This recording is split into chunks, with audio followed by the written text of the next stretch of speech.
Sound working now. Fortunately, I managed to leave the house fairly early, which is good. Isabel was a bit tired.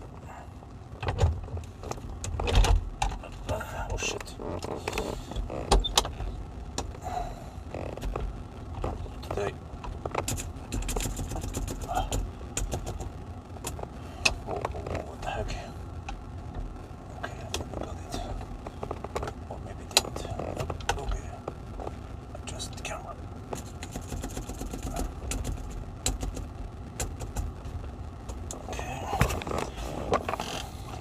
Always takes around 5-10 minutes to set up everything before we can leave. Well, I could have done this while we were charging, but I feel that the charging is going to be so quick anyway. Okay. Sun is on, alright, good. Okay, I can finally get ready. Leave. Okay. Friggin' Chinese cars, man. Hey, how did you see the registration number? Did I show it somewhere earlier? Don't remember when I showed it earlier.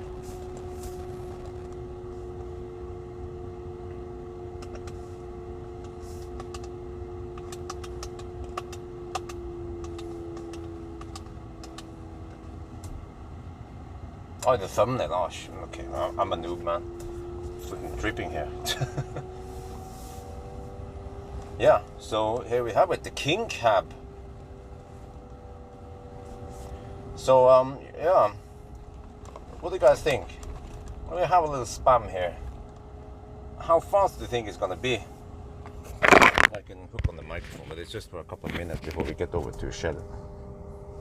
I brought some food, a little bit of meatballs.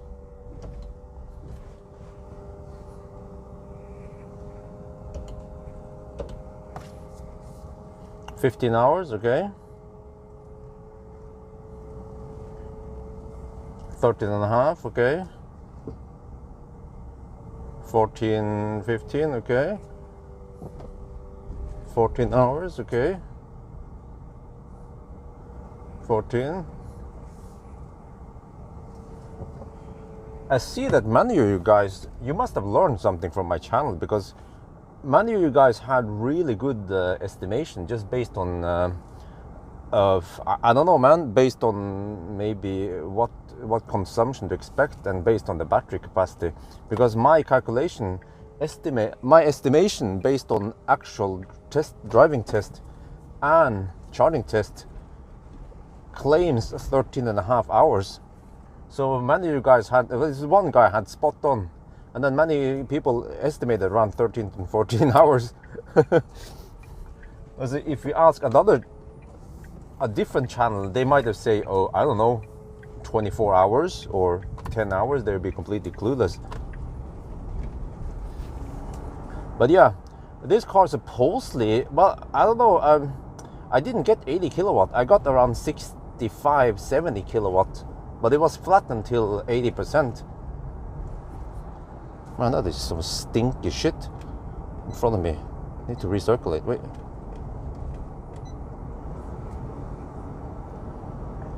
But no joke, this car has no cruise control.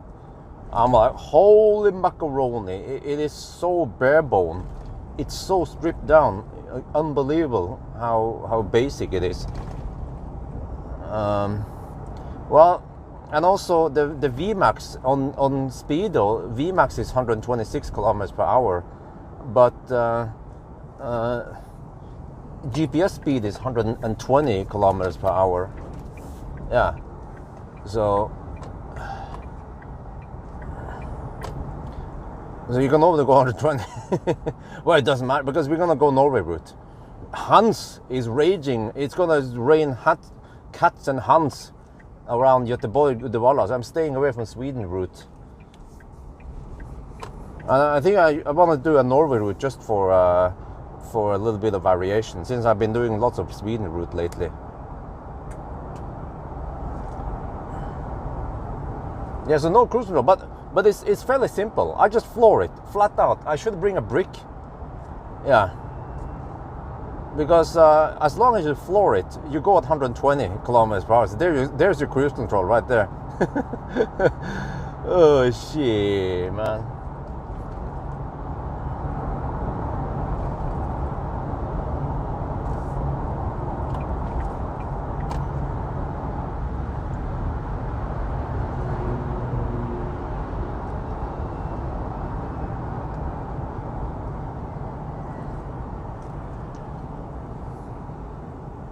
Okay, so here's the top up quickly. Let me see. Chart first on the left side versus the right side. Yeah, I have to go over there. Maybe I'll take that one, or I can take this one. Okay, let me see. I have to quickly top up back to 100%. Yeah, maybe I'll take that one, or no, let me see. Yeah, let me just park here. Okay. All right.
Well, that didn't take too long. Maybe I should just move the car.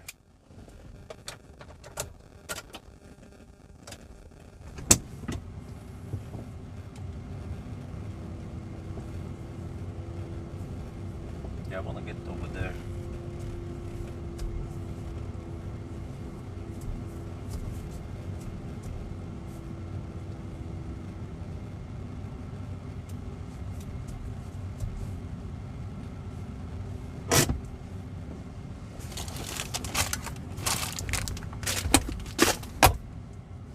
Okay, let me go make the intro, and then off we go. Let me see, trip 1, I can reset this one.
Space in the back also.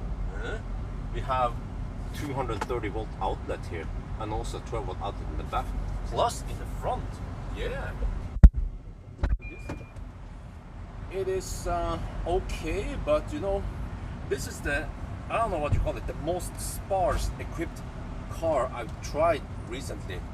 You have electric adjustable seat, okay, that's fine. You get inside the car.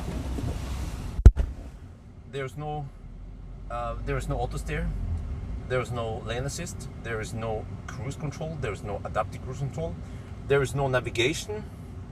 Top speed is only 120 kilometers per hour. What else? Yeah, I have car scanner working, but it doesn't show me many variables. At least we see still the charge, because this one is the fuel gauge. So, and the car doesn't even show any sensible consumption numbers. So this is going to be interesting lap. Yeah. And wait, huh? Do we have a? I thought we had a gray car, not the blue car.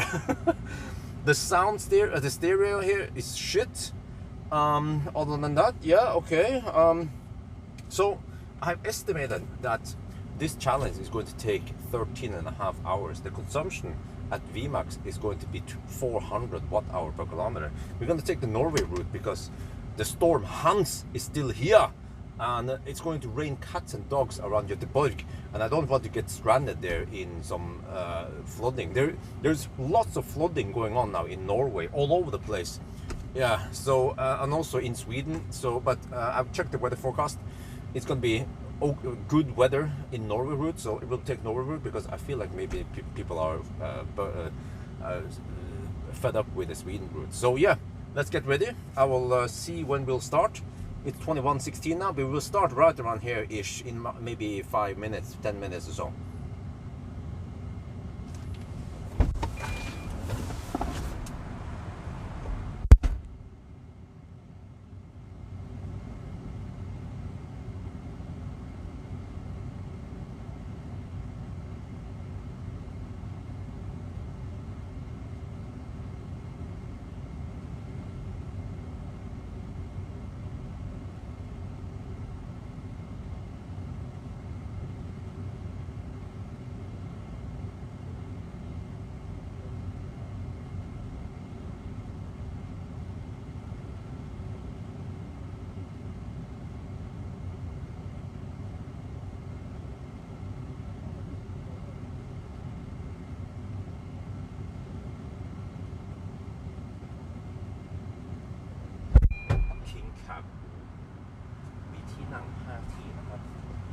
มี230โวลต์150วัตต์ข้างหลังนี่มี12โวลต์อีกอันหนึ่งนะครับข้างหน้าก็มี12โวลต์นะโอเคคันนี้นะครับเบสิกมากโอเคมันมีที่ปรับอย่างนี้ปรับเบาะไฟฟ้านอกจากนั้นนะครับคันนี้ไม่มีฟีเจอร์อะไรเลยนะครับเข้าไปในนี้ก่อนคันนี้ไม่มีออโต้สเตอร์ไม่มีเลนแอสซิสต์ไม่มี adaptive cruise control ไม่มี cruise control ธรรมดานะครับคุณต้องขับเองนะครับ top speed 120 กิโลเมตรต่อชั่วโมง ไม่มี navigation เสียงในรถนี้สเตอริโอนี้แย่มากนะครับโอเค อะไรกันโอเคแล้วก็ car scan เนี่ยมันก็โชว์ข้อมูลนิดหน่อยที่มันมีความหมายอย่างอื่นนี่ไม่มีมันไม่โชว์อะไรนะครับมันเป็นศูนย์หรือว่าไม่มีอะไรเลยนะครับก็แล้วก็รู้ stereo chart นิดหน่อยนะครับแล้วก็ voltage โอเคแล้วเดี๋ยวเราคงจะเริ่ม3:20นะครับแล้วก็เราจะขับนอร์เวย์นะเพราะว่าตอนนี้มันมีพายุเยอะแถวสวีเดนแต่ว่ามันขึ้นอยู่กับที่ไหนแต่ว่าวันนี้นอร์เวย์มันโอเคนะครับแล้วก็ผมก็คำนวณแล้วว่าเราจะใช้เวลา13 ชั่วโมงครึ่งเลยนะ โอเคเตรียมตัวแล้วก็ไปแอลป่ะ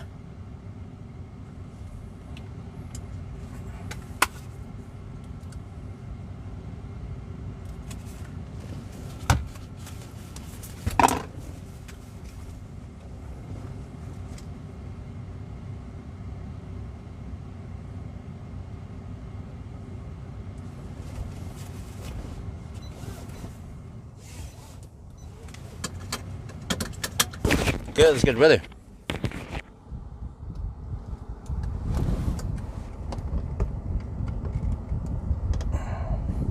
Oh shit, the thing is invisible. No, it's the roof.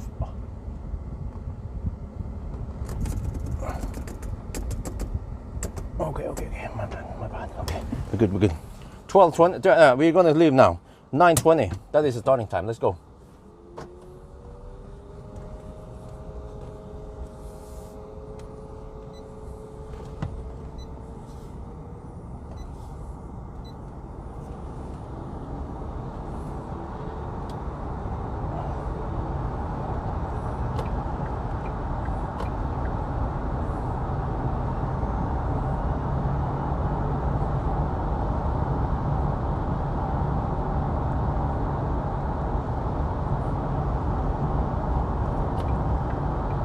Okay, so we take the Norway route.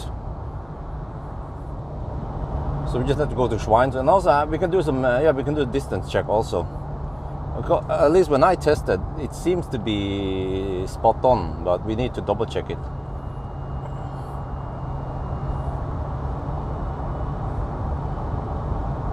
The noise level is actually okay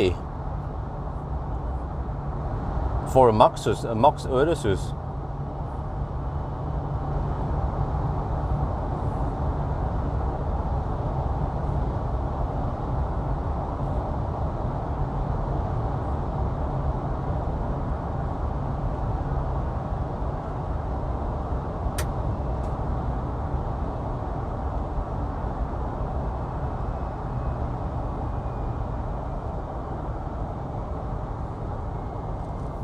Okay, guys, I'm gonna ask you guys to guess now. What do you think the consumption is? The consumption at 90 and at 120 kilometers per hour. What do you think the consumption is? I have measured it.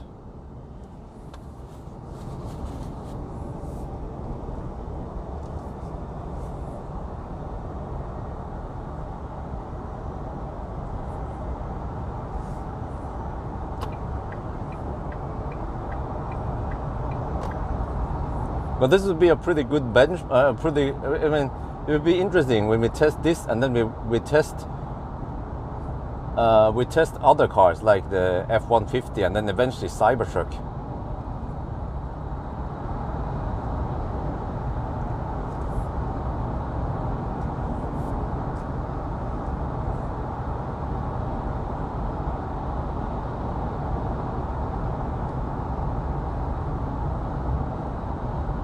Okay.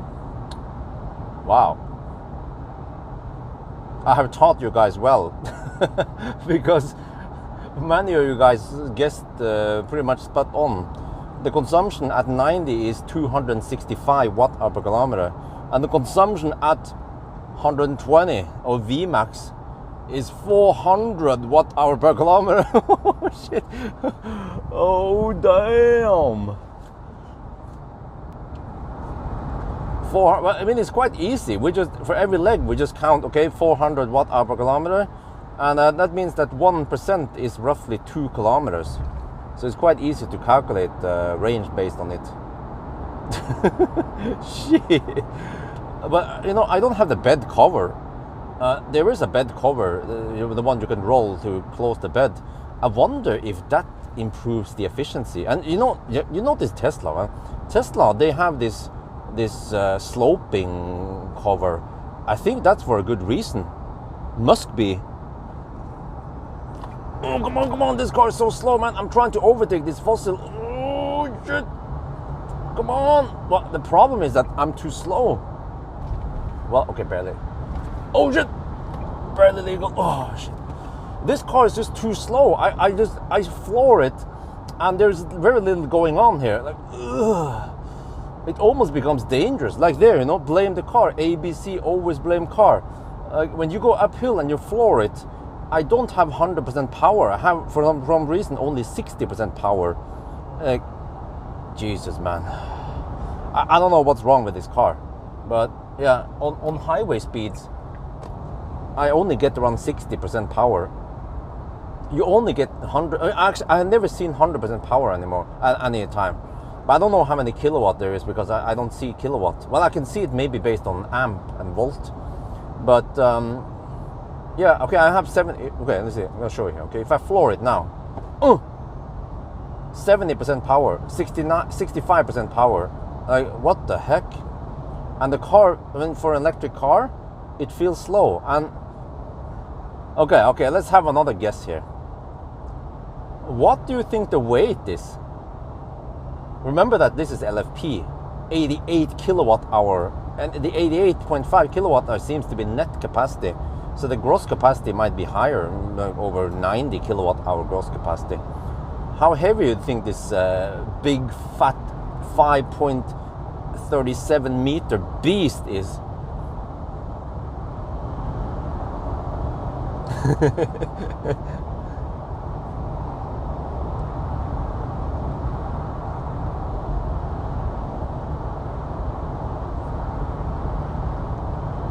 Well, again, I have taught you well. It's, I don't remember exactly. I think it was around 2,600 kilograms. I thought it would be closer to 3,000, but yeah, only 2,600. Maybe it's because of the blade battery. Wait, do they use? No, they don't use blade battery, do they? Wait, Maxus doesn't use blade battery. Eco mode? No, I have power mode. Always power mode on.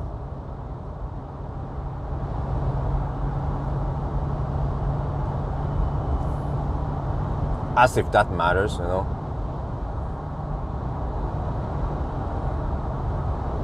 I mean, this is a real brick, you know. Volvo, they can just go home.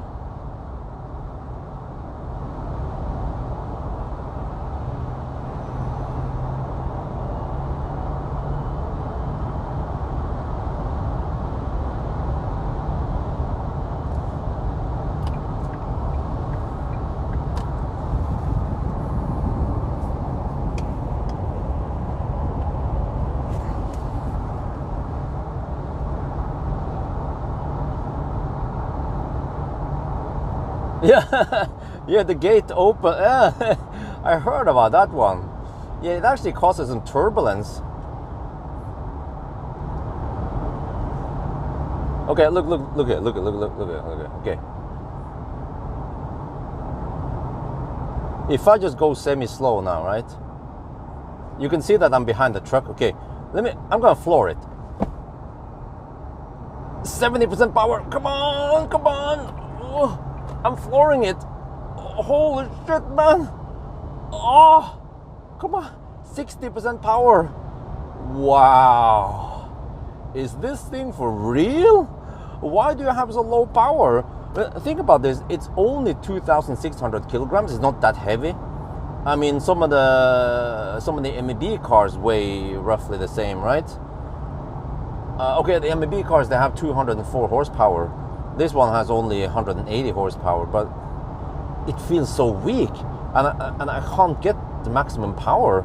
I only get maximum power around 30 kilometers per hour.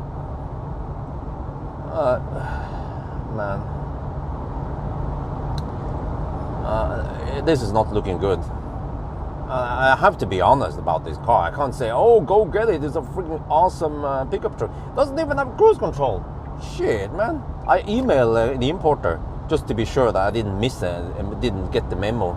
No, they told me there's no cruise control. I'm like, how the fuck do you make a car in 2022 without 23 without cruise control? Shit.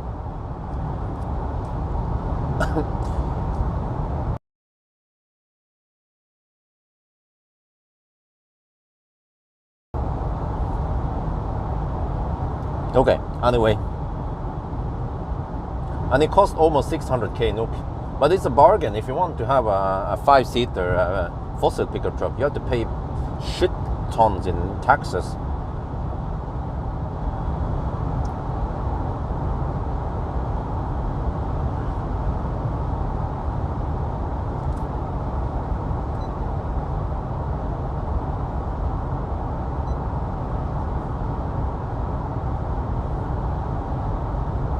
Well, unfortunately, this car doesn't have tow hook. You can get tow hook.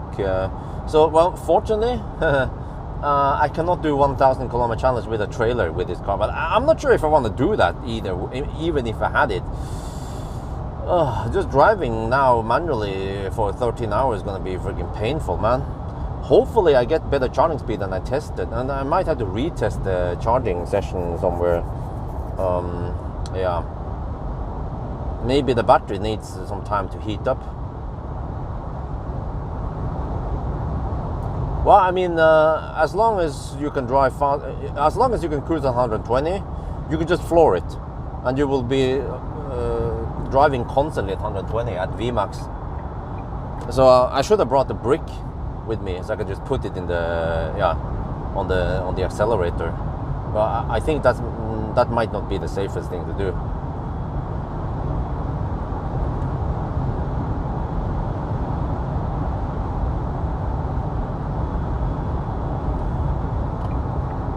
But it would be interesting to see how efficient Cybertruck is, because this thing here is just insanely thirsty, like 400. You know, Hongxi go home, Fat e-tron go home. The thirstiest car I tested, they were hovering around 300 something at 120. I think 320 was some of the thirstiest cars. This is 400. Yeah, and you know this is actually a prime example, because people say, oh, but you know, the car is so heavy, so that's why it's thirsty.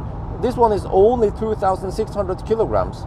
You know, EQS is heavier, but EQS is way more efficient. Even even the EQS SUV is heavier. It's 3,000 kilograms, but the EQS SUV is way more efficient. So weight doesn't really matter, unless you have shitty wheel bearings, maybe. Yeah.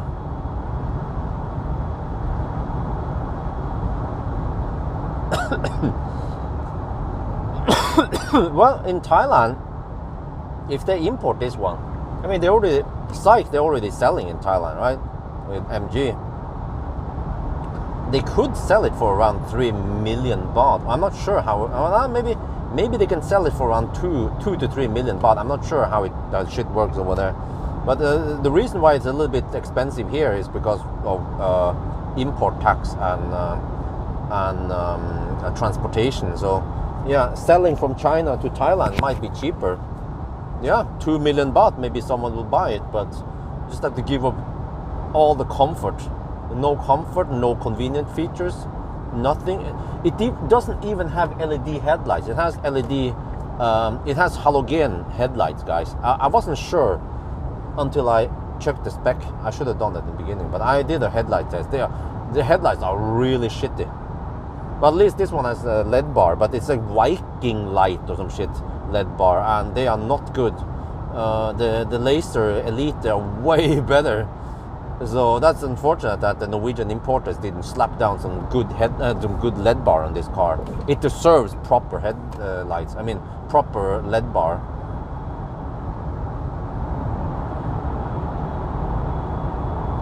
What do you mean 300 kilograms heavier? UK, this... No. Alan, don't mix up weight on paper versus actual weight.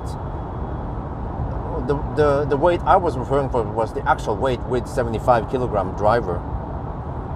Actual weight is usually off the weight according to documents. Sometimes it could be as much as 150 kilograms off, usually higher. Yeah.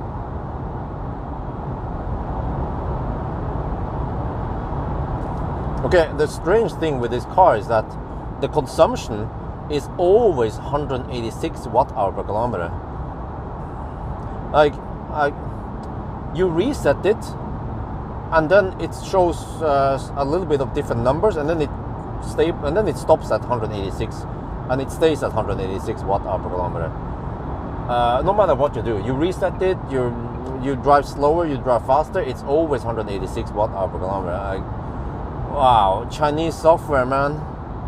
Like, holy shit balls. Okay, we're already down to 91%, which means we should have roughly 180 kilometers of range left. But I can look at the instantaneous energy consumption, and it's right now at around 300.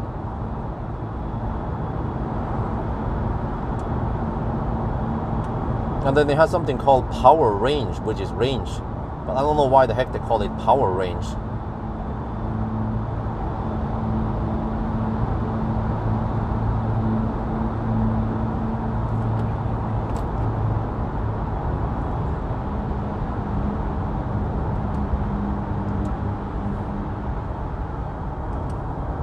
Okay, so I'm not sure what the heck I'm supposed to show here. I can just show trip meter.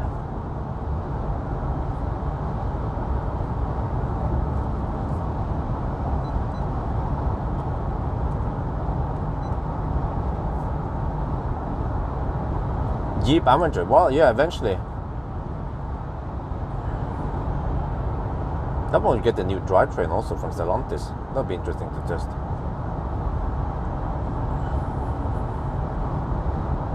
Yeah, look at that eT90. She go home. I have way higher consumption than you.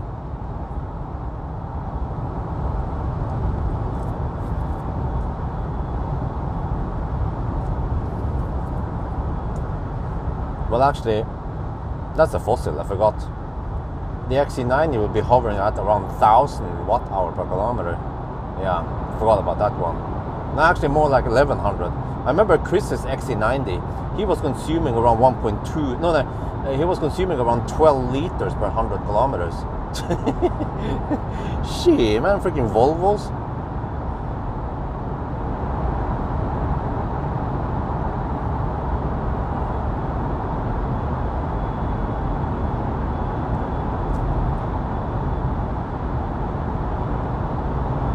Okay.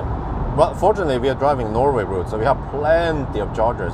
And I have tested beforehand. I did it on the range test. I tested that this car can charge on both V2 and V3 supercharger. So I'll be mainly charging on supercharger and Ionity because they are the cheapest. Unfortunately for this car, it has a charge port on the left side with the right side, not the right side with the wrong side. So it fits perfectly in supercharger stalls. Well, except for that when you back up, then the back end pokes out too much. But at least drive-through stalls will work fine. Charging speed, I achieved around 65 to 70 kilowatt, but it's supposed to take 80 kilowatt. Maybe I just need to get the battery hotter to achieve 80 kilowatt. We shall see after a couple of rounds, but the battery will probably cold get on the first session now.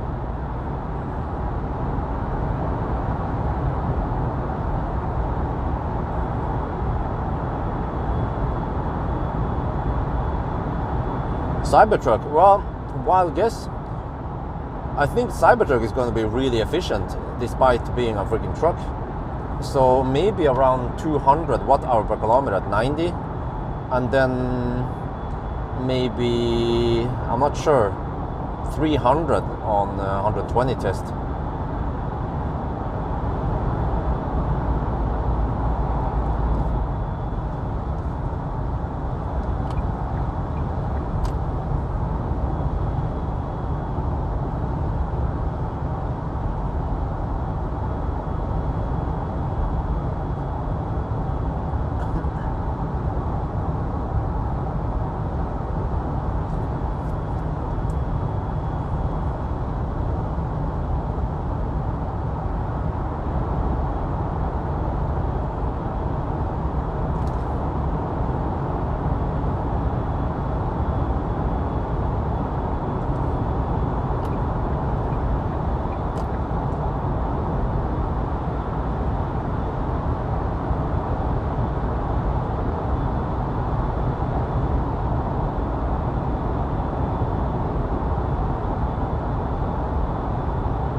Well, let's go VMAX. Let's floor it.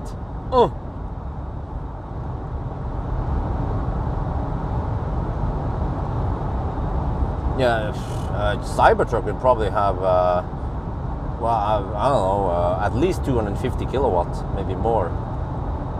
Possibly more, maybe 350, the next gen.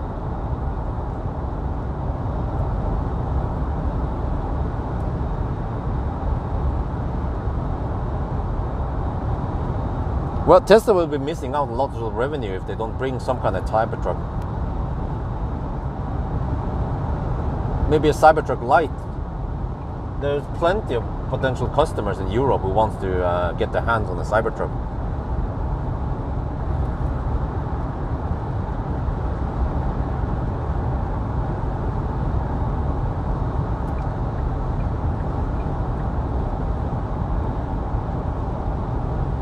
So I have to calculate consumption based on percentage, and I've estimated that we have roughly 88 kilowatt hour of actual capacity based on my test.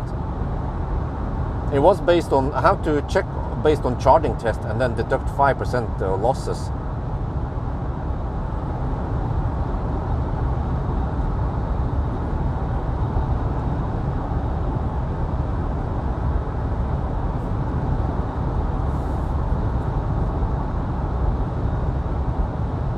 Cyberpunk, what?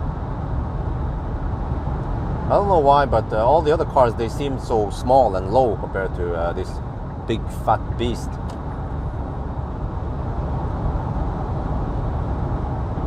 But I just wonder, man,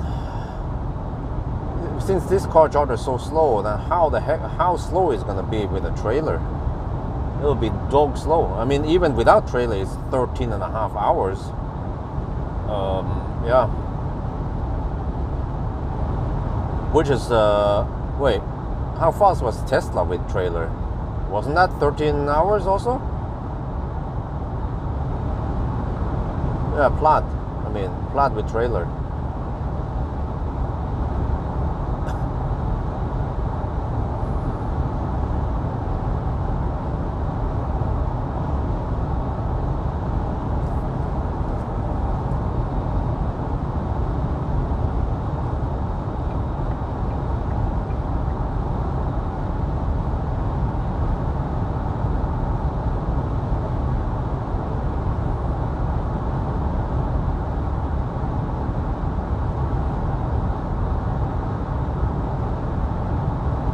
Man, I can barely pass these guys. I'm going VMAX already.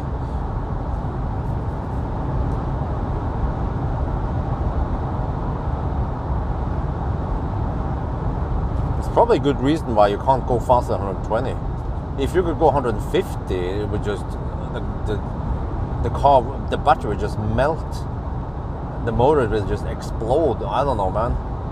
Consumption will be 600 watt-hour per kilometer. Yeah, exactly. How could it can't even pull itself? I mean, just going uphill, the car was struggling to increase speed. You know, like what the heck? And also, it seems like it cold gates, because when I picked up the car, it wasn't 100% the day I picked it up, and I was guessing that the battery must have been around 10-15 degrees Celsius, and I was struggling to increase my speed up Lierbakkene. It was going dog slow. I had 60% power only. So this is the weirdest car I've tested in a long time.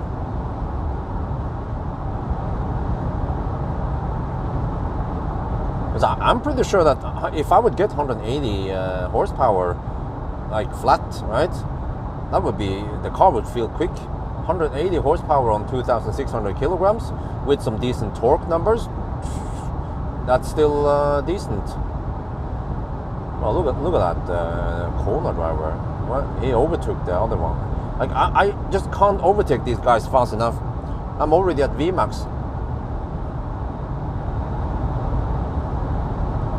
I have OBD, but I only see there are just a few variables that make sense. Most variables, they don't have any values, so I can only see state of charge and voltage, and then the OBD voltage, or I mean the 12 volt. That's it. So only 3 variables, not much info here. But at least the state of charge is useful. But I noticed that already at 10%, the car goes into some semi-limp mode. Yeah, that's right. And that's not only that's not it. Supposedly, many times now when I regen, it doesn't even have to be a long downhill, but when I regen down a hill somewhere, after around 10 seconds, the regen totally cuts off, but it's random. But it happened to me a couple of times. I was like, huh? Suddenly the regen is just off. This car does some weird shit that I have never experienced with other cars before. So, yeah. I don't know, man. How can they make the car so bad? It doesn't have to be that bad. You could let any other car manufacturer build. You could let Volkswagen build something like this, or I don't know, Stellantis, or they would at least have cruise control. They would not have regen that disables. And of course, since this is Maxus, there is no park button. Well, when you park the car, you have to put the car in neutral and then pull the handbrake. So I haven't tested it. I'm not sure if I want to try, but supposedly when you are charging, you can just, the car is in neutral. So if you release the handbrake while charging, you could pull the whole freaking Ionity charger with you if you park on a slope, right? Should we test that? Maybe I should test it with a Type 2 cable hooked on, see what happens. That shit shouldn't be even legal to sell in Europe if it works like that.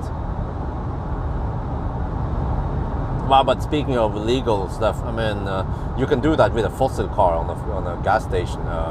Why the heck is that even legal?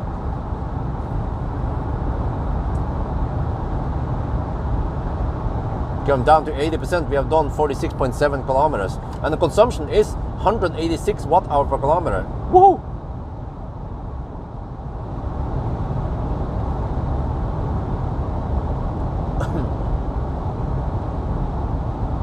Yeah, I could put the eco in the back.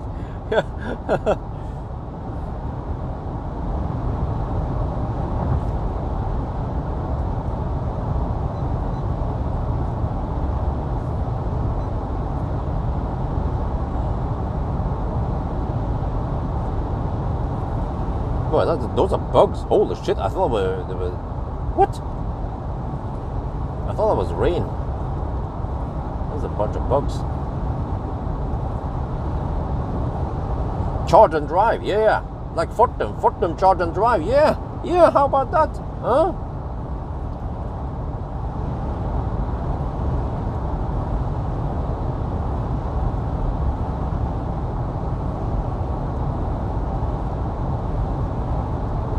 The seats are okay-ish. We will see how butthurt I become by the end of the challenge.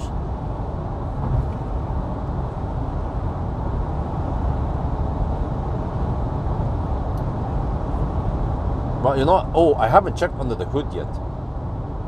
I need to do that eventually. I can do that on one of the charging stops. The charging stops are going to be around 50 minutes long. Yeah, if you discharge around 10%, you don't want to go below 10% because that becomes scary. The car goes in limp mode and shit, and you can't maintain 120 kilometers per hour. So, but at least from 10 to 80%, it takes around 50 minutes. No, that was to 75%. So yeah, around about an hour maybe, yeah, something.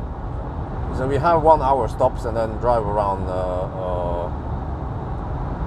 from 10 to 8, and then, okay, wait.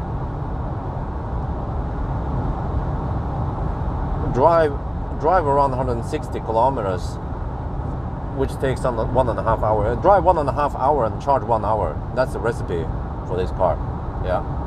A front? No, but we should look under the hood because it's a freaking huge front. So I wonder what the heck they put in there. But it's rear-wheel drive, so the motor should be close to the rear axle. So what the heck did they put in the front? Chinese interrogation equipment?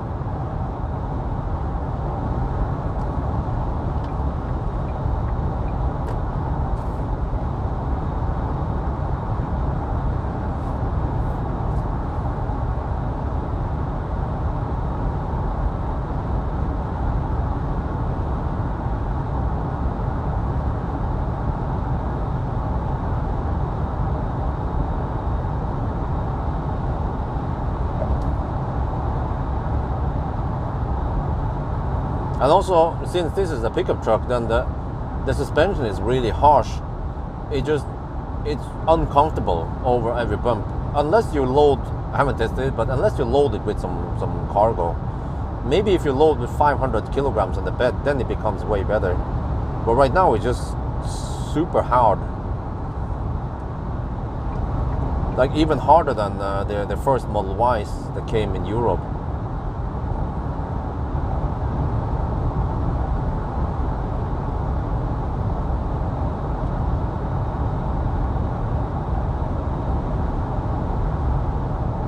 And then, let me see, I don't know if you guys can see it, but also the hood is wobbly. Wait, which other Chinese car? Whoa, there's a donation. Repair is only at $9.99. $9.99. Ah, dankeschön. Yeah, but which other Chinese car was it that had a wobbly hood? Hongxi. What's up with these Chinese cars and wobbly hoods?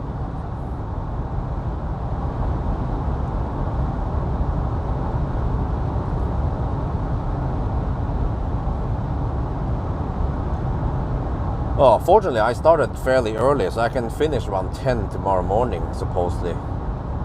Yeah, maybe even, hopefully I can get 80 kilowatt. Yeah, not 70, but because my estimation is based on around 65, 70 kilowatts only. But it would be great to get 80 kilowatt eventually.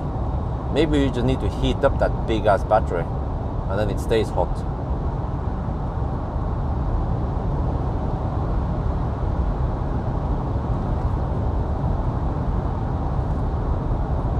This car doesn't have trailer hitch. You can get it with eT90, but this one doesn't have it. So, fortunately not.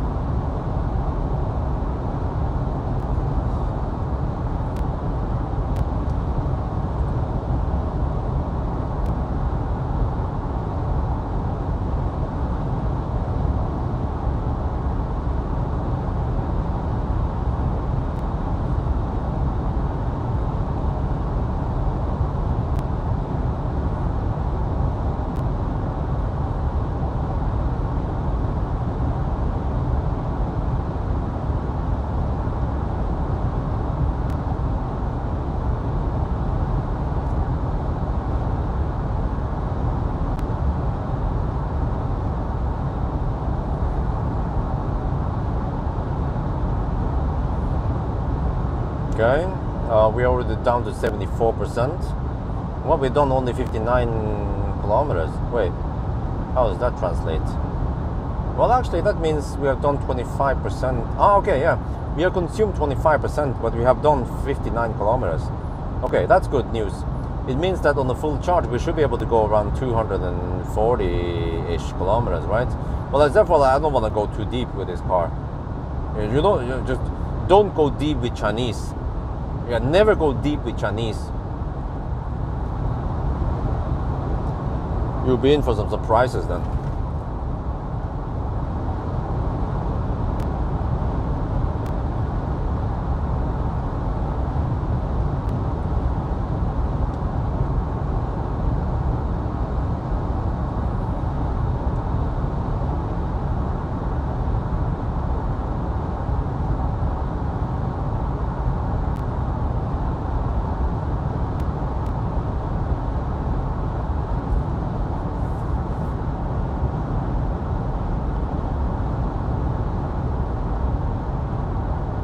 Too bad I didn't get the blue color.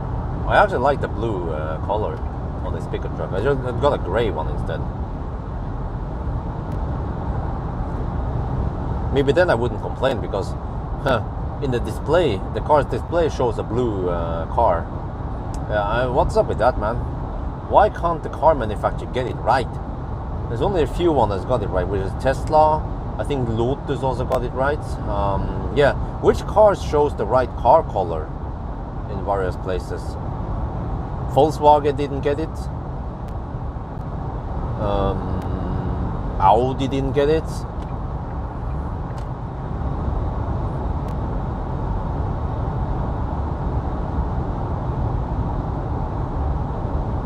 I haven't checked the springs at the back, what it looks like, but it's a little bit, yeah, harsh. Not too bouncy. I think it should, yeah, it shouldn't bounce because it's supposed to take a lot of weight.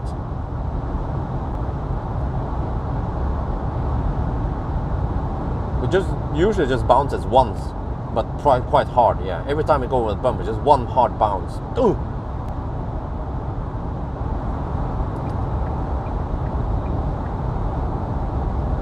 Well, it's not that noisy. I mean, it's a little bit noisy, but for some reason, I got the same noise level as a freaking Porsche Taycan Cross Turismo with fat tires. So that's usually in the ballpark. That's the ballpark.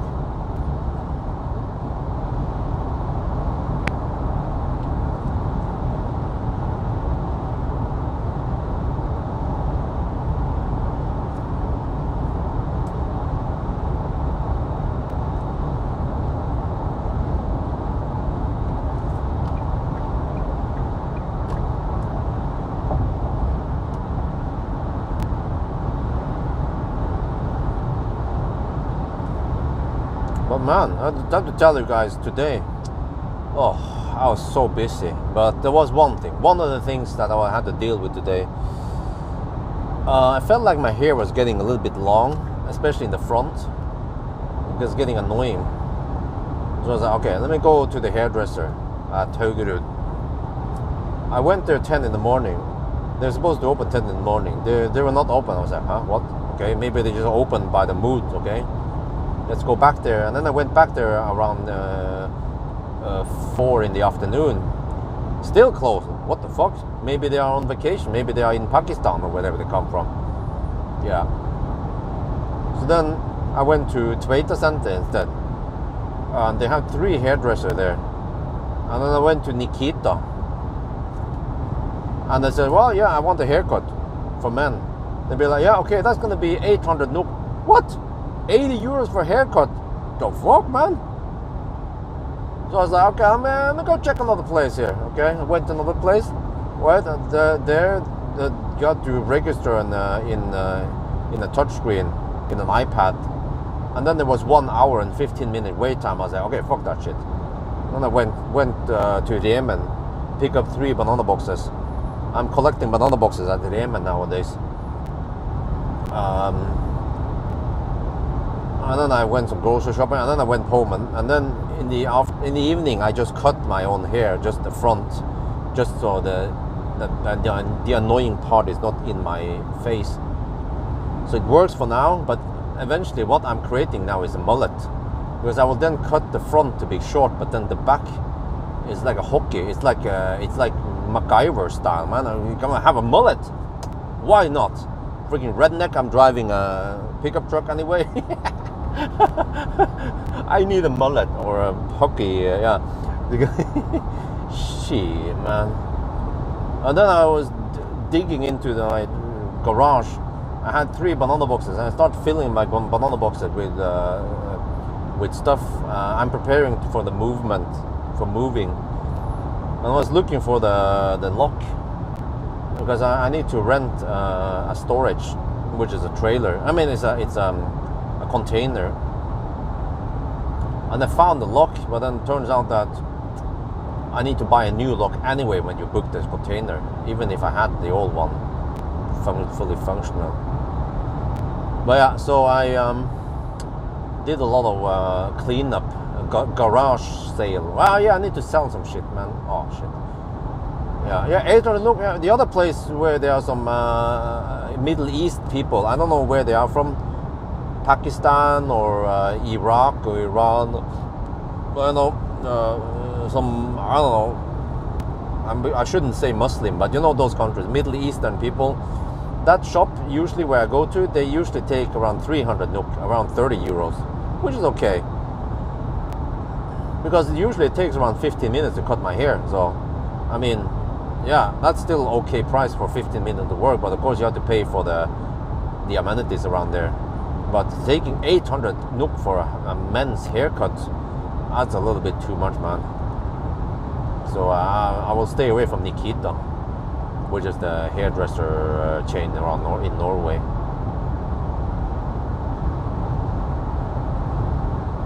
In Oslo, there are plenty of places you can get the haircut for around 300 NOK nowadays.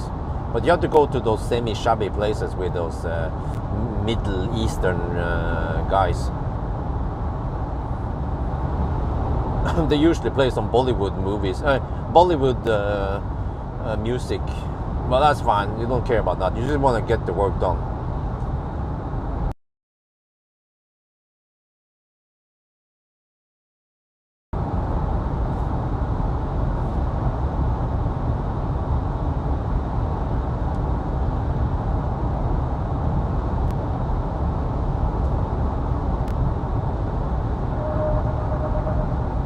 Yeah, where is that song?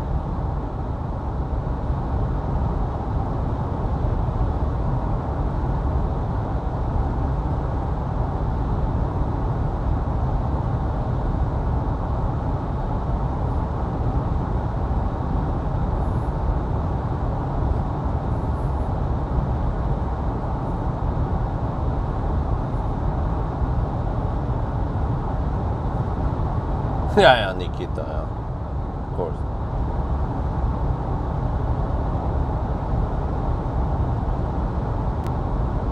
Okay, I can't find it right now. Wait, maybe it's in the other folder.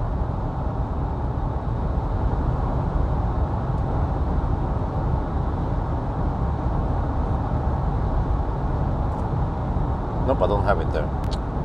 Shit. At least I can browse the folders here.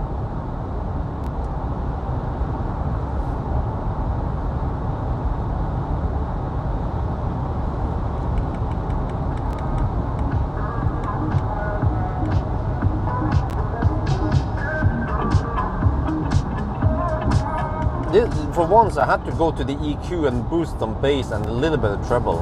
Otherwise, it would be really flat with no bass at all.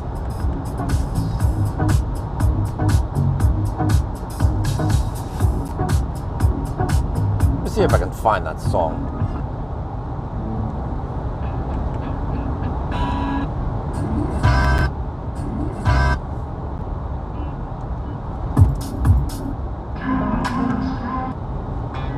There it is, there it is. Oh yeah! Howdy, y'all. Well, did you miss me?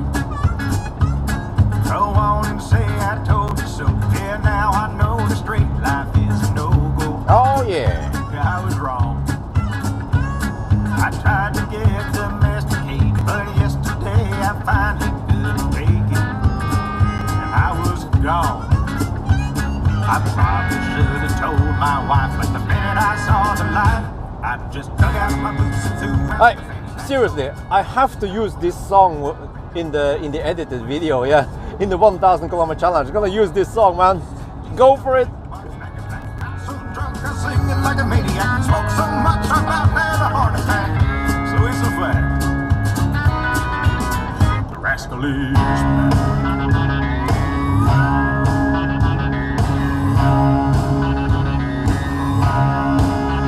It got bad. I ain't gonna lie. I dressed up in a suit and tie, pulled out the driveway 7:45. Yeah, in the morning. She started having big fever. She made me trade my Harley for a Kia. A Kia? Oh, help me, Lord. Help me, Lord. I saw my reflection in the minivan and thought this ain't who I am. So I dug out my boots and threw out the fanny pack, sold the bag and got my old Harley back. Picked up the bike and flew out the cul-de-sac, straight to the nearest bar. DC on the jukebox, back and back. Got so drunk I singing like a maniac. Smoked so much I about had a heart attack. I woke up in someone's yard. The rascal is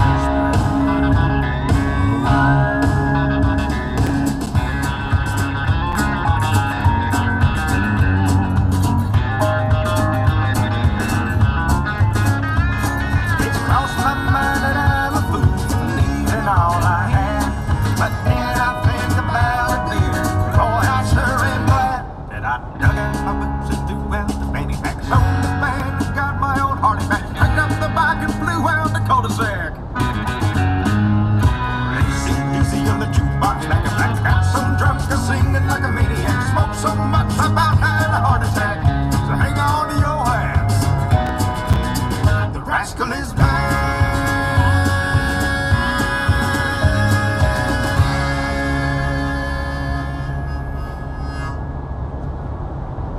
That was a good one.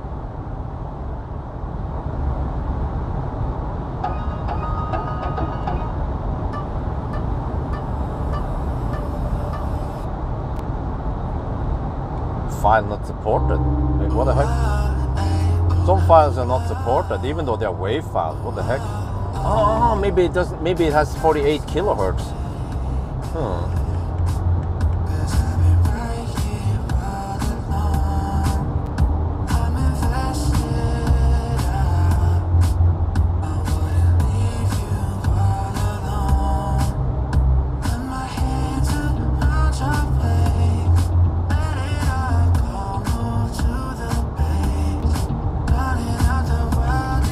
That's a BMW, by the way, hugging the left lane.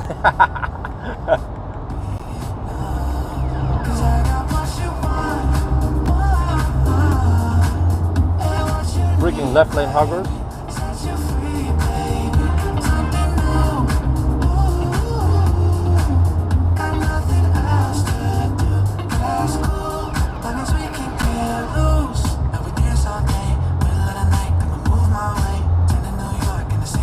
The problem now is I don't have enough speed. I can't overtake that left lane hugger.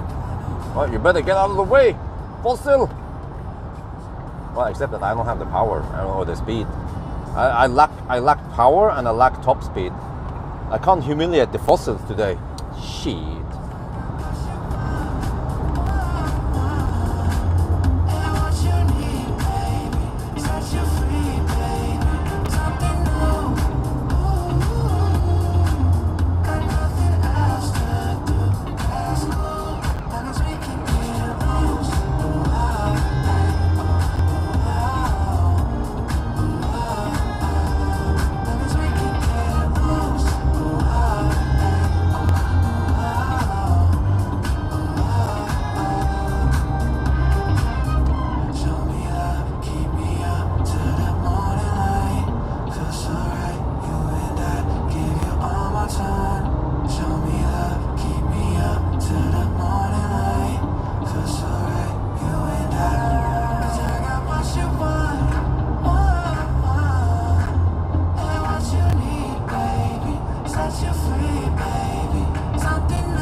Why does it smell burn?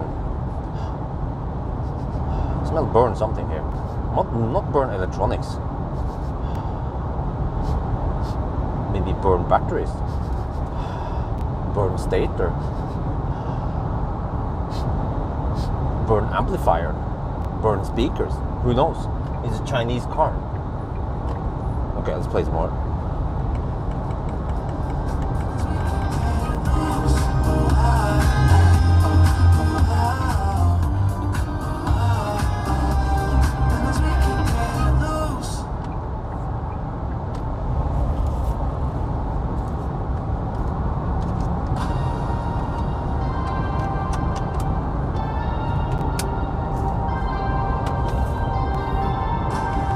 Maybe I shouldn't be cruising at VMAX for too long.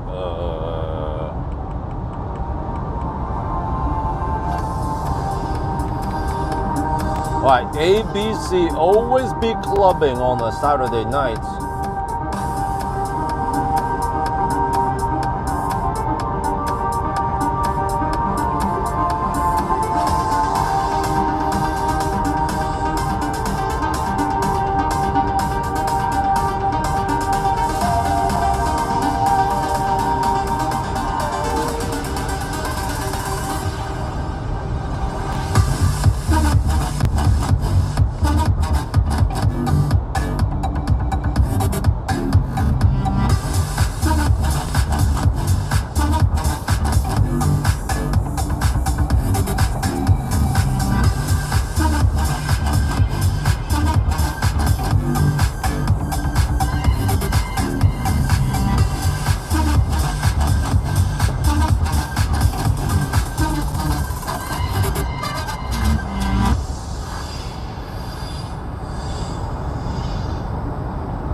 But it's only using 40% power now at VMAX.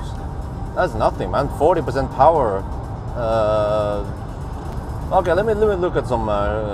Okay, voltage is 350. We have 350 volt.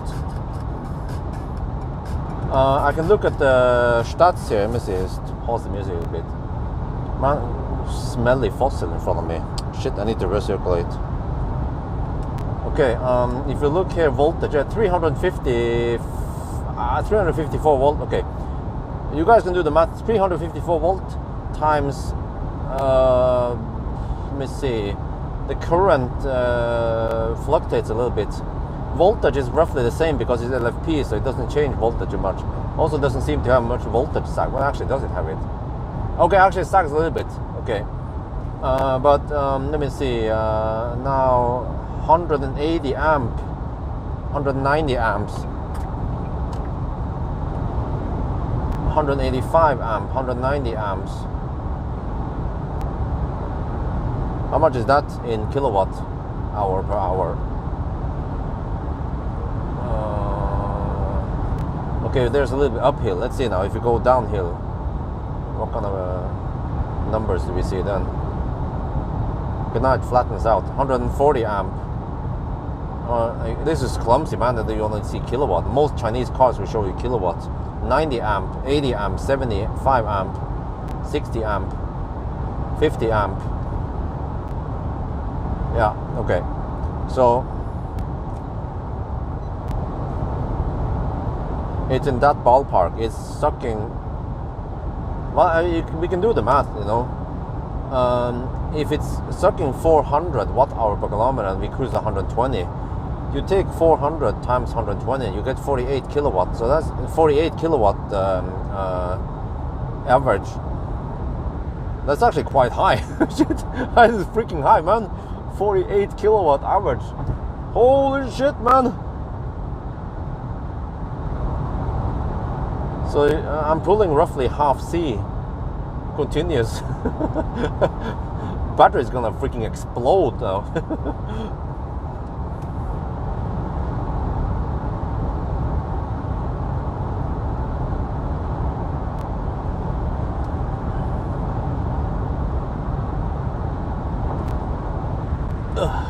Okay, well, I can pull in fresh air now.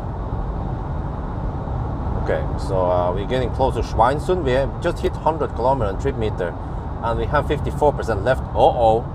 Wait, can we even go 200 kilometers here? The consumption might be a little bit higher now versus... oh yeah, another thing I forgot to tell you guys. This car does not show outside temperature. Okay. What else are we lacking? Like, it doesn't have anything. It's the most stripped down car ever. You know, you can buy the shittiest. Like even the Zoe has more equipment than this car. Think about this. Zoe has cruise control. Zoe has outside temperature. Zoe has navigation. You know, like stuff that this car doesn't have. Well, you could just look at the weather forecast. You don't have to look. You don't have to know the outside temperature here. Air conditioning. Well, yeah, I have. To my big surprise, I have automatic air conditioning. I can set it to. Yeah, I have set it to 25 degrees Celsius now. But it doesn't have any auto. It's just manual set. Well, at least it can adjust the temperature automatically, but no automatic fan speed or any high-tech stuff like that.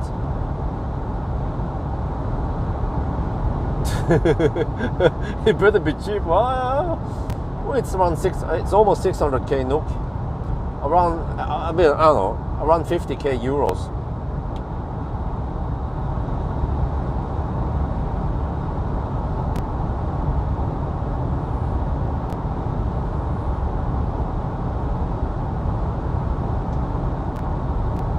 I have to plan my stop. Okay. Well, you know what? I think I want to stop at Rygge. Rygge sounds like a good idea, right? Can someone do the math for me, please? Oslo to Schweinsund and Rygge. What is the distance? Well, I should stop somewhere and at 10%. No, actually, maybe I will see. I should go to 10%, or maybe even 8% is okay-ish. But the car struggles to maintain speed below 10%. I don't want any surprises here. Because actually I don't know if I can trust the state of charge in the display. Or, I mean, can I? Yeah, I can, right? I should.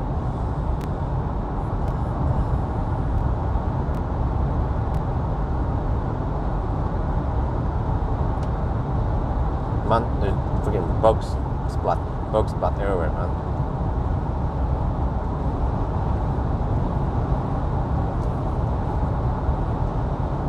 At least the wipers are good.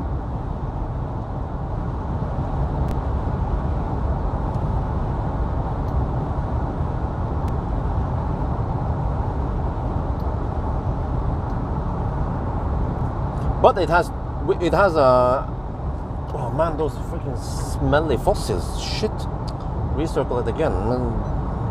Ghostbusters. But it has a 230 volt outlet in the back, which can supply 150 watts. It's just a tiny inverter there. So it has that one. It has AC outlet in the back, and it also has whopping two 12 volt outlets, one in the front, one in the back. Yeah, 171 kilometers. Oh yeah, I think Rygge sounds like a good idea.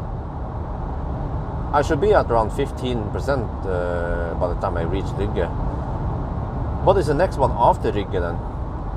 I prefer a supercharger or Ionity. Oh, that's a freaking huge... That's insane, man. Holy shit. Oh, that's actually pretty cool. I have to admit, man, that Ghostbusters. That's a nice build.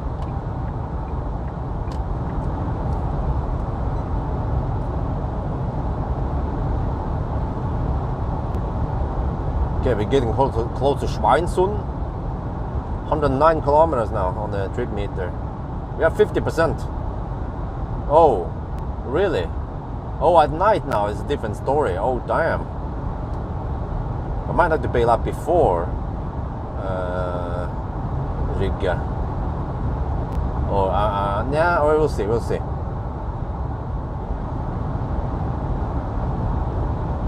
Man, I can't wait for my 1 hour charging stop. Oh. What the heck am I supposed to do in 1 hour? I mean, for 1 hour, because I'm not hungry yet. Maybe I can just eat I just eat because I got nothing else to do, right? Yeah. This is how fedme starts. What do you call it? Fedme is, yeah, obesity.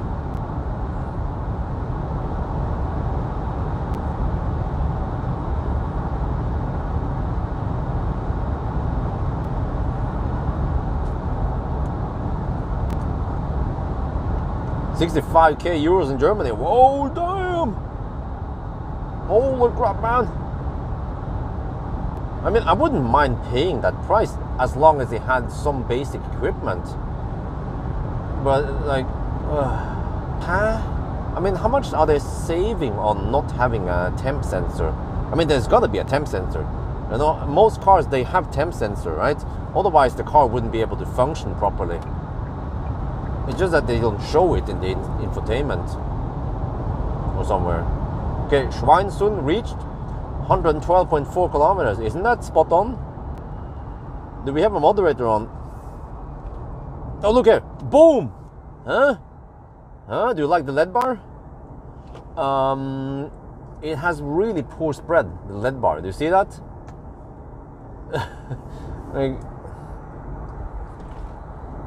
man, they just get laser, right? Just get rigid. You get the laser elite, whatever it's called. Not rigid. Get laser elite, linear laser elite. Oh.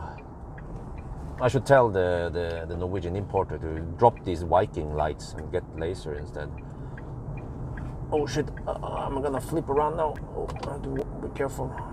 I don't roll over in the curve. Okay, go. Oh shit. Fossil is accelerating slow. No.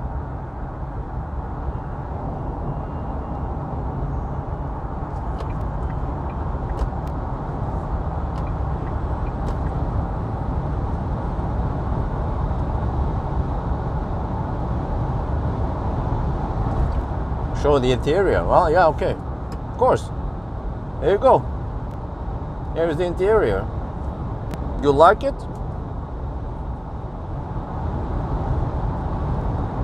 We're down to 48%.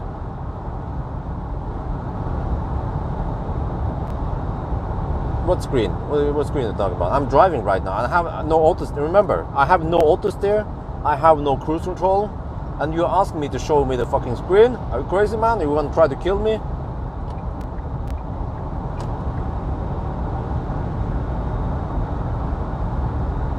Two rows, yes. It's king cab. It has 5 seats. Yeah.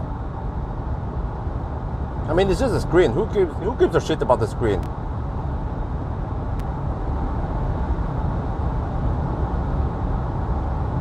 Wifey was surprised that there is not even a makeup mirror in the yeah, there is not makeup mirror in the sun visors even.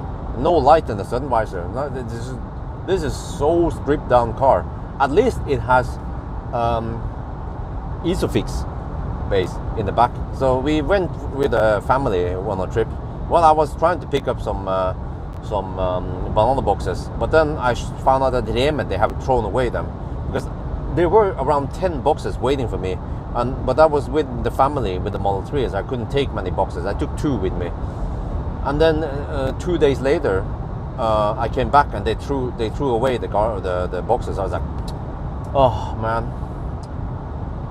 Yeah, so I have to just collect a few at a time now. I go to Remen often, usually at least once or twice per week, so I can just pick up a couple of boxes every time. But the family got a little ride in this one, so they experienced it, how it was.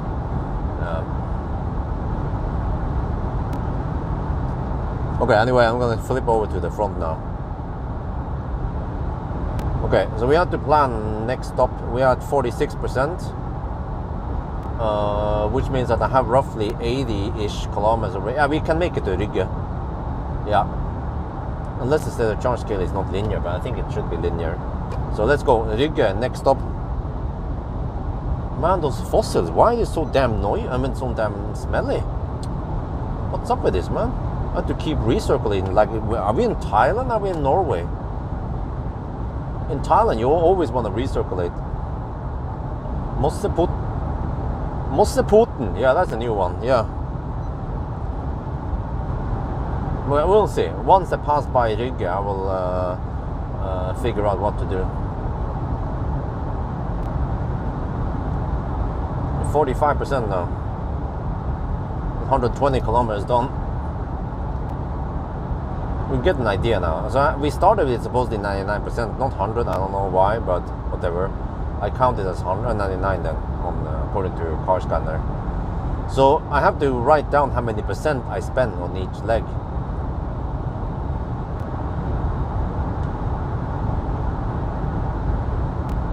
And that's how I figure out the consumption. Freaking Chinese cars, man. It shows no information or shows bug information. Let me see, what is the consumption now? The consumption is 186 watt-hour per kilometer. Yeah. Like, the biggest lie ever. They don't dare to show 400 watt-hour per kilometer. Oh, shit. Huh? What? The car claims 170 kilometers of range. Are you drunk? There's no way we get 170 kilometers of range. Yeah, it's actually quite funny to look at the range numbers because it drops so fast. Yeah, 169 kilometers left.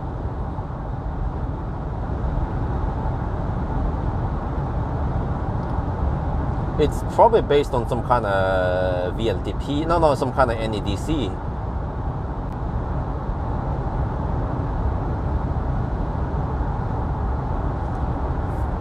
$168 kilometers left. Yeah, okay, whatever. Let's look at something else here. Yeah, I just look at the distance. I need to look at the distance every time I stop. And we have 44% left, supposedly. And the fuel gauge is highly inaccurate. It shows me, the fuel gauge shows me that I have a little bit below half tank.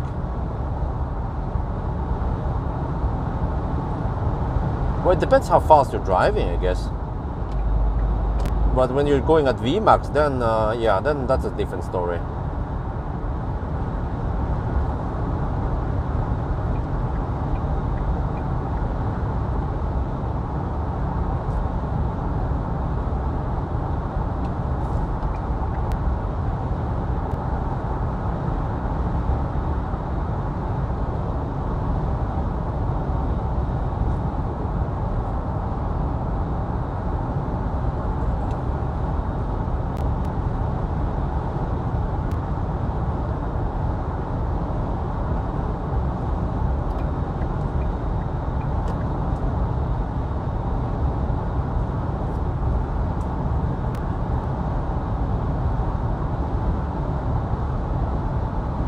Preconditioning, what kind of luxury technology are you talking about here?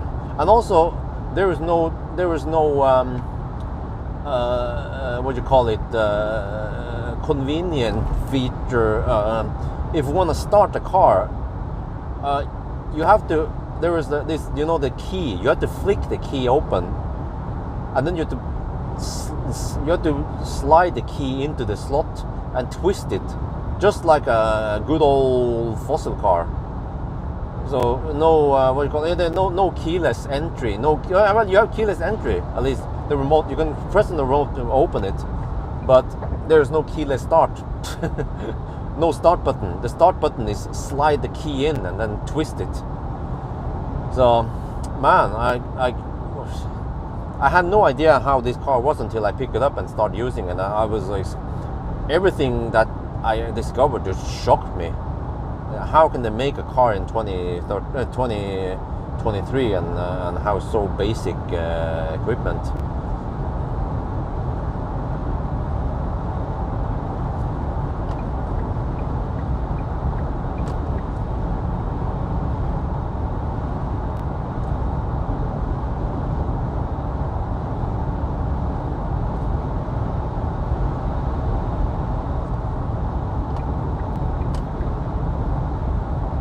Yeah. Like, maybe there was some Chinese people, they were betting, you know, like FAW guy was like, talk to the psych guy, said, I bet you psych people can't make an electric pickup truck. And the psych guy is like, huh? Oh yeah? You sure about that? I'm gonna show you. I'm gonna make an electric pickup truck. And then they make this shit. Like, it's not important that it lacks features. It is electric and it's a pickup truck. That's what matters.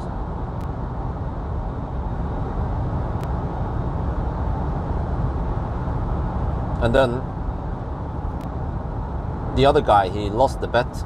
The FAW guy, he lost the bet, so he had to eat his own dog or some shit like that. Yeah, that's how the story goes.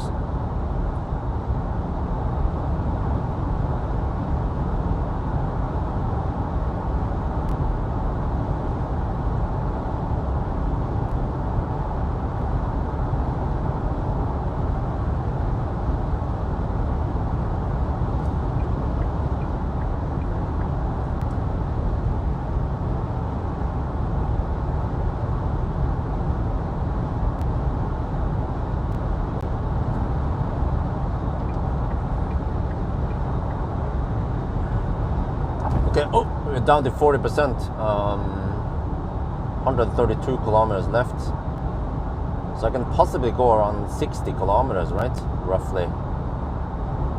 60 kilometers more. Yeah, that's 190. Oh, okay. I can go past Rygge. Oh, it's always smelly over here. Shit, let me recirculate, see if that helps. If it passes it through the filter several times, it should be able to clean out the smell also.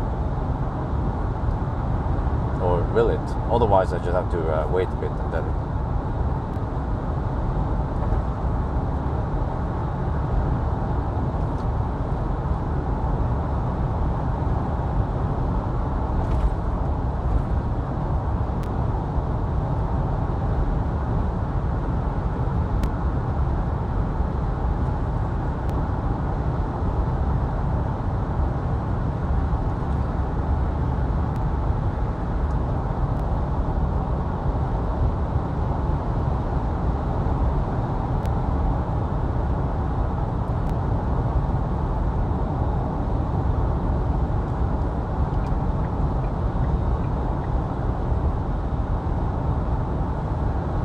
Well, at least this car shouldn't rapid gate like the Atto 3, right? Man, and you know what? The next car after this one, can you guess which country it's from?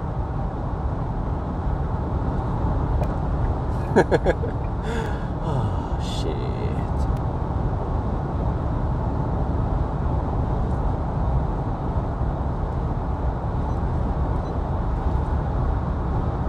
Yeah, it's a Chinese car. It's from China.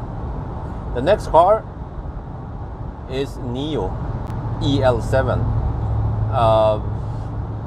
I requested borrowing a Neo which can pull trailer, and then he was like, "Okay, just take an EL7." I was like, "Okay, whatever." Ideally, I should use an eT5 or eT7, but whatever. EL7 will do it. It's battery swap anyway. So I'm gonna do the 1,000 kilometer trailer challenge, and then supposedly next weekend it will be nice weather in Göteborg. I will take a trip with wifey and the family. We haven't had many trips, so at least we should go to Göteborg and enjoy a little bit of family time. And then EL7 is perfect because it's quite large, quite spacious, and premium. You just have to deal with freaking Nomi and the auto steer. But at least it has cruise control, it has massage, it has temp sensor, you know. Yeah, alien technology. Maya, well, she's home right now. But Maya's leaving in the beginning of September, so time is running out. So we should at least do some stuff, have some good family time together.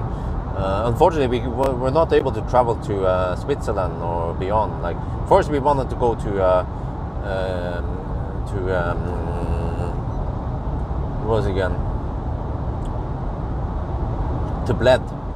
But we soon realized that Isabel was just too grumpy on long trips. So yeah. But that'll be interesting, man. Trailer challenge with battery swap. Oh, I better exercise. I mean, I better practice. I mean, well, and exercise, but I better practice on unhooking and hooking, because I need to be schnell on that one.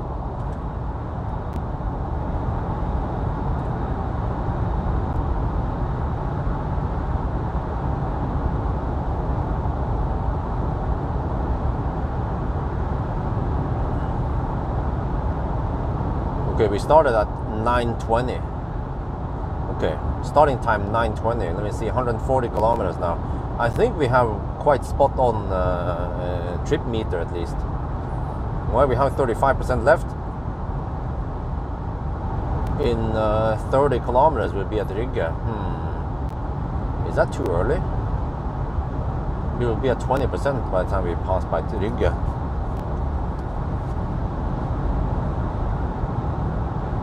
Wait, maybe I should go for the next one. What is the next one? Wait, let me see. I need a charging stop roughly 50 kilometers from here. Can you guys, can someone help me? Some skilled people here. If you look at the current position now, we are roughly at Stolli. So if you add, if you go around 50 kilometers north of Stolli, where do you end there? What do we got there? Charging. It should be Tesla or well, there's no Ionity there, but it should be Tesla maybe. Because all the other ones are too freaking expensive. This car is so thirsty, so I don't want to charge for 8 NOK per kilowatt hour. It's gonna bankrupt me.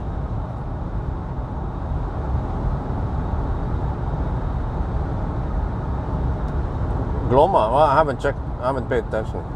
I just saw in the news that there is some flooding all over the place. Gudbrandsdal and Highway 3, you know, Alvdal is flooded. Hemsedal is flooded. There's floods everywhere, man. Hans is ruthless. Freaking Hans, man. I wonder if Hans is German. I bet it's German.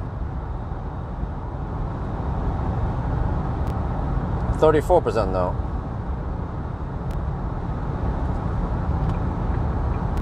That guy's driving without taillight. Does he give a shit? Does he care? Maybe I should hint a couple of times to him that he's driving without tail. Okay, whatever. I think they don't take the hint. Drammen is critical. What do you mean? What do you mean? Wait. Are the roads closed around Drammen?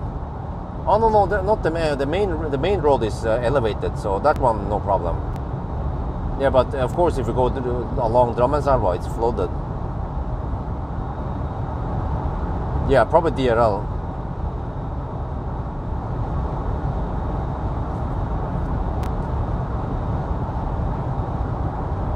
Okay, but can someone please check for me? Or do I have to check myself?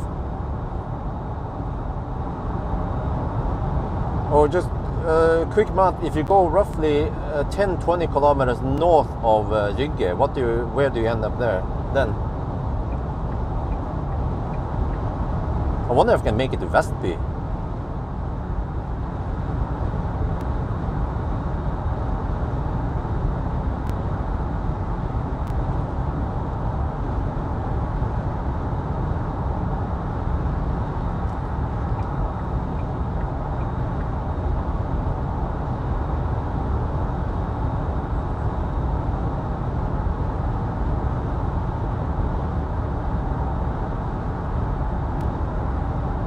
It's 32% left. Wait, don't tell me that it's gonna drop fast towards the end now.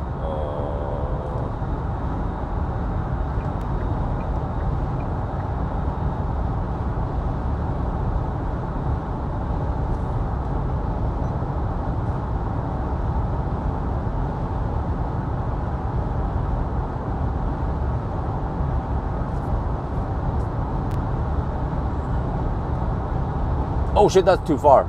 Yeah, that's too far. Okay, what did we got before Vestby then? I need something around 10, maybe at 10, 20 kilometers north of Riga. Is there a supercharger there? There are freaking superchargers everywhere, right? Where there isn't. There isn't. Then we have to go for some Fortum and something. Okay. That means I might want to go for Riga then.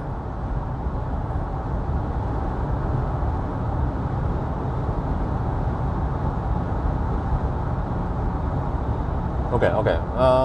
Possibly, yeah. We will most likely stop at Riga in around 20 kilometers from here.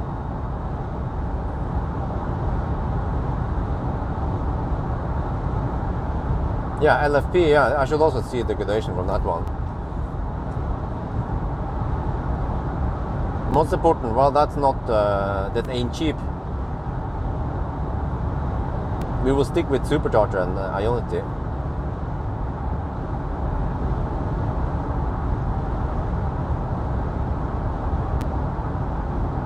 Well, I think actually by the time we reach Riga, it should be low-ish anyway. We're at 31% now, so it will be around 20% at Riga, supposedly. We'll see.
Man, I can barely overtake these guys. Come on, if I just had a little bit more VMAX.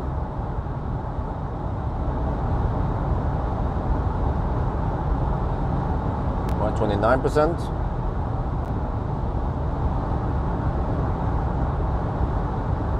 Well, we might actually be closer to 10% by the time we arrive.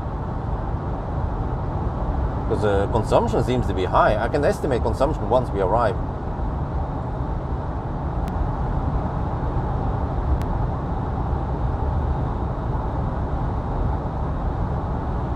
I'm getting a little bit hungry now. I had food around 6 or 7. Yeah, I think it's time for some food then. We will have around 45-minute charging stop here. We should unplug around 80%. Well, I finally managed to overtake that dude, but it took me forever because I'm already going VMAX. Can't go faster.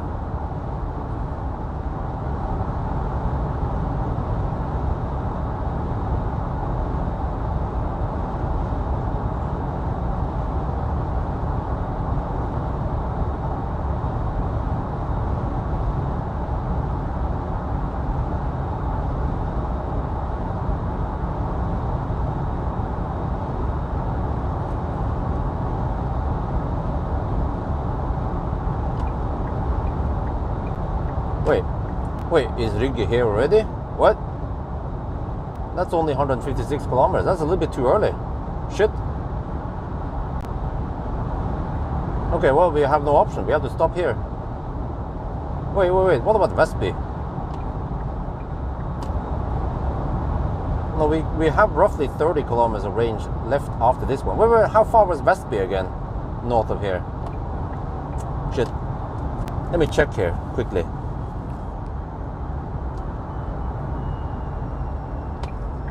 Let me just pull over here. It will cost me a minute, but this is super clumsy. But we don't deduct for anything. Let me see. Tesla supercharger Vestby.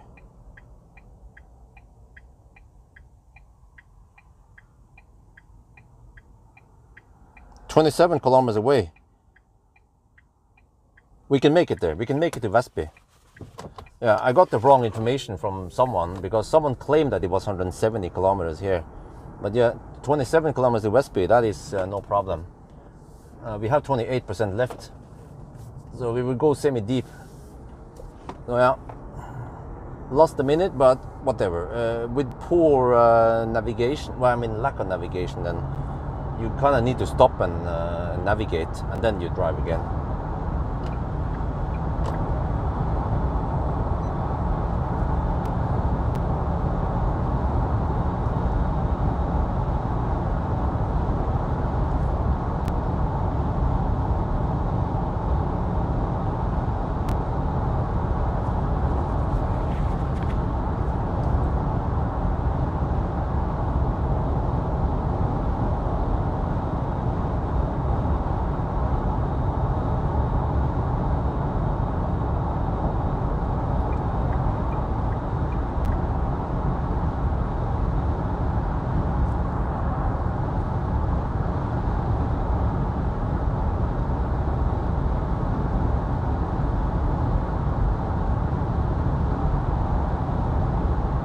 Yeah, it'll be kind of close. I will probably be at 10% or I don't know, 8% at arrival. We'll see.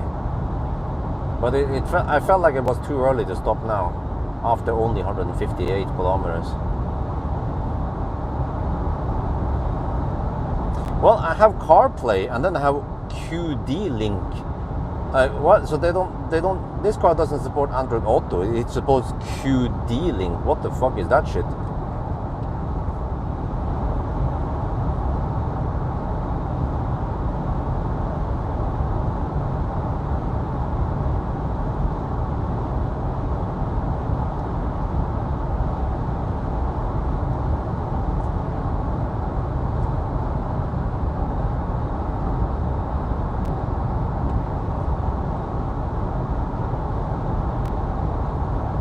So what temperature do I got here?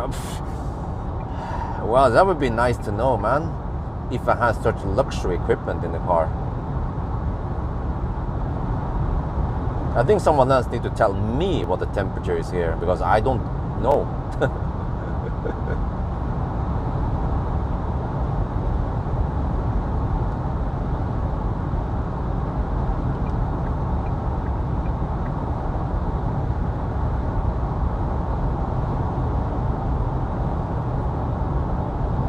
25%? Yeah, it's too early, man. I have to go deep enough, 10% deep, before I charge the first time. Wait, we are 25% now, and we have done 163 kilometers. You guys can calculate the consumption, right? I'm not sure if we started with 100% or 99%, but at least the car scanner showed 99%.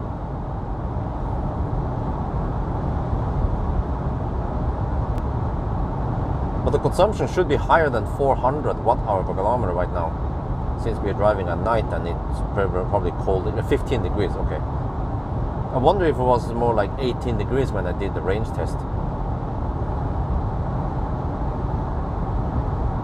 Oh yeah, maybe they don't have outside temperature in China.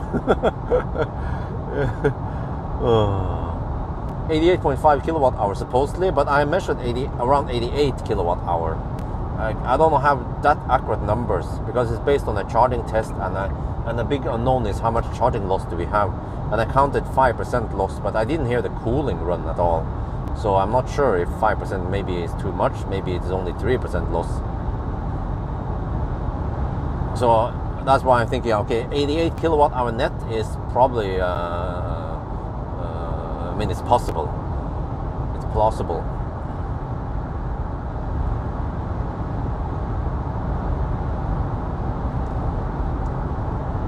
Huh? Really? 370 only? I thought it'd be higher. Because think about this, if you have only 200 kilometers of range on the full charge, then wait, oh no, we have more than 200 kilometers of range. Oh, okay.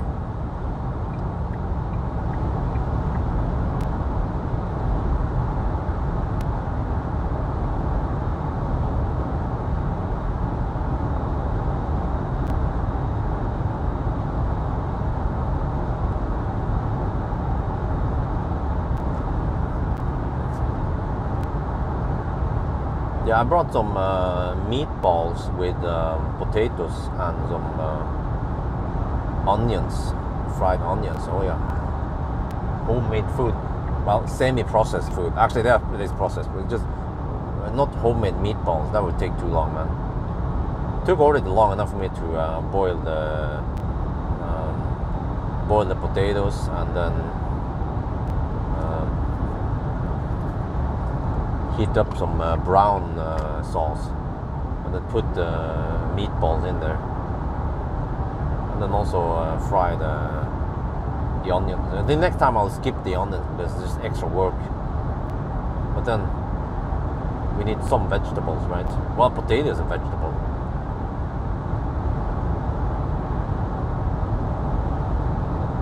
So yeah, just had some meal.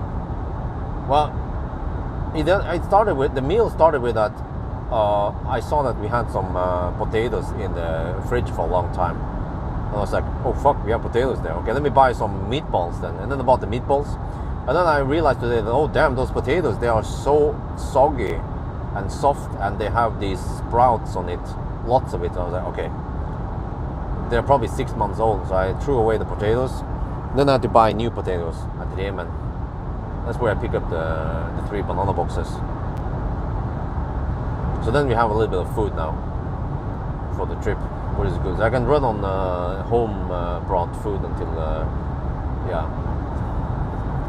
it will keep me fed for the next 3-4 hours. Okay, down to 21% now.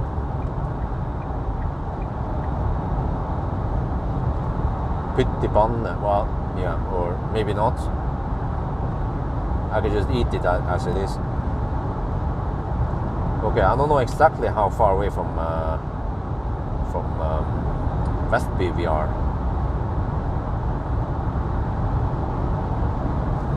Maybe you guys need to tell me how far away from Vestby we are.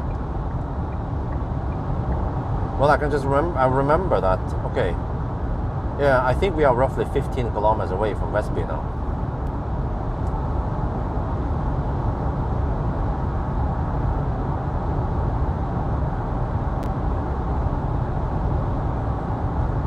I use the trip meter as a reference for distance calculations.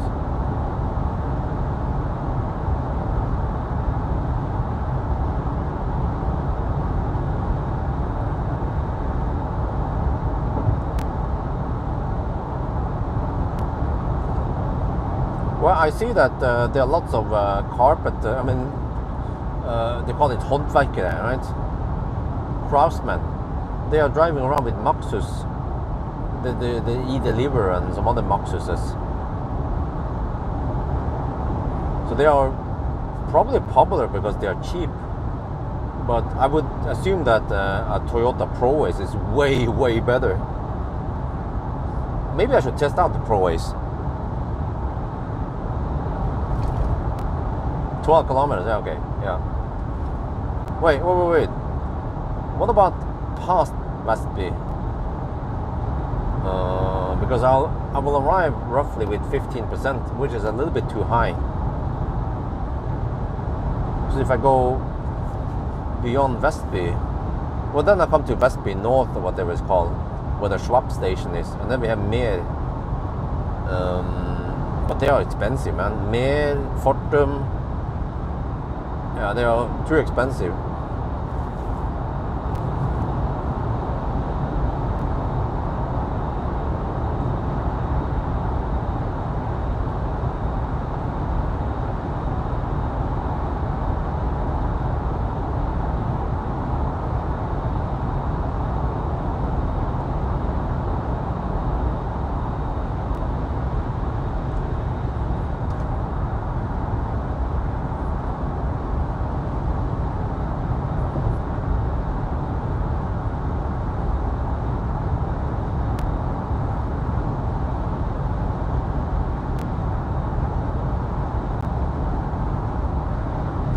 What?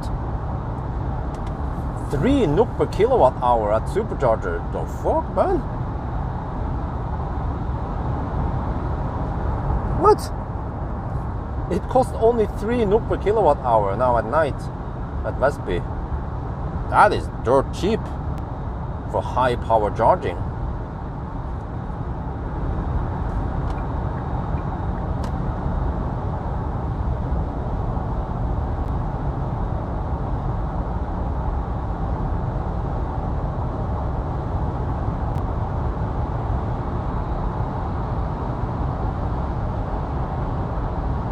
Man, freaking Norwegian Nisse. I was slowly overtaking that woman, and then she speeded up. The problem is that I can't just hammer her because of this thing here I'm driving. Now she's being freaking annoying. Maybe I should test my lead bar on her. But the problem is that don't mess with anyone if you can't outrun them. And I'm driving the inferior car right now, so I can't just yeah. As long as you are faster than them, then you can mess with them.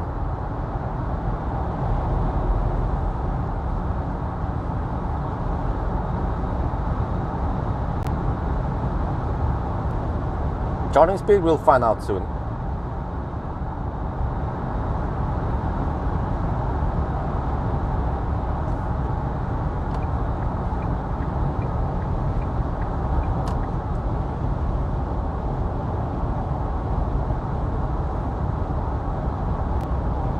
Okay, Vestby is coming up. We have 17%.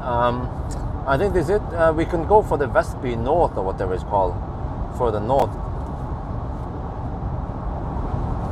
But I think that would be way more expensive. The 3 NOK per kilowatt hour is a bargain over here. What is the price at Mer, by the way? Mer, we have Mer and Circle K if you go slightly further north.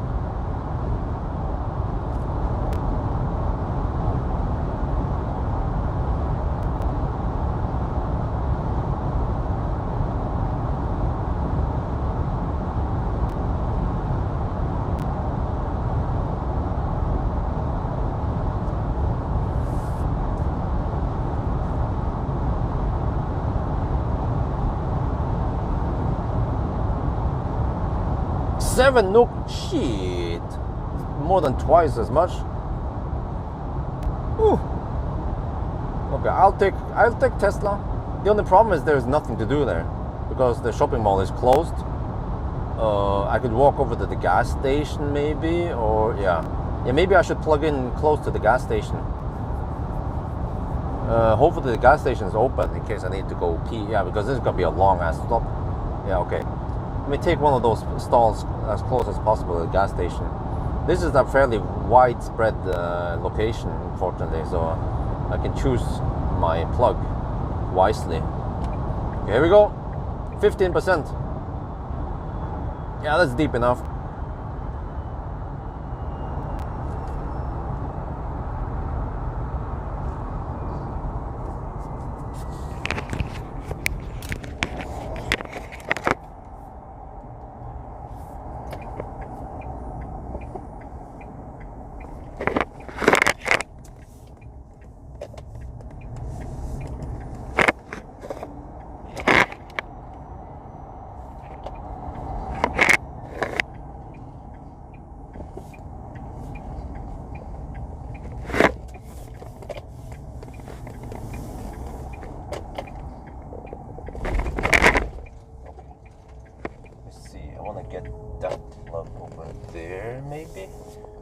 Too far to walk, but yeah, okay, I think that's a good one.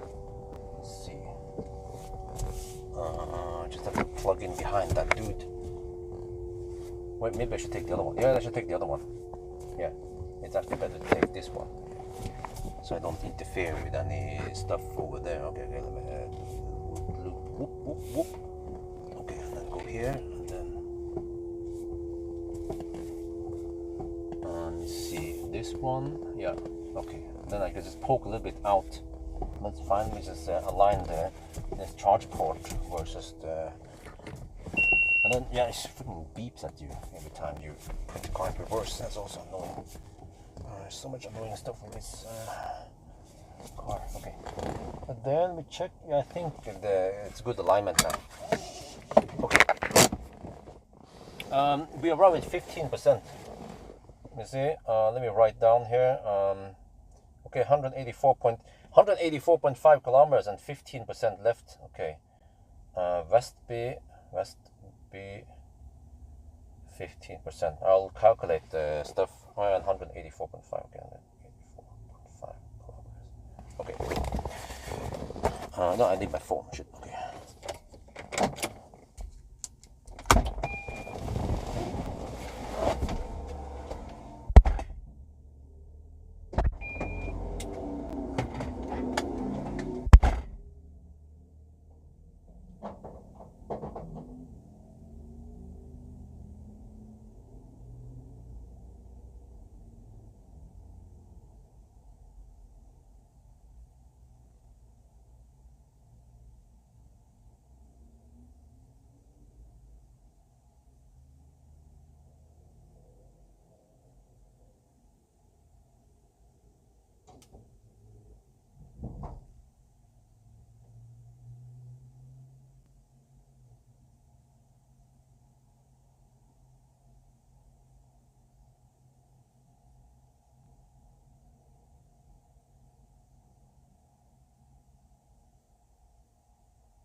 Okay, here's the deal here.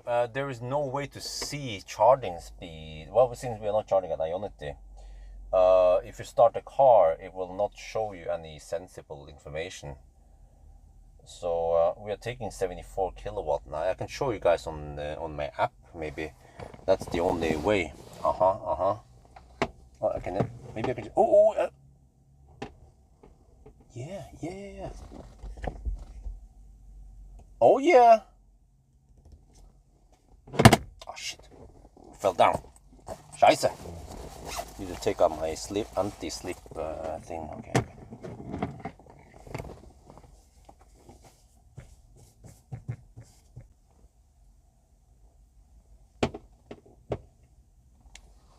Can I keep it upright? Yeah. Okay, there we go. Like a boss. 75 kilowatts. Welcome to the 75 kilowatt club. Okay, now I go out and film a little bit here.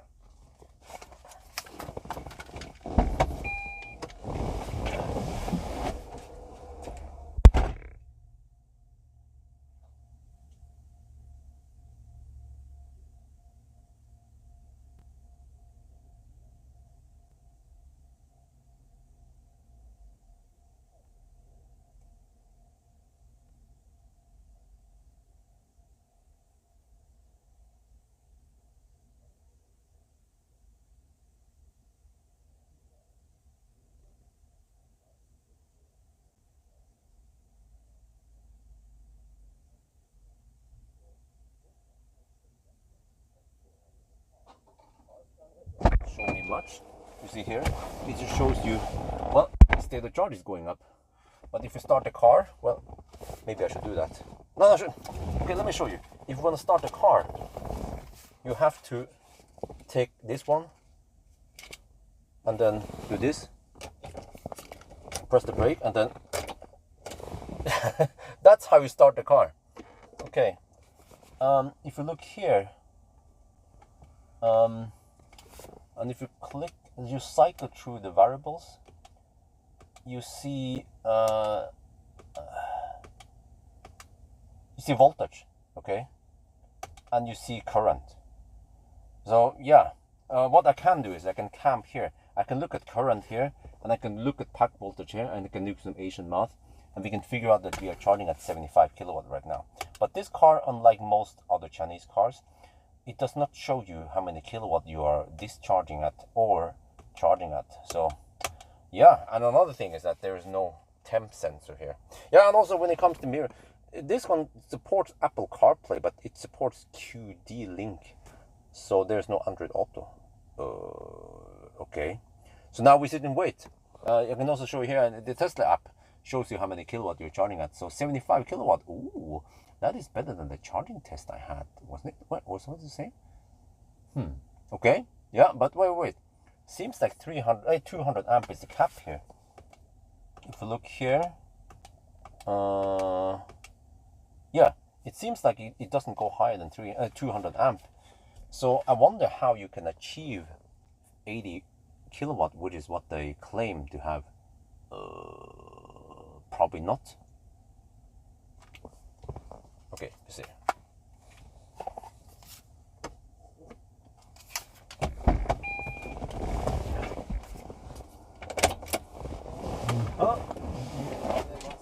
Oh, okay. Hey.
น้ำมันเสียงดังเข้ามาในนี้โอเคแล้วก็แต่ว่าปัญหานะครับคือรถนี่แหละมันไม่โชว์ว่าเราชาร์จเร็วแค่ไหนแล้วเราไม่มี information ใน car scan นะครับแต่ว่าถ้าเรา start รถนะเนี่ยจะ start รถมันจะเป็นอย่างนี้นะ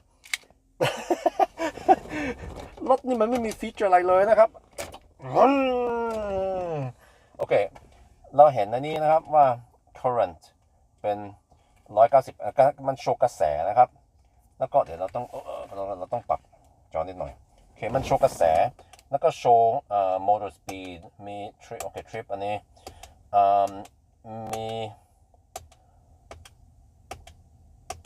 volt โอเค volt 375ก็คุณก็เอาอันนี้คูณอันนี้มันก็เป็นสัก75กิโลวัตต์ตอนนี้เราก็รับ76กิโลวัตต์นะครับตามสเปคมันจะเป็น80นะมากสุดนะก็ไม่รู้นะเพราะว่าอันนี้เป็น LFP แบตเตอรี่แล้วโวลต์มันไม่ค่อยต่างกันเยอะนะขึ้นลงน้อยนะครับไม่รู้เราจะได้80ไหมหรือว่ามันจะใกล้มั้งดูก่อนแต่ว่าตอนนี้เราต้องอยู่นี่ประมาณ45นาทีนะครับ โอเคก็ไม่รู้จะทำอะไรดีแล้วก็อีกอย่างหนึ่งคันนี้มันไม่โชว์อุณหภูมิข้างนอกแล้วมันมี screen mirroring แต่ว่าผมไม่ใช้ Apple product ก็มี CarPlay แล้วก็มี QD Link ไม่รู้คืออะไรไม่มี Android Auto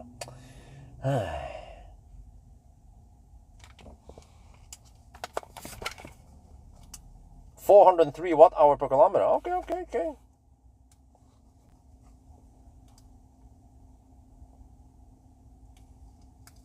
Well, at least I'm gonna have some food now. Okay, let me see. Or some dude with UA in the license plate, which is probably Ukraine, and then he didn't know my channel. He asked me questions about stuff from the. Okay, I just asked. I replied. I mean, I just responded to any questions he had. He didn't know my channel.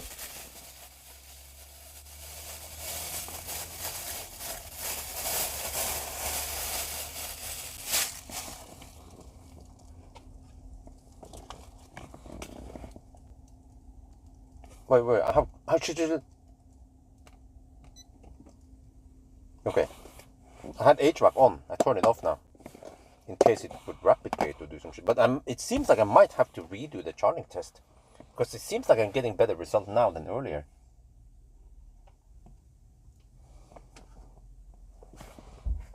Okay, dinner for today is meatballs with some potatoes. This is homemade stuff, man. I don't have the spork, the Stormberg spork, and the Stormberg food container. Oh yeah. Paid placement. How is this again? Let me try these meatballs.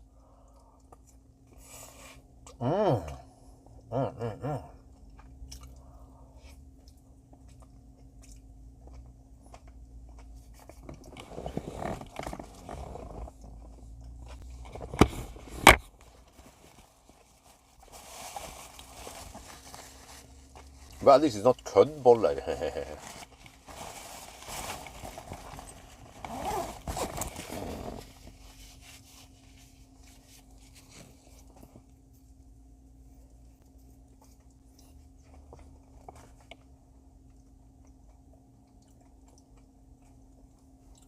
Okay. Well, it seems to be charging slightly faster than I expected, so that's good. Because I was basing on the charging test, which was probably colgating a bit. But it seems like, yeah, I'm getting 199 amp. It seems like this car is capped at 200 amp.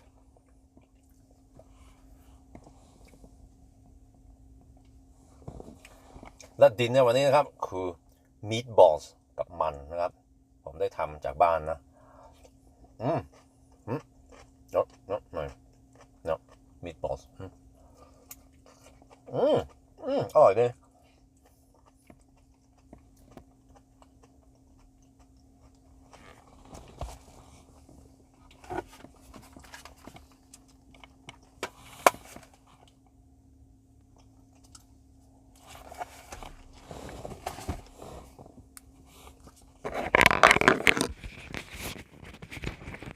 Okay, so now we're just eating, and yeah.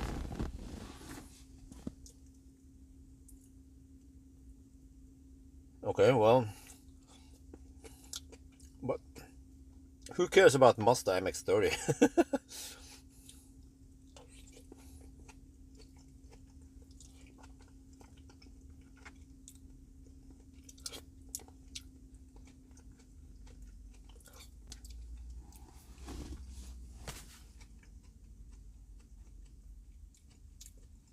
I could have sworn I got only 68 kilowatt when I did the charging test. Wait, don't tell me that there's some shit going on with Ionity or 800 volt chargers versus 400 volt chargers. Okay, we'll see. I will try to visit an Ionity.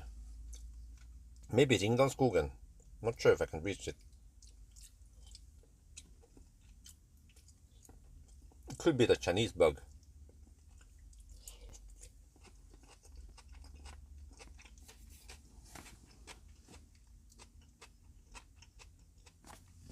Or maybe you guys wanna... There.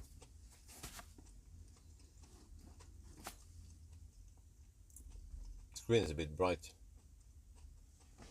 There.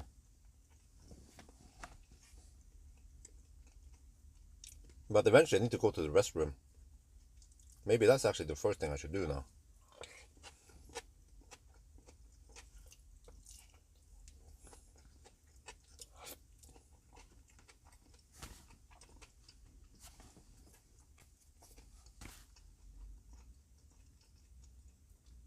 It's insane how many people misspell Ionic.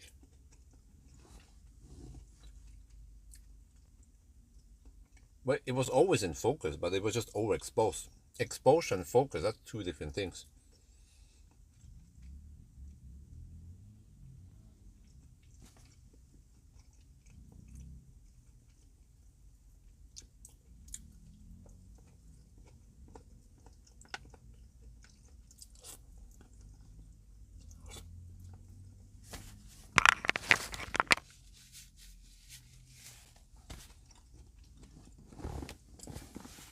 Well, it's basically because it bleeds out from, yeah, it's bleeding out over the edges.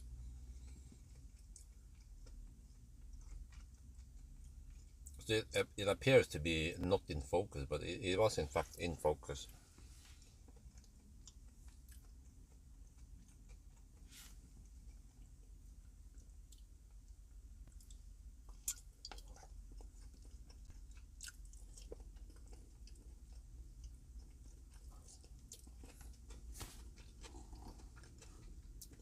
So we will actually avoid, I think we avoid most of the bad weather. But the bad weather is supposedly going on right now around Uddevalla. If you look at the weather map, there's some really heavy rain around Uddevalla.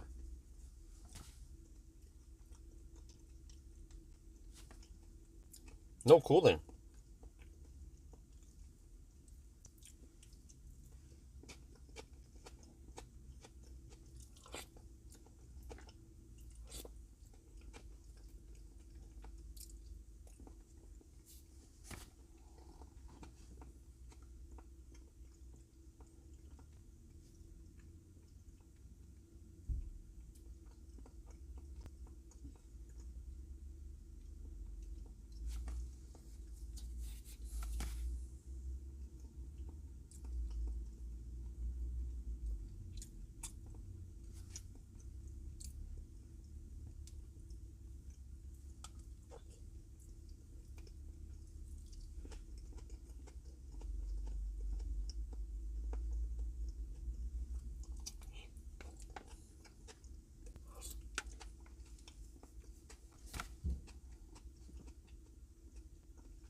Wow, 403. Okay, well,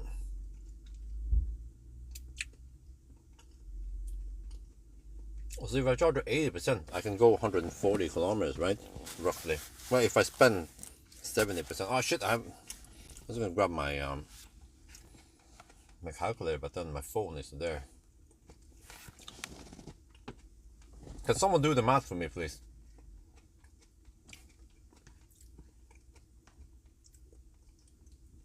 How far away from Ringdalsskogen are we?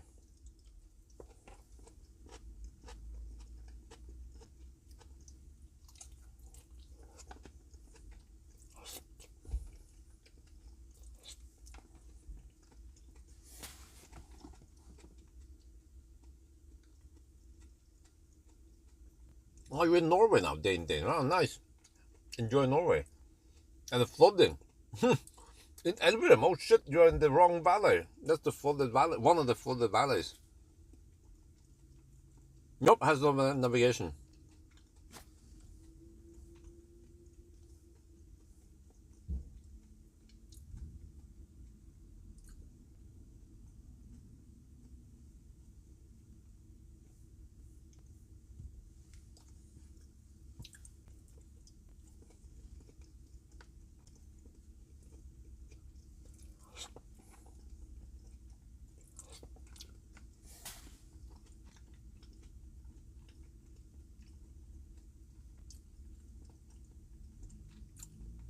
Well, if you guys can't find it for me, then I have to use my phone, then you don't see the charging speed.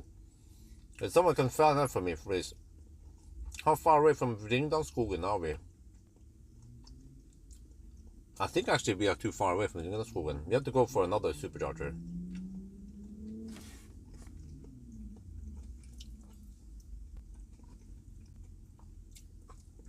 Eventually, we need to test an Ionity. But I think the next one will also be a supercharger.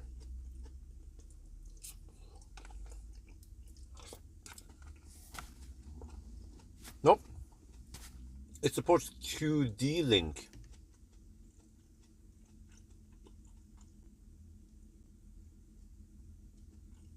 Oh, I don't remember the size of the wheels.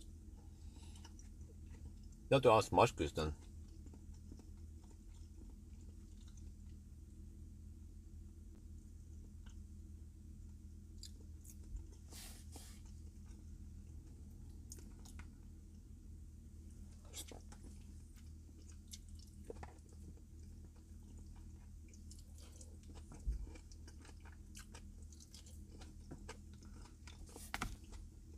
Oh, really? 168 kilometers? Really? Can someone confirm? No, it's like Bitcoin, or it's like what do you call it? We need several people to verify it, and then it's probably true.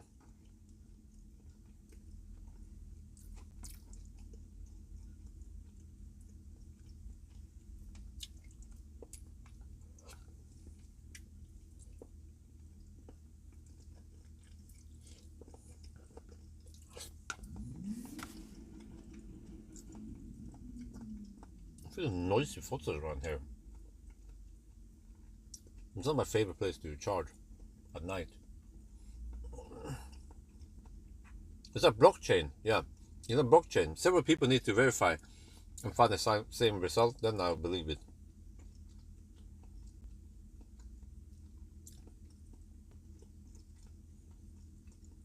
Or shit, that means I need to charge to around 90%.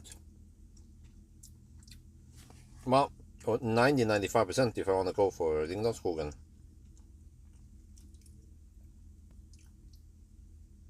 But the consumption will be slightly lower via Oslo.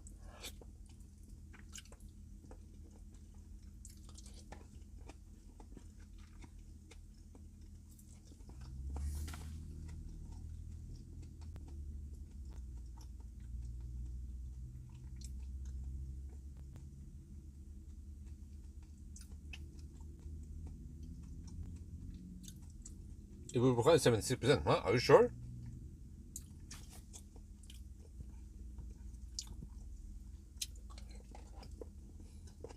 I would like to use my phone so I can calculate some shit here.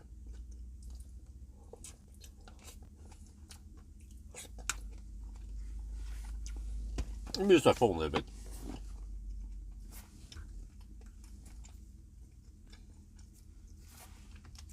So we spend 85% driving 184 kilometers.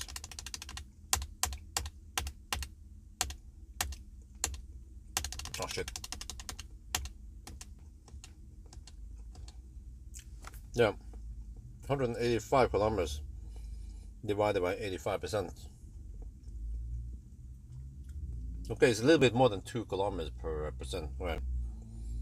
2.15 roughly. Let me check here. Ringdalsskogen from here. Man, freaking noisy fossils. I have to get out of here ASAP.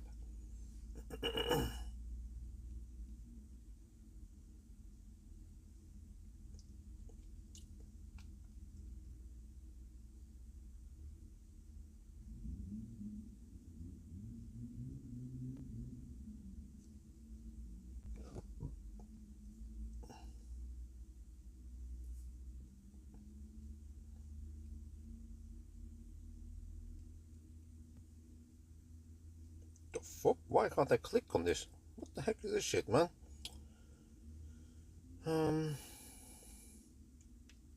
There. The land route via Oslo.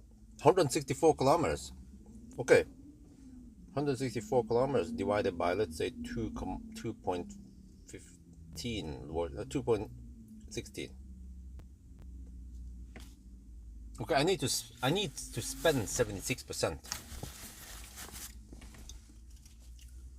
Okay.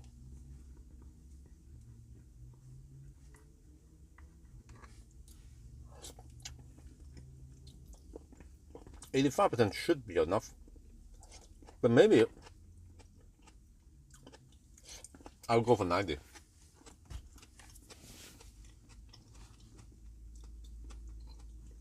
190 kilometers? Where did you get that from? What? Let me double check here.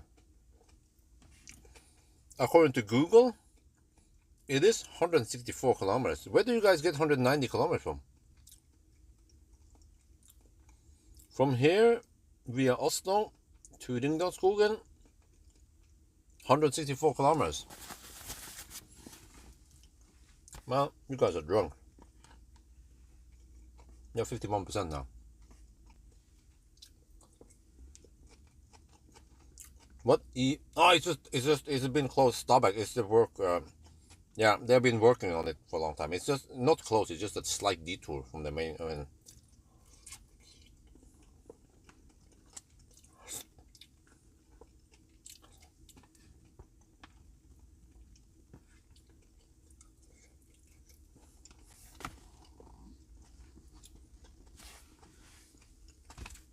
okay, I think I'll save the rest.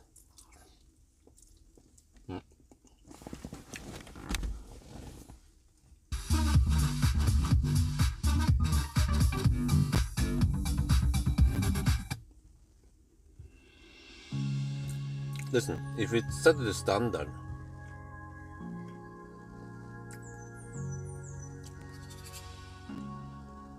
you guys need to listen to this.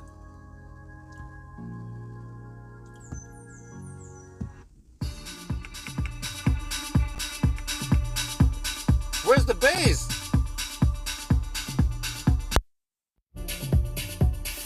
There's no bass here.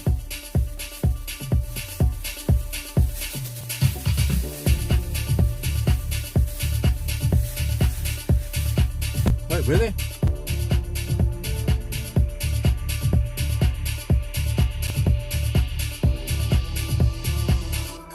I'm still waiting. Clouds rolling and fade away. Hiding from what you wanna say. All the games you play. Okay, guys, you guys are drunk, okay? The distance is 164 kilometers via Oslo, and it's 140 kilometers via Oslofjord Tunnel. It's 164 kilometers. Trust me, man, you guys are drunk tonight. Don't be so hard on the beer.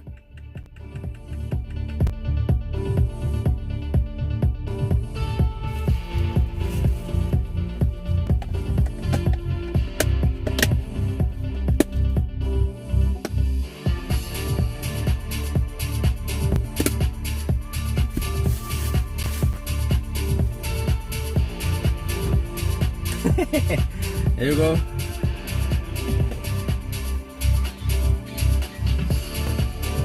If I boost the bass a little bit, it becomes slightly better.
You'll see the interior.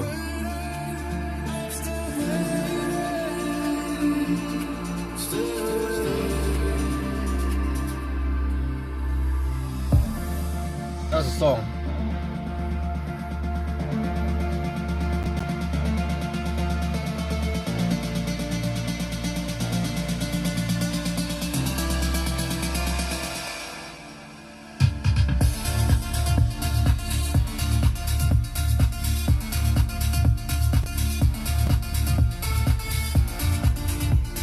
let's go outside.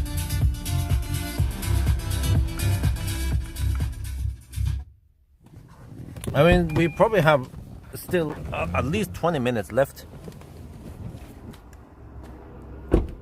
So I'll show outside. We have lots of supercharger stalls here. Here we have Vestby Center. Vestby Storcenter, actually. Which is closed right now. And then here we have the Maxus. Huh? Do you like this shit? Do you like this shit? Huh?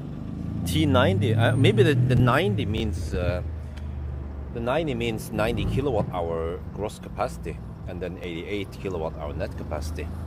We are currently at the EH now. So here's in the back, huh? Do you like that shit? Do you like this shit? It looks badass, right? Huh? It's freaking huge.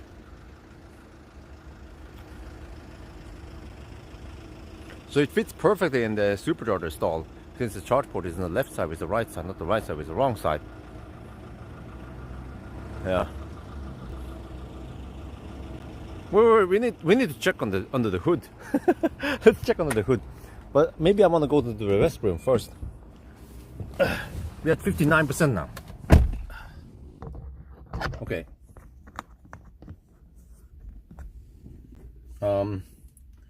So I need to go to the restroom first in case there is some foliage down.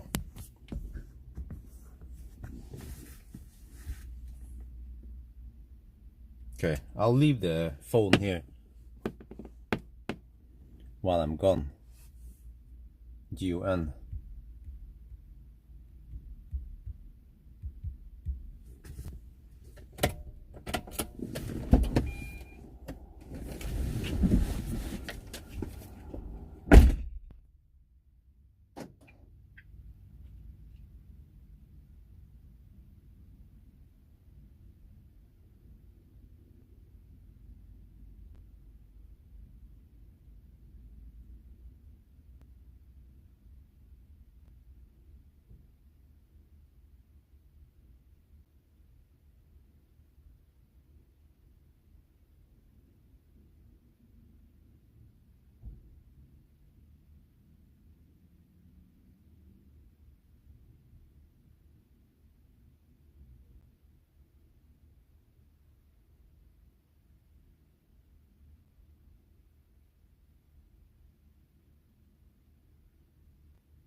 Holy crap, man.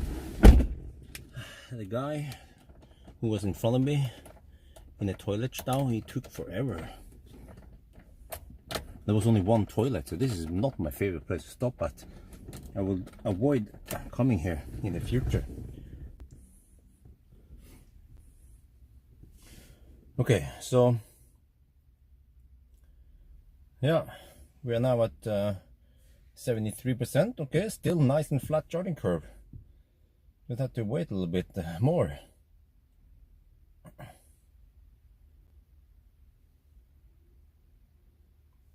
So we need, I'm not sure, but just to be safe, I'm not sure if, yeah, I will see how slow it charges past 80%. There's still no cooling going on here. Well, hopefully once we hit the battery, then we get no Colgate.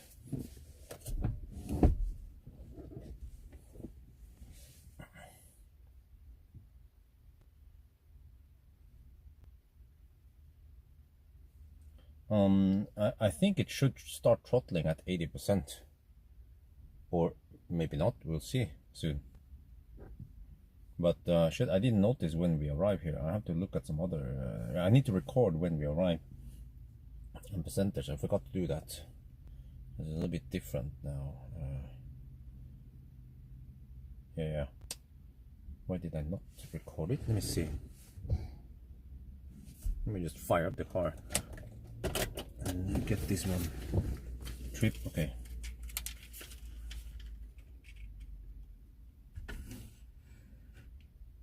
Westby arrival with 15%, but I recorded this one a little bit late, so I had to look at some other timestamps.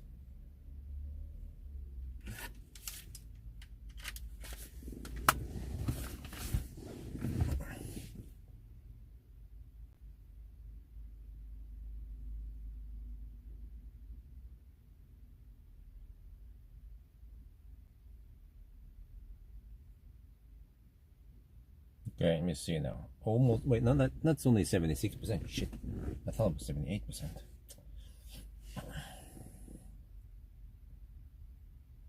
Well, I projected 13.5 hours, but I think that was based on slightly slower charging. I suspect that the charging will be super consistent, which is consistently slow. But yeah.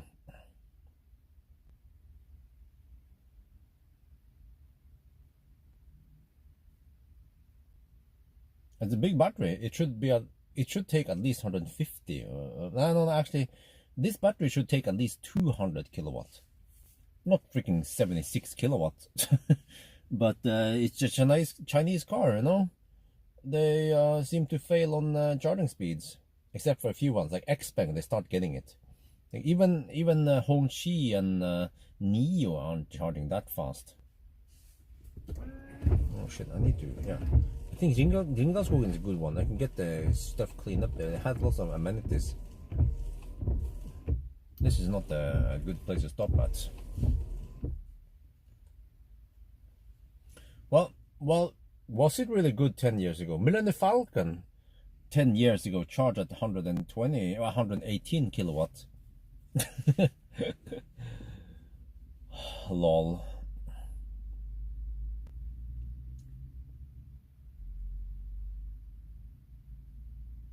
Okay, 78%, well, almost 80%. Let's see what happens at 80%. The plot thickens. Becomes real thick now.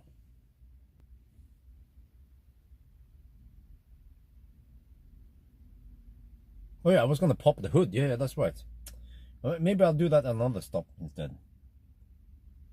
I want to pop the hood somewhere where it's a little bit brighter. Maybe at Ringdalsskogen. Ringdalsskogen has nice lights at the Ionity.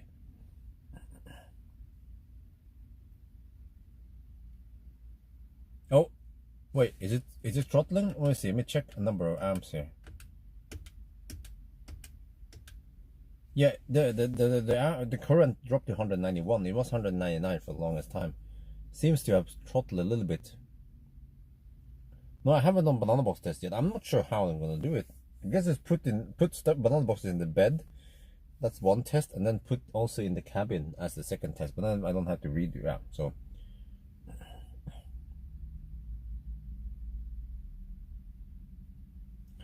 no, okay, simple math. If you go 10 kilometers per hour slower, you will actually arrive about 1.5 hours. Well, at least, what the heck is that? Is a freaking, it's a Model S with trailer hitch. He's pulling a car, and a car trailer with a car. That is barely legal. Well, actually, is it? I haven't seen any Model S with Norwegian registered Model S that can pull at least 1,500 kilograms.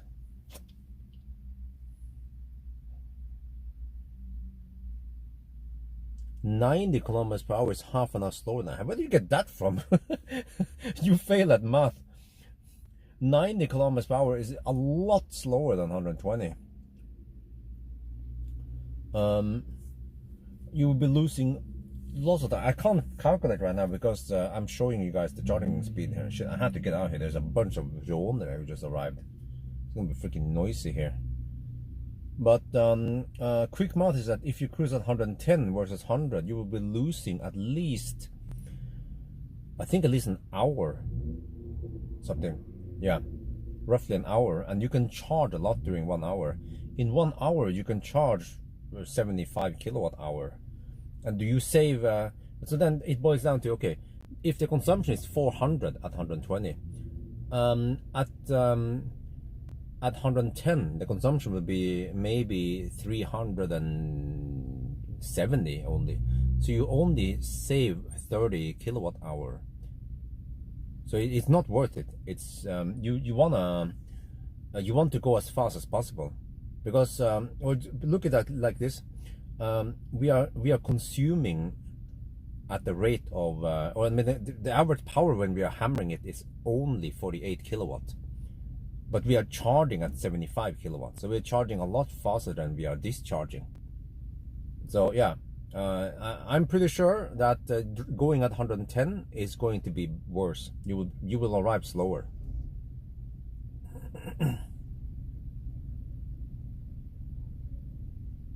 Okay, now it starts going a little bit slow, but it's not that slow. I feel like I need 85%. Man, there's a lot of fossils around here, man. Why the heck did they have to choose this spot right next to me charging?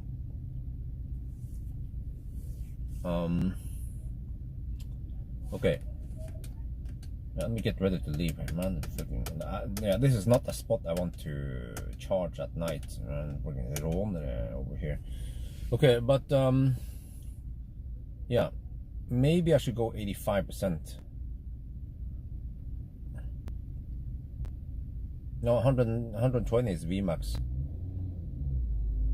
Yeah, I mean, I don't mind if they just camp here and just have a little chat, but they are just making noise and they're idling the cars, which are technically legal, but they don't. The police are not strict about this.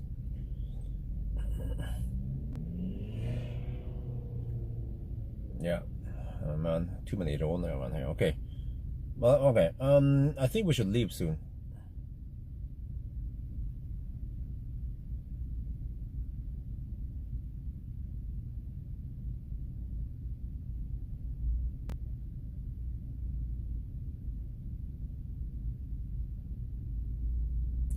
Well, we can maybe estimate it, because at 90, the consumption is 260 roughly. So you can try to estimate it based on that one. So at 90 is 260. At 100 it should be a little bit over 300, and then 110, yeah, around 340, 350 should be plausible. But you see, oh man, oh Jesus. I need to get out of here. Oh, freaking annoying people. It doesn't have cruise control. Okay, let's prepare to leave, man. 85%. You know, these type of people, they also tend to hang out around Alnabru at night and make similar noises. Super annoying.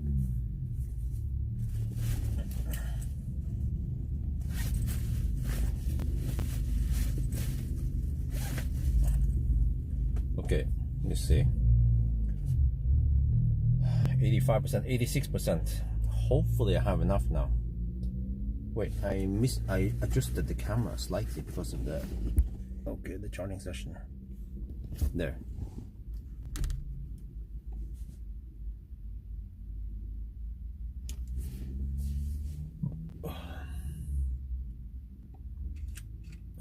No, I mean, it's not that they have beaten down cars that doesn't cost that much. And then petrol, well, they don't drive long distances, so it's not too expensive for them. Okay, let me see, 86% now. 57 kilowatt. Okay, it starts going a little bit slow, so we should get the heck out of here now. Hopefully I have enough. Let me try to estimate something here. Okay, given that I use 80% of the battery and I have 88 kilowatt hour, okay, I have 70 something kilowatt hour budget divided by 164 kilometers. I have a budget of 430. That's plenty. Okay, let's go. I forgot that we can't spend more than that because we can't simply go faster. Wait, how do I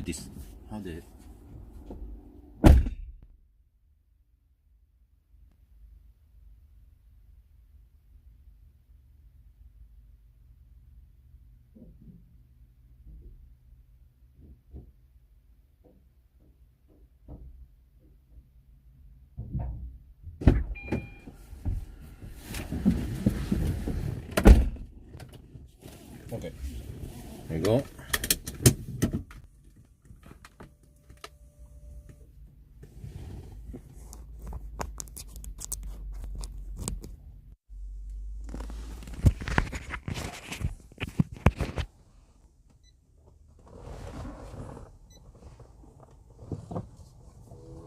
I don't know how long did we stay here? At least we had no rapid gate and no cold gate. But only 76 kilowatt, fairly flat until the end.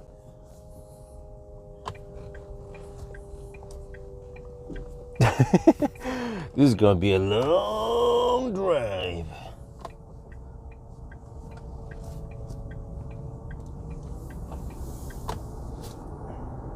$52 minutes? Oh, that's not too bad. We charged to 87% supposedly. And I should have more than enough juice to go to the next one. But just in case, yeah. We didn't charge that much extra. I mean, we didn't charge extra for too long. And we were still taking a little bit over 50 kilowatt when we unplugged. So I think we didn't lose too much time by going extra. Because the next one is a little bit far away. So I just want to make sure I have enough juice for it.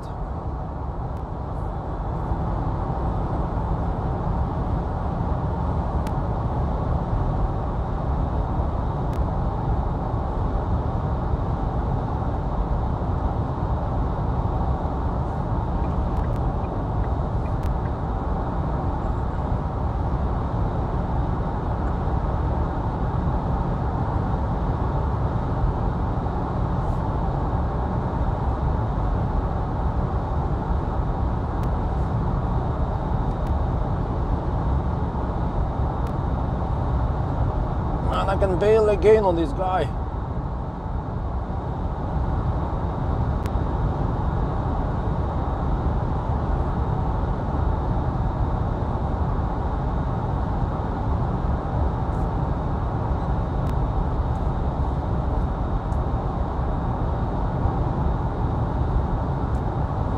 They're going at Maxus speed right now. Oh, come on.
would be nice to have higher top speed like that Tesla has. Shit.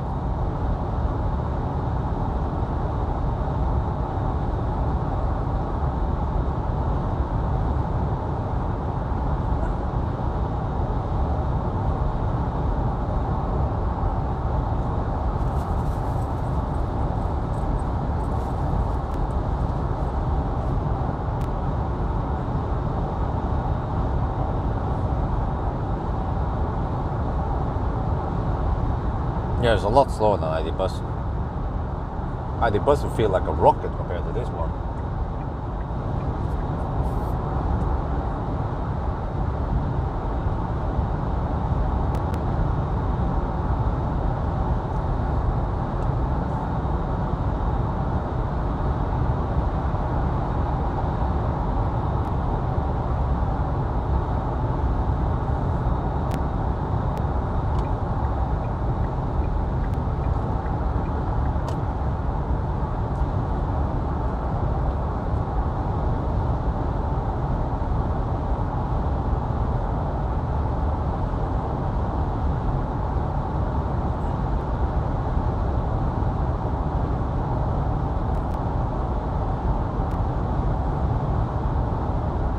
Well, don't try to drive a Volkswagen e-Crafter. That one is capped at 90 kilometers per hour. Probably for a good reason.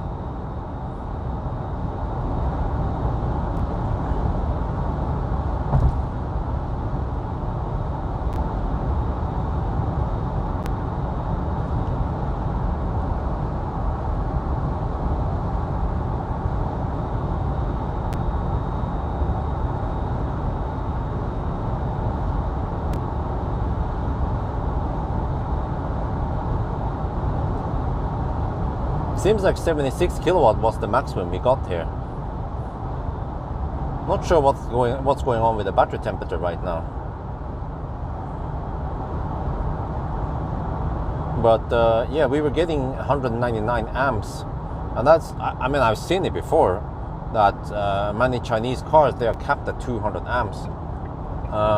It could be that this this car only supports CCS version 1, which is 200 amp capped. Just like the Koreans, like Kona, eNiro, and eSoul, at least the old ones, the classic ones. They also never went beyond 200 amps.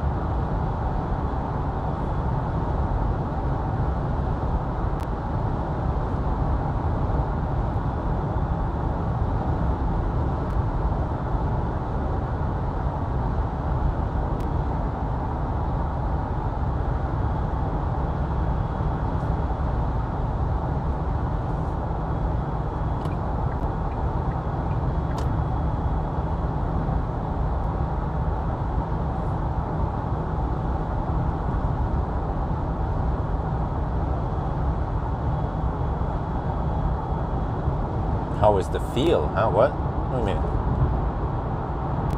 It feels sluggish.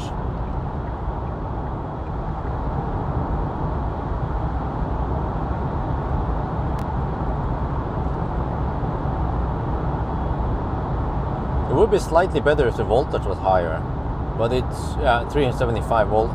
If it was at least 400 volt, we would be getting 80 kilowatts. Well, but according to spec, it's 80 kilowatt. I'm not sure if we will see that. Yeah, it's fairly stable.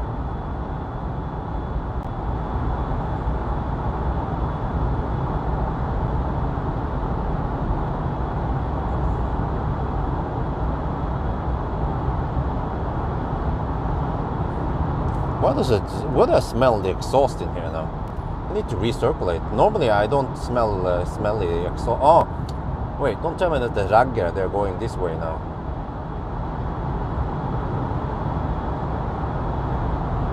Something is smelling in the tunnel here.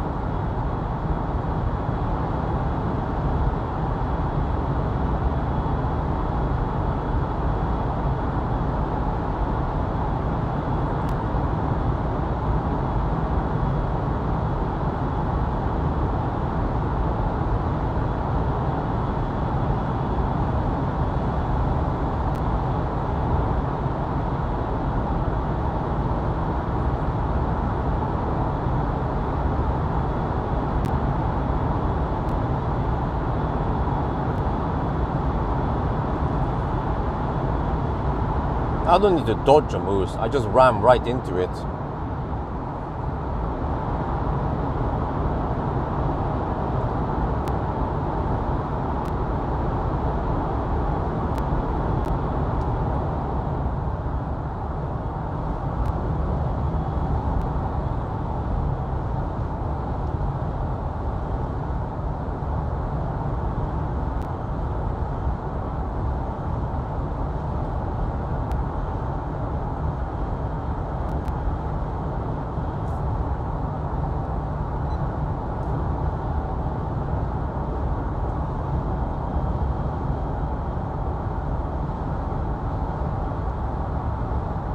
$13.5 hours.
I have no idea what the heck is going under the hood here.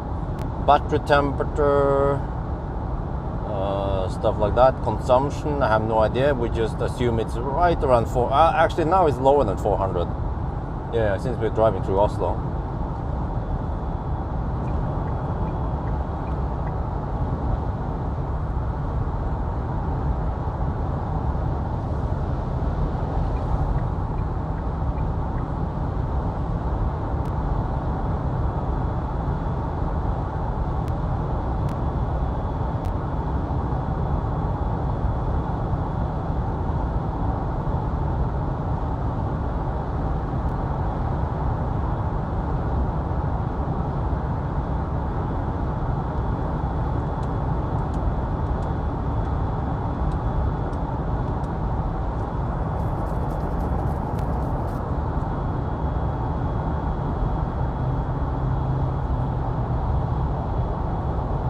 thought something was smelly. There's another faucet, smelly faucet in front of me. Normally I don't need to recirculate that often. But here's the answer. Yeah, there's the reason why. There's another Ghostbusters in front of us.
Let's try the music. Wait.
You didn't expect to see a pickup truck in the bus lane, huh?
Welcome to Oslo.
Oh yeah, Tom Jones.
Nexo, shit. Just saw a unicorn, a freaking Hyundai Nexo. Man, poor bastard. Taxi driver owning that one. Oh, that guy's hammering it with his Model Y. Honey, baby, I've been on the road for so long. Now, honey, baby, I'm begging you, please, don't get me wrong. It's you I'm in love with. You got to know it ain't no me.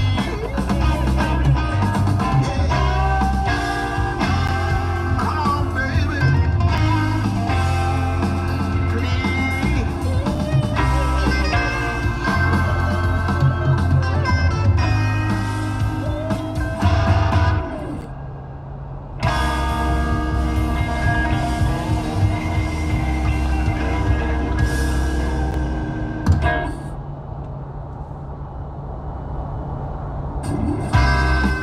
Well, that's the instrumental version, okay.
Status, not much status here. Let me see. Let me just pause a bit.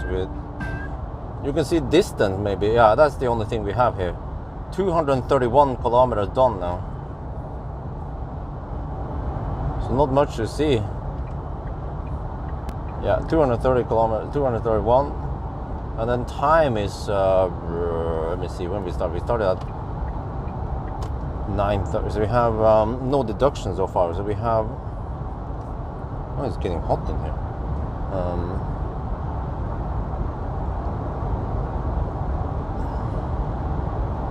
We had 2 hours and 40 minutes before midnight. Oh, 3 hours, yeah. We have traveled 3 hours now.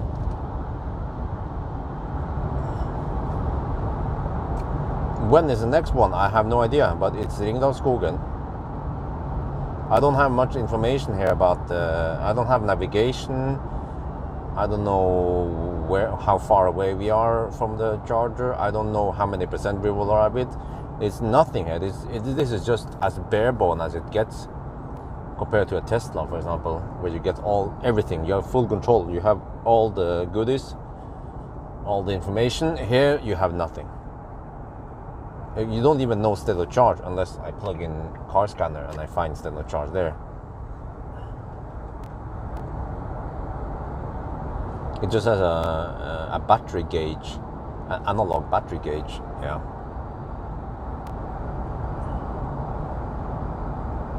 And a power range, power range, yes.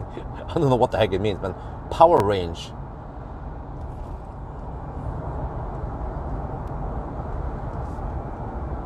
Maybe the Chinese people don't understand the difference between power and energy.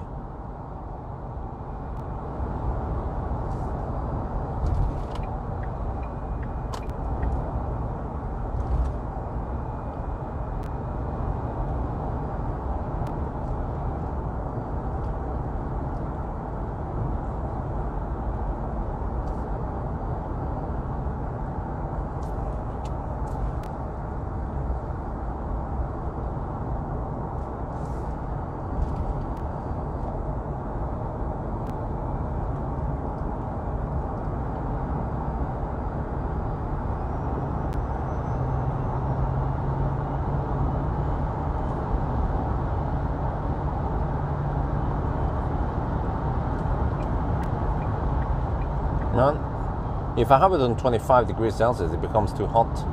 And if I have it on 24, then it's too cold.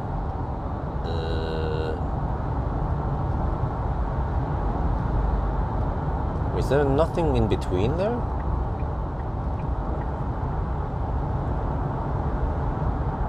Okay, let's put it on 25 again. No, it's 26. Okay, 26 is too hot, 25 is too cold. Right. Who said this was going to be comfortable or easy, huh? I mean, it's a challenge after all. Ugh.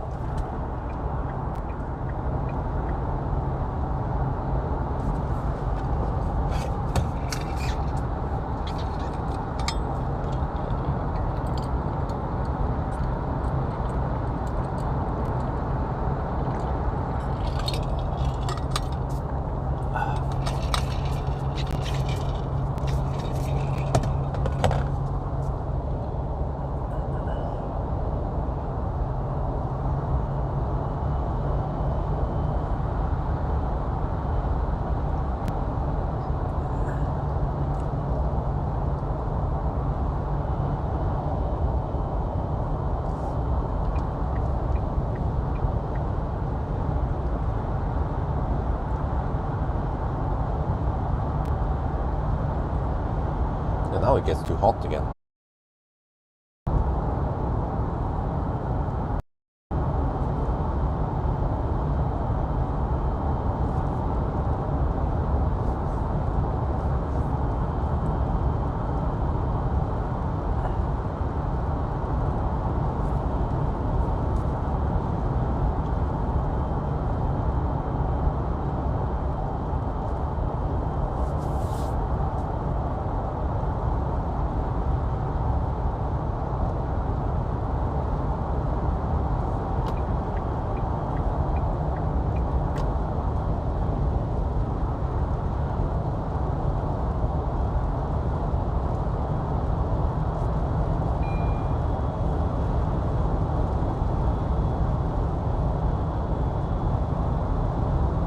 Back. Do we have sound?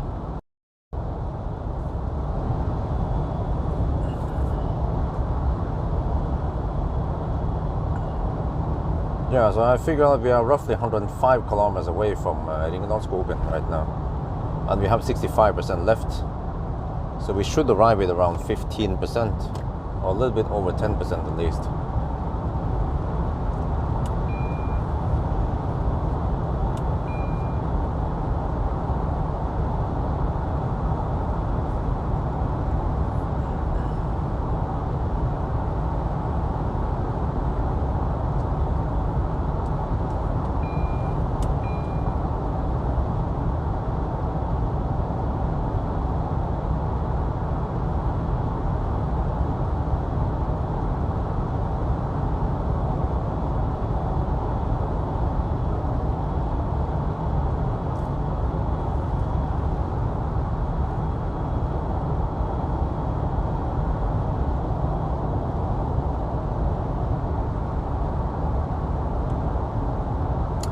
that was a Plaid, of course. I thought it was an old Tesla, but of course it was a new one. Yeah, I saw it at Vestby.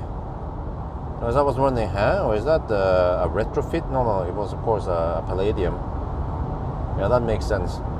But how heavy is the car? Because an empty car trailer is typically around 500, 600 kilograms, which means that you have only around 1,000 kilogram of car you can put on it.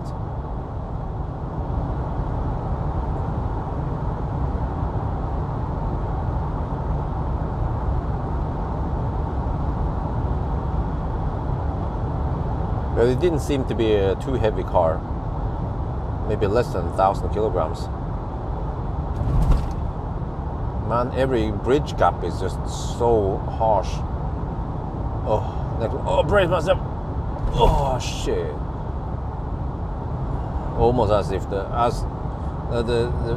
live stream almost goes vertically. 800. Okay, that makes sense. Yeah.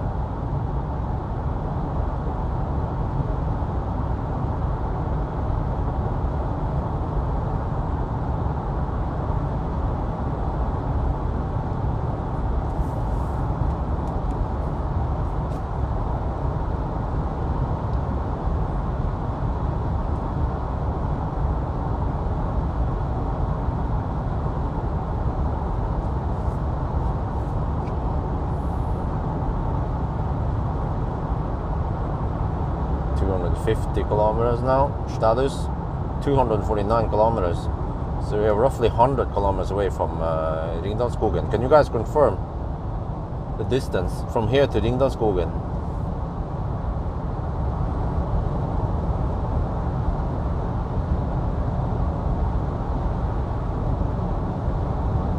Huh? Well, yes, my mom ran the store, Nyland Import. And Snippen, yeah, that was also Nyland Import, yeah.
Oh, a little bit of rain.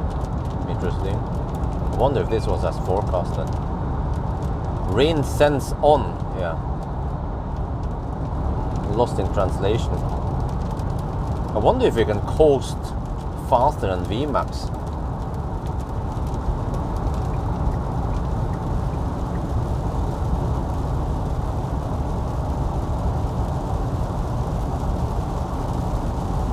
But there's the free windscreen cleaning, the self-cleaning windscreen.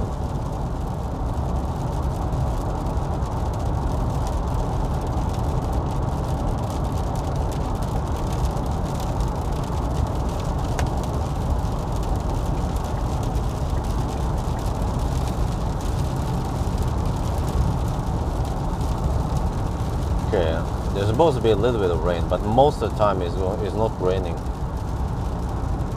during this challenge.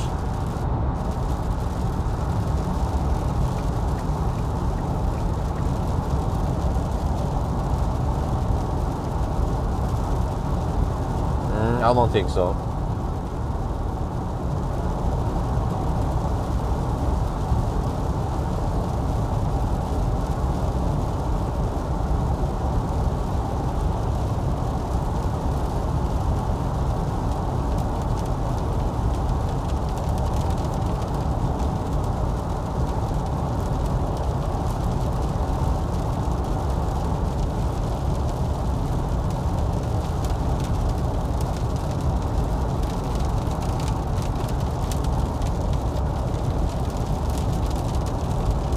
Okay, that sounds about right then. Thank you, cool silver. Yeah. I just have to use my ninja math now, since the car doesn't tell me much. But fortunately, I know the terrain, I know the battery, I know the. You just have to be. If with this car, you have to be a ninja, or you can look at the GOM, which is very misleading. Unless maybe if you drive at 90 kilometers per hour, it gives you correct range estimations.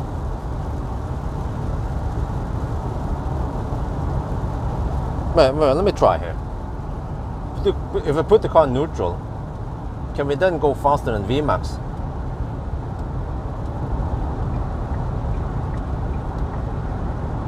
Well, it's not picking up speed. Holy shit, man. It cannot pick up speed. It's slowing down. What the heck? It's slowing down. 9. We're going down Liebakken and it's slowing down in neutral. Holy macaroni. Wonder what the drag coefficient is here. Is it not speaking? It's not picking up speed. Shit. Oh, there.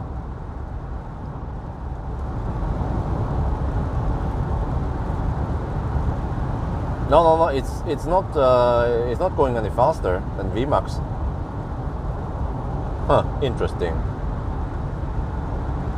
I was wondering maybe the motor would explode.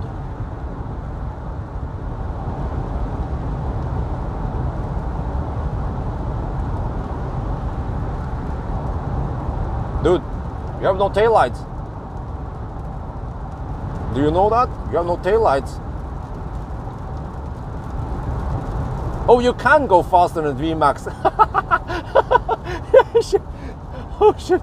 I'm just waiting for the motor to overheat. No, I don't know, man. Went a few kilometers per hour over VMAX. Achievement unlocked.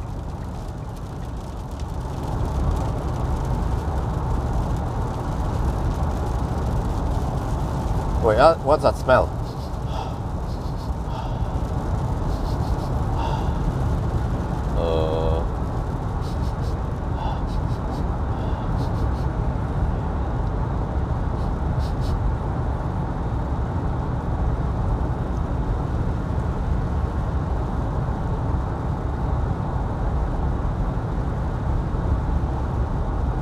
Smells like burn.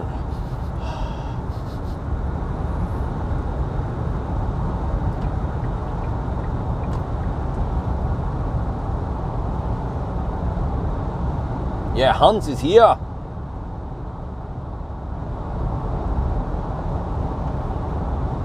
It's Hans with a Z, right? At least for Germans.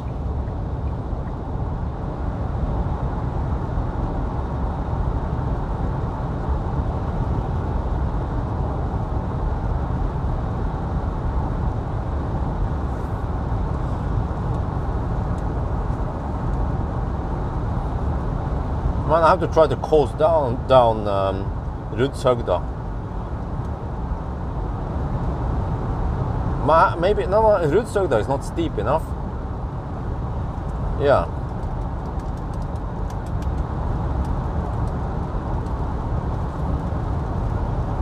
Whoa, what the heck is this?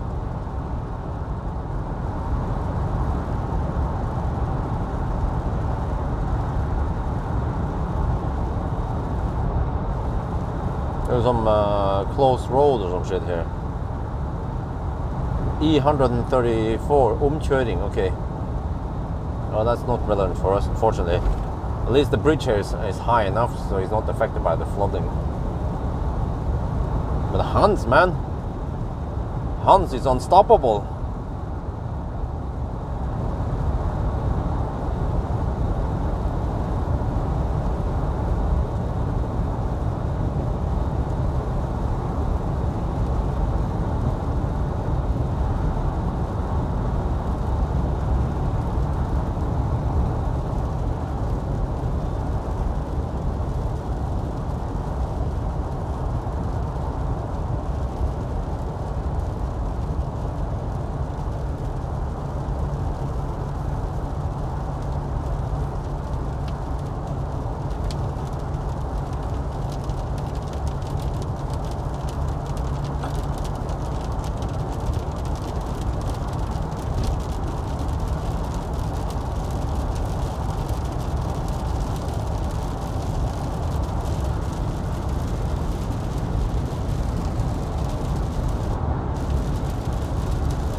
Yeah, I think Mjøsen is high, and also, fortunately, the electricity price is low nowadays. Probably because of Hans.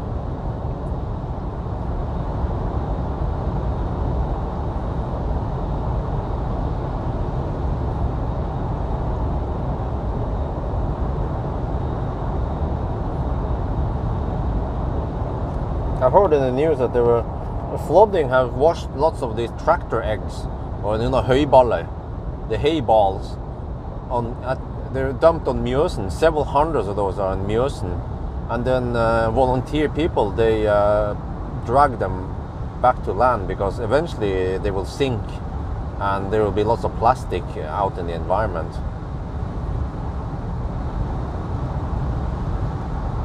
They were doing that around Lillehammer.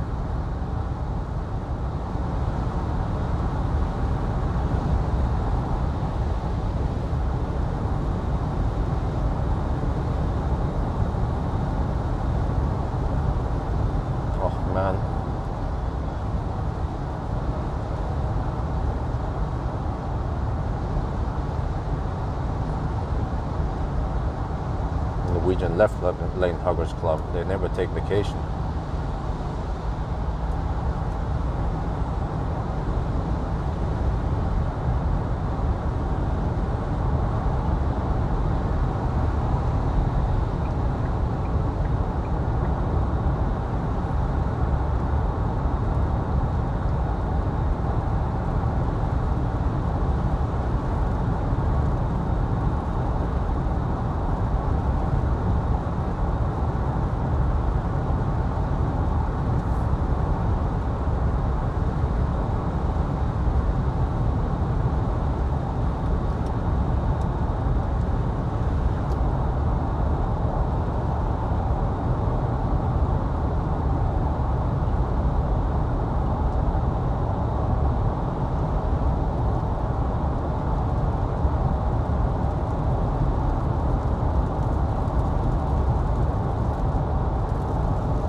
I can smell the farm from outside.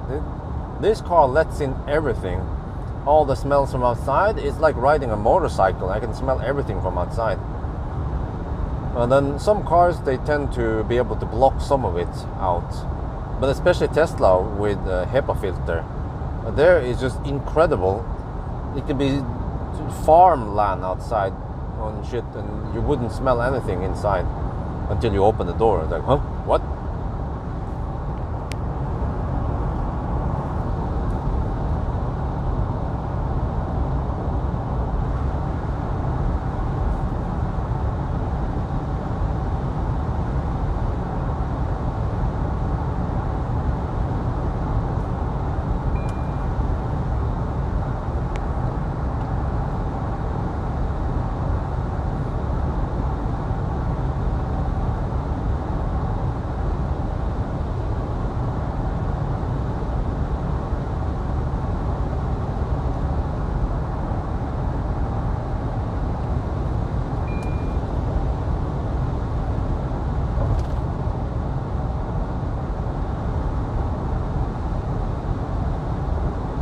Yeah, the Model 3 has pretty good filters.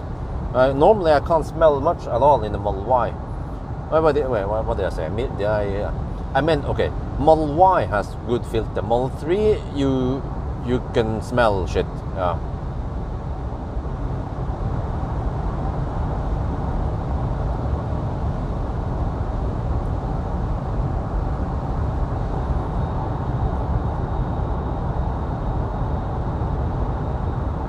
Okay, look, wait. There's not much traffic here. Okay, I'll show you guys the LED bar.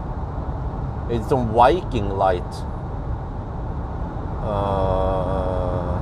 Well, we have to test them eventually after Dal, north of Dal. Well, but then it might be too bright. Boom! Look at that, huh? Do you like that shit? Do you like that shit? It seems to be too concentrated in the middle. Not good spread to the sides. I suspect that these are just some cheap LED bar.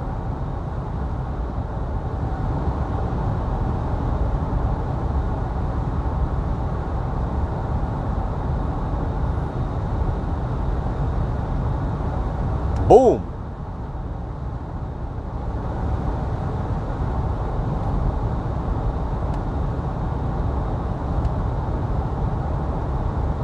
What do you guys think about this LED bar?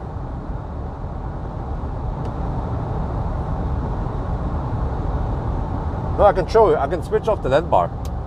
Hey, I'm gonna show you guys. What do you guys think of the high beam? That's the high beam. This is a low beam. High beam. Low beam. Huh? Be like, are you in yet? Are you in yet? Yes, of course I'm in. Shit. Look at this. High beam. Do you see it? Do you see it?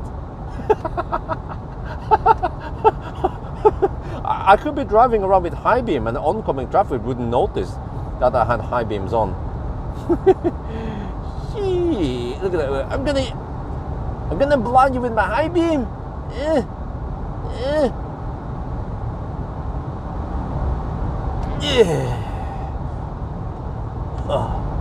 Yeah.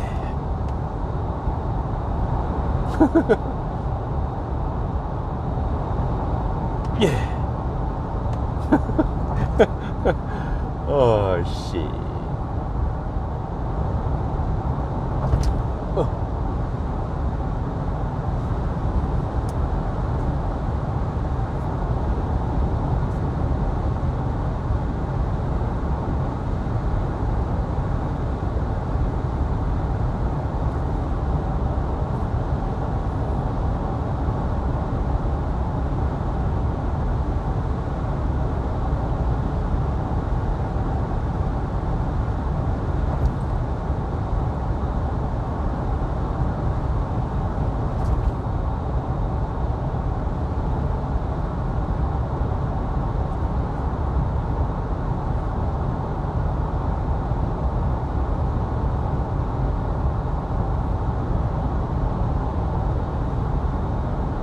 Okay, fortunately Sunday is not closed today. Yeah, it's Saturday night, so hopefully we won't have any detours, delays. Yeah, usually on Saturday nights they don't work because it's weekend.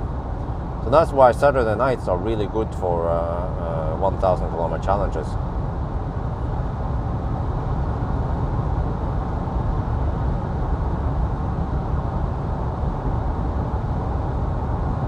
$65 kilometers go. Thank you. Cool Silver is my navigation. Thank you very much, man. Because this car shows me no information. Hey, can you also tell me the outside temperature? Man, this is so low tech.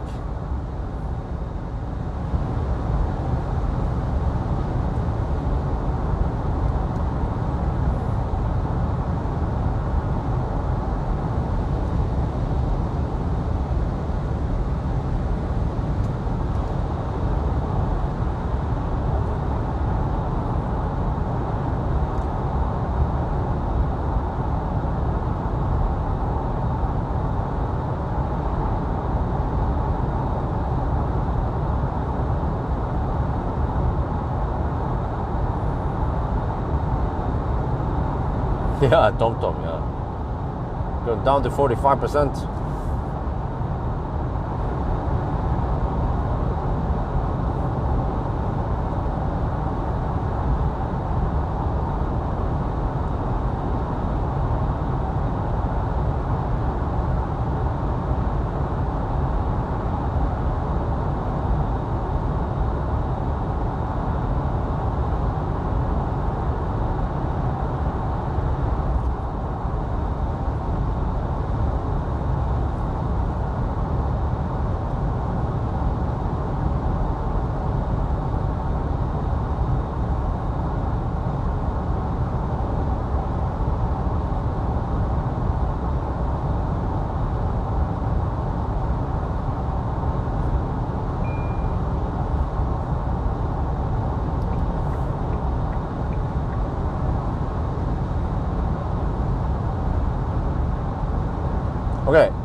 need to ask you guys.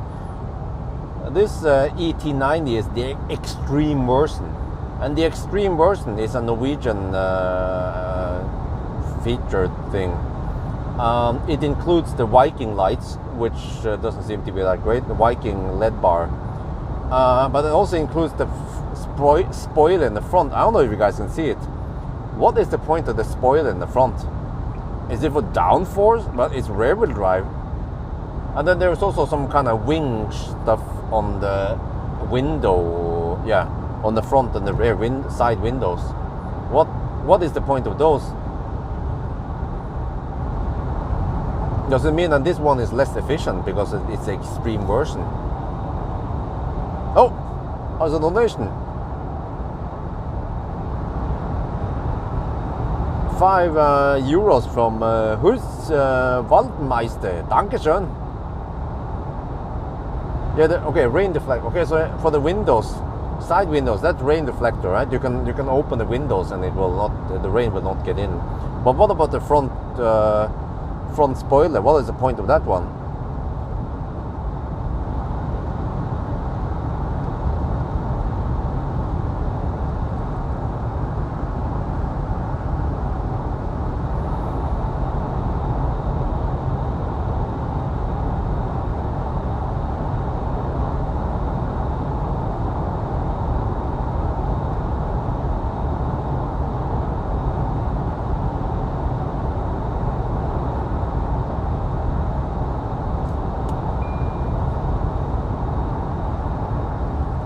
Keep stuff from the front windscreen, huh?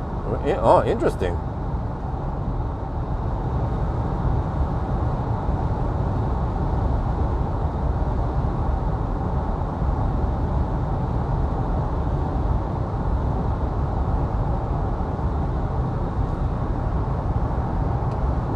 Rock deflector?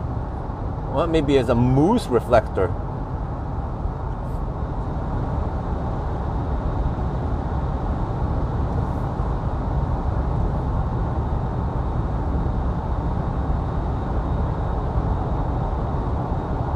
Okay, we're roughly 55 kilometers away from Ringdalsskogen. I'm down to 41%. Let's have another 1 hour charging stop.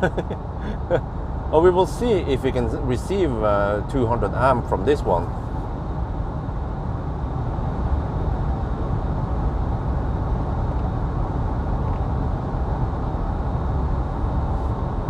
Maybe I should just have my next, well, actually, I'm not hungry yet. I was thinking about eating the remaining meatballs. But, yeah, I'm not hungry yet.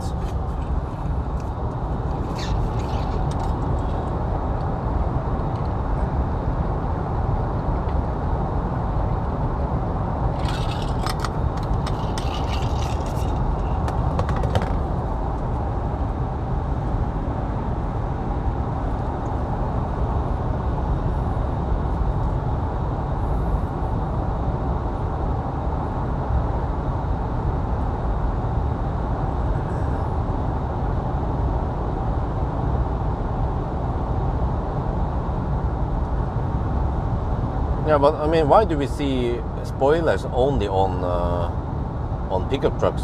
Why don't they put these spoilers on regular cars then?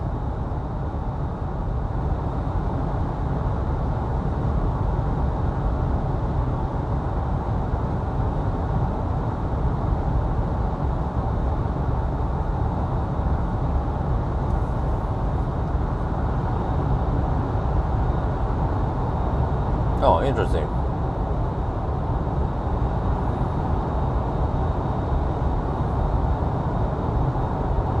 Less wind noise. Oh, well, that would be great.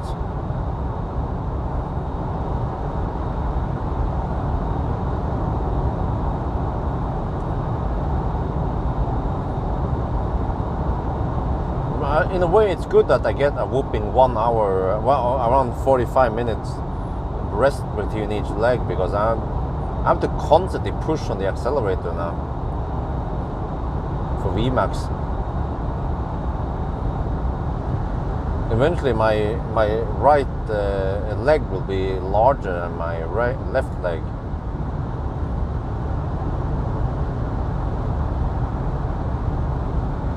should be more muscular on the right side. Around 580k NOK in Norway.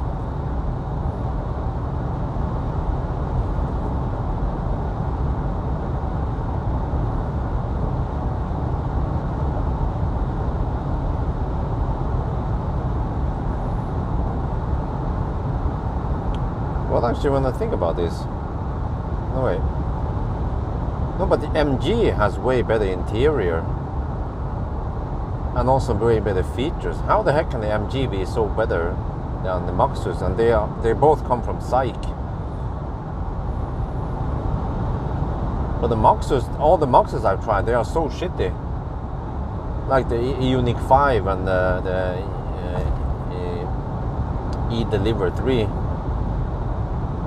I haven't been too impressed of any Maxus so far. There was another Maxus minivan supposedly coming out, or it's already out. Maybe I should try to borrow that one. So I need to make some interesting videos. Something that gives me lots of views.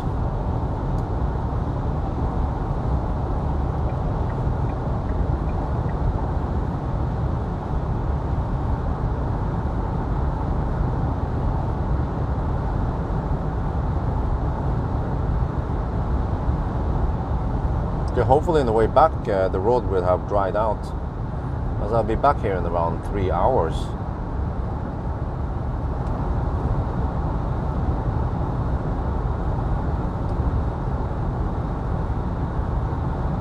Yeah, there is this crazy Maxus van that has these executive seats in the second row and then more seats in the back, third row.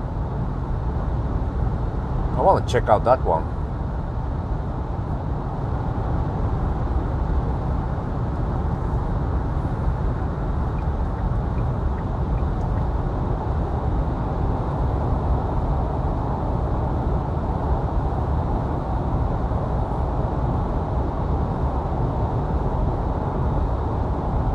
Okay, around 45 kilometers left for Ringdalsskogen. The Ring Valley Forest. That's a great name, man.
Charger on that side now.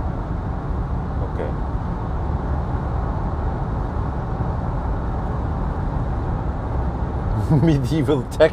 Oh, you guys are being mean to the Chinese cars now, right? The next car I will test is the Neo EL7. That one has some high-tech shit, like battery swap.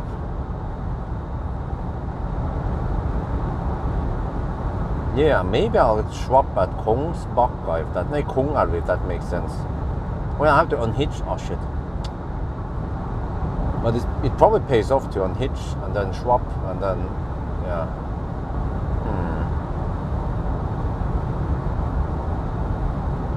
Wait, but I have to top up somewhere before I go and swap. Yeah, that's true.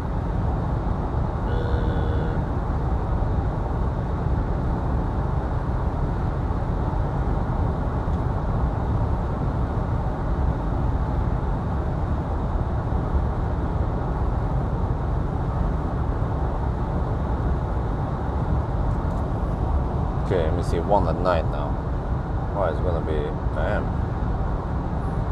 Like, I wonder if the Aura bus is going to beat us. Our freaking buses will be faster than this Chinese pickup truck. That's a little bit embarrassing, man. That we are beaten by the short bus.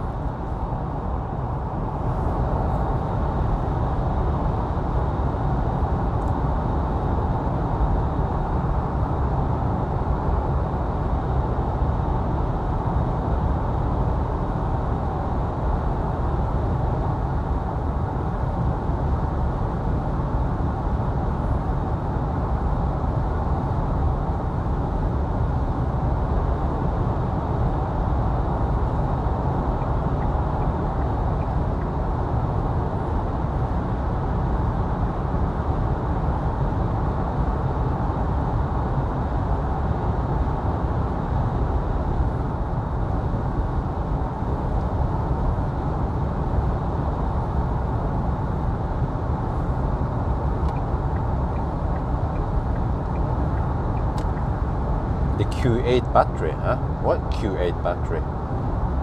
Q8? Kuwait? Q8? No, what is it? What is it?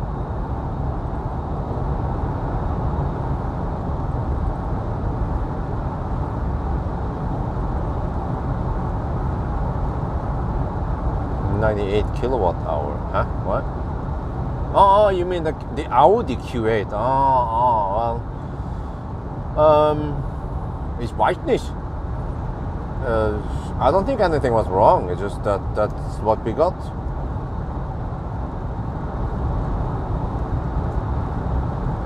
Well, you should have sent Fat e-tron. Yeah, I didn't know what the heck Q8, but just say Fat e-tron next time. Yeah, so you can find.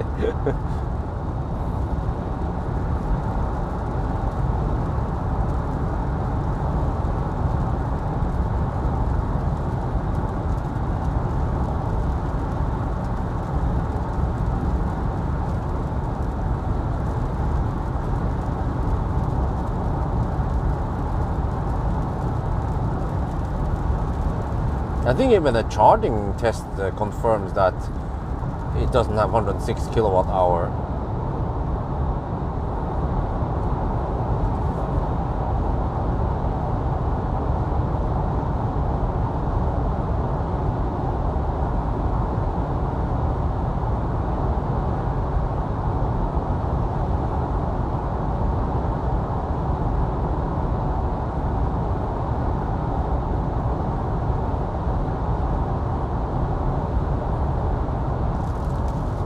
Wow, more rain. Shit. I hope it's not raining at Ringdalsskogen. Hans, man. When will he stop?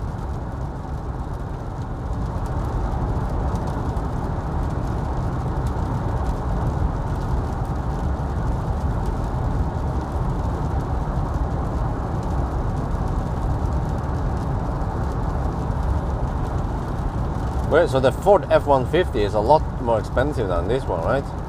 It's like twice as much. So it's like a poor man's Cybertruck. But wait, what? Wait, there was a cheap Cybertruck, wasn't it? You can get the cheapest Cybertruck for a similar price as this truck here.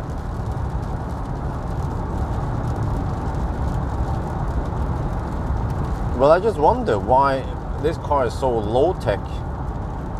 Is pickup trucks so expensive to make that they have to shave off on everything else?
Gilde to the right here.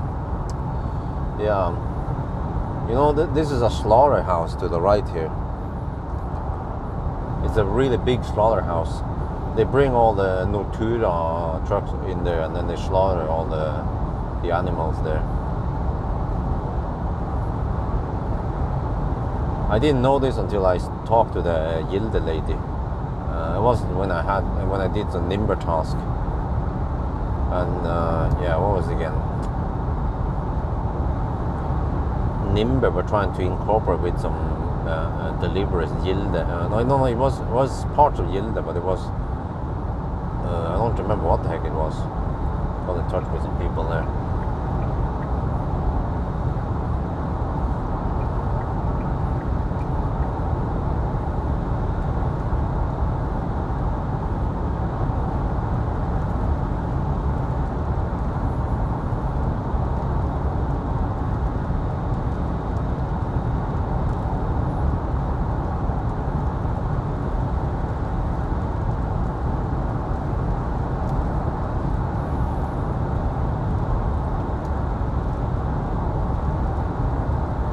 That is 326 kilometers done. No deductions, and we are at almost 4 hours. 3 hours and 51 minutes so far. No wait, 3 hours and 49 minutes.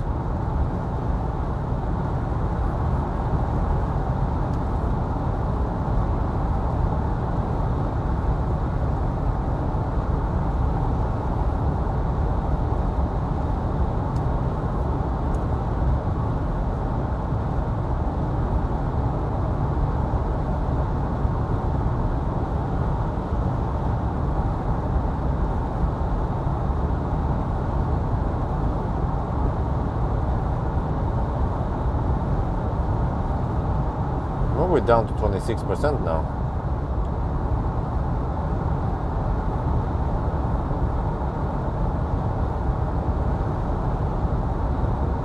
Yeah, we're getting close to Ringdalsskogen. We are roughly 20 kilometers away. It's gonna be nice to get a little break from this driving, man.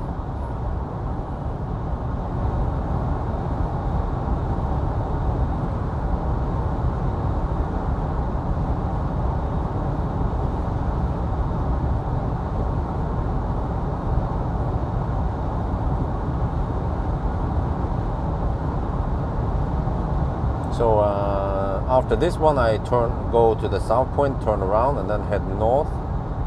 And maybe my next stop will be somewhere around Oslo, or yeah. But these charging sessions are expensive, man. I have to pump in, yeah, I don't know, 60, 70 kilowatt hour every time. Every 160, 70 kilometers. Jesus.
I mean, this pickup truck, but the pickup truck is rear-wheel drive.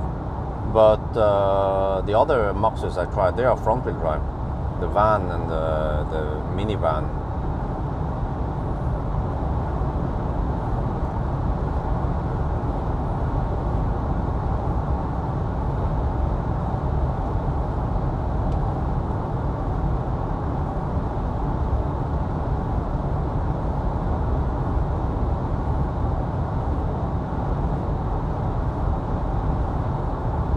Actually, when I think about this, I'm not sure if the battery will rapid gate if I fire up the heater while we are stationary.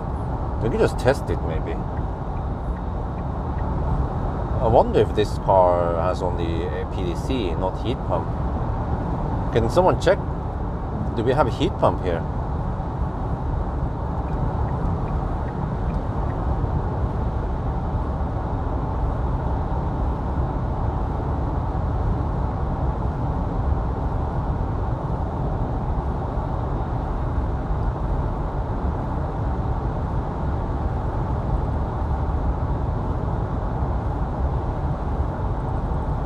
Only 2% left.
Okay, seems like I charged a little bit too much, but no big deal. I need to be better to estimate next time. Well, I have to find out first where I want to end up.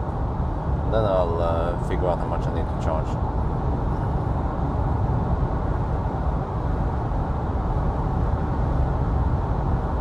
So hopefully it's not raining over here. 10 kilometers left.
Okay, by the time we reach Ringdalsskogen, it will be right at the 4-hour mark.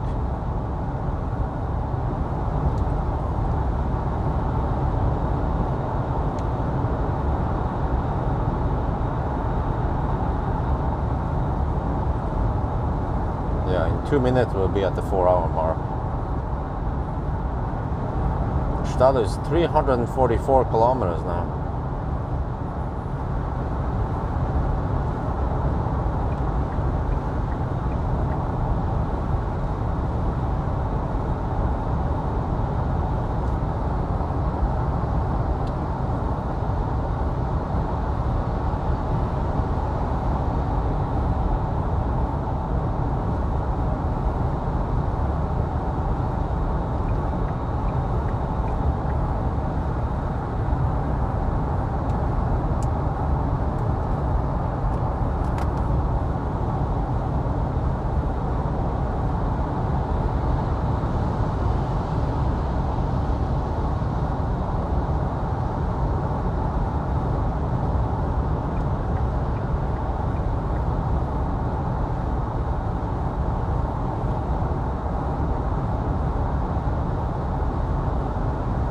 17%, okay. Might arrive with around 15% then. So that's pretty good estimation.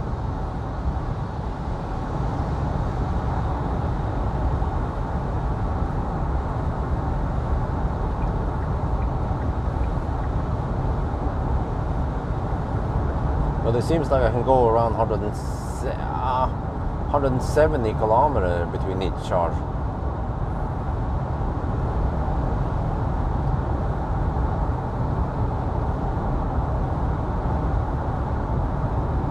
I wouldn't call that hammering hard. Ask any German, they will laugh at it.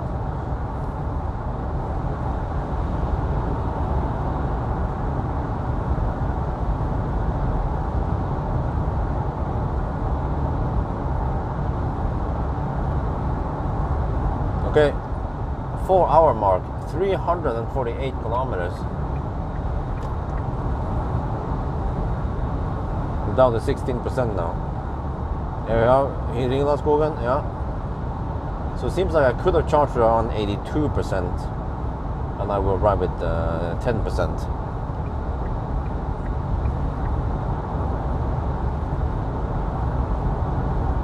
Let's see if we can get 200 amp again at 800 volt chargers, or if this has the Chinese bug.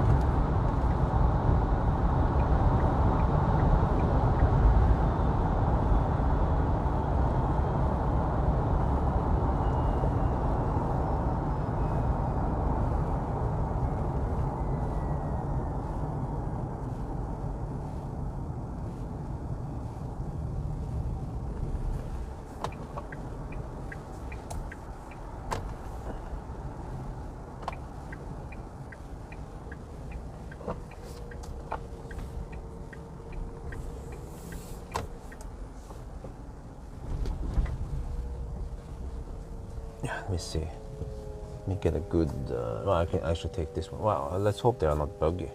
Oh, there's another car from Psych. Oh, yo, what's up? Okay, let's take this one. Actually, the light there is a bit kaput. Let's take the next one here. That one is better.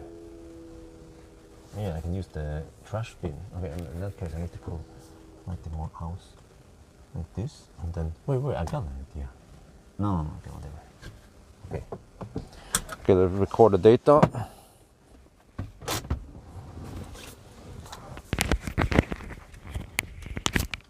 Oh, thank you, Tom.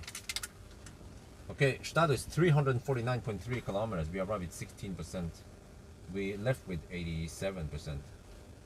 Ringlandsskogen, and we left with 87%.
I'm not sure what we can show. We can go outside. Yeah.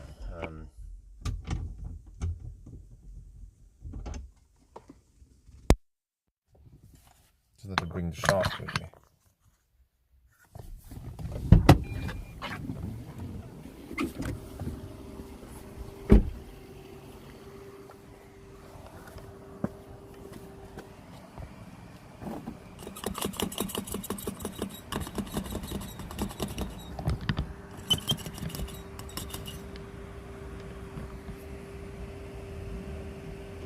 Yep, there you go.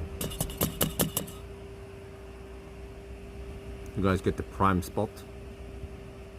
Let's see. Oh, it has the Chinese bug. Oh, let me document this.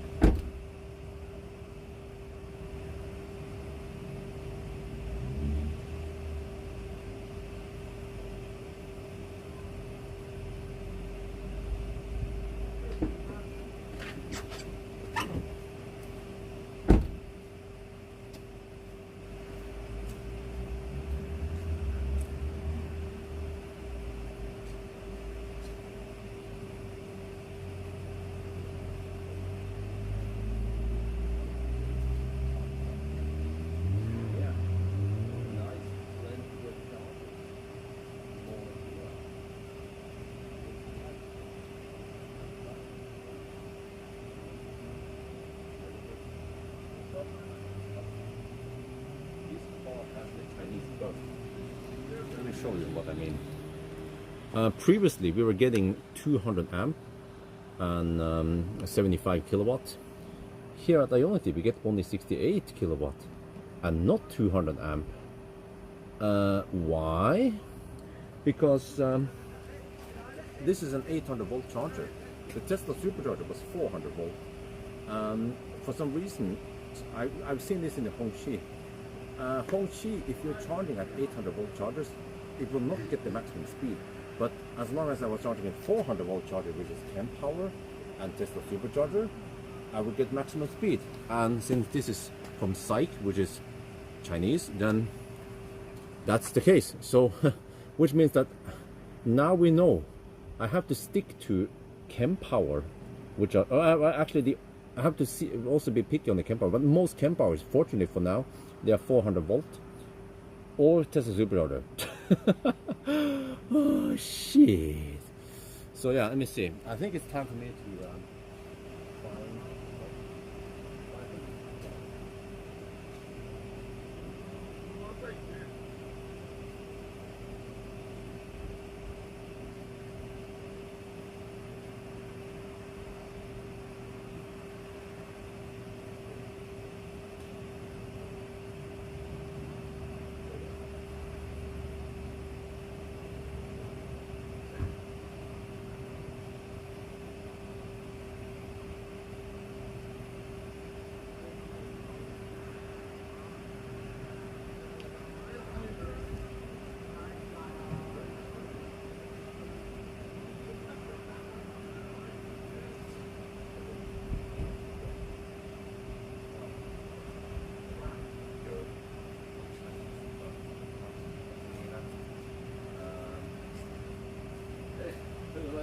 คืออะไรนะครับคือเมื่อกี้เนี่ยตอนเราชาร์จที่ซูเปอร์จอร์จนะเราได้75กิโลวัตต์หรือว่าเราได้เกือบ200แอมป์นะครับแต่ว่าตอนเรามาที่นี่แบตเตอรี่มันก็น่าจะอุ่นแล้วนะครับแต่ว่าเราได้แค่185แอมป์69กิโลวัตต์ทำไมเพราะว่าอันนี้นะครับมันเป็น800โวลต์ชาร์จถ้าจะเป็นชาร์จโน่นน่ะอันนั้นไฮเปอร์ชาร์จมันก็เป็น800โวลต์มันก็จะชาร์จช้าเหมือนกันนะครับแต่ว่าถ้าเราชาร์จที่400โวลต์ชาร์จเหมือนเทสลาซูเปอร์ชาร์จหรือว่าPawel เราจะได้200แอมป์หรือว่า76กิโลวัตต์อันนี้มันจะเป็นมากสุดมันจะเป็น69กิโลวัตต์นะครับ แล้วก็ผมรู้ได้ไงเป็นอย่างนี้เพราะว่าฮงชีรถจีนก็เหมือนกันนะครับเหมือนกันเปียกเลยและคันนี้ก็เป็นรถจีนนะครับก็เนี่ย Chinese Berg นะครับ ก็เดี๋ยวเราต้องอย่างนี้มั้งแล้วก็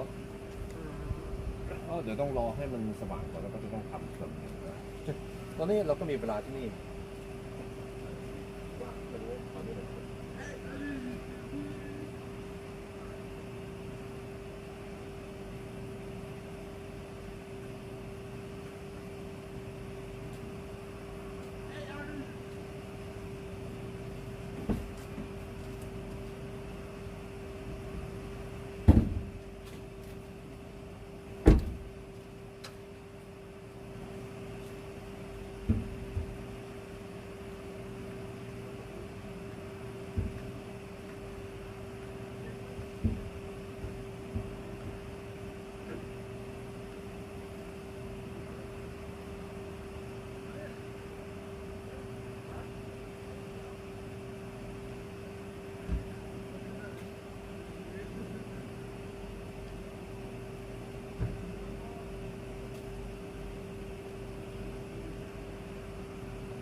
Hey guys, check this shit.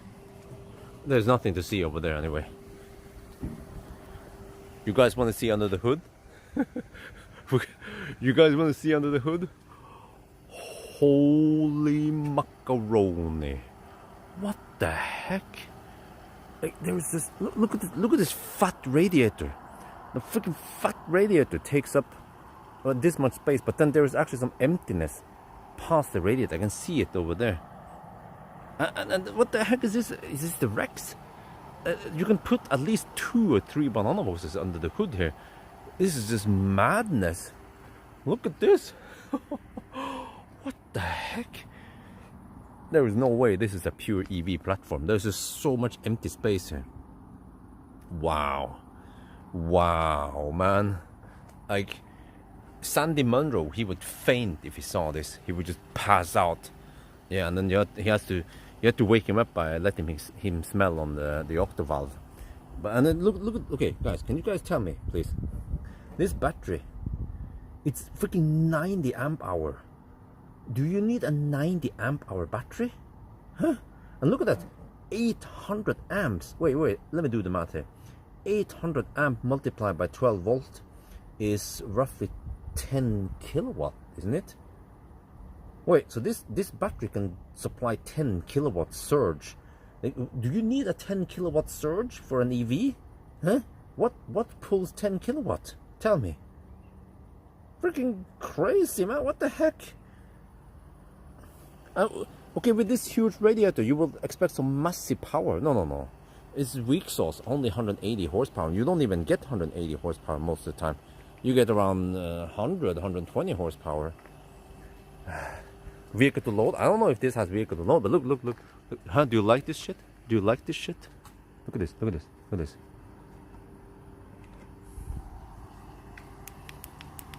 Yeah. Advertisement. Stoltenberg lights for the win. Look at this. Huh? You can have it on high, low, and then strobe light. And then you can also use it as a power bank, a small power bank. Here you have USB output, and then you have input here. Huh? Stoltenberg for the win. Look at this shit. This is very handy. Just always bring Stoltenberg. Oh shit. Okay. I may put it back. Okay. Yeah. So we have to avoid Ionity because okay. I don't know if you guys heard me talk about the Chinese bug. Let me go put this back, and then I'll explain to you Chinese bug.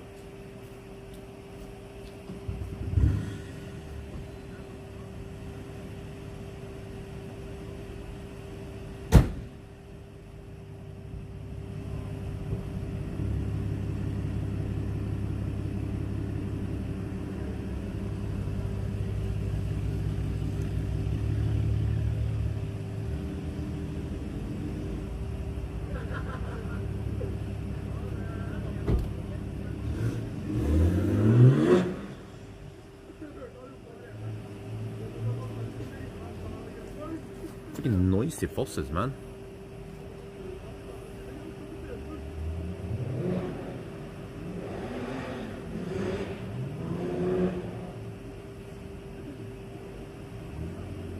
Okay, to Longgang and back in, that's 42 kilometers, right?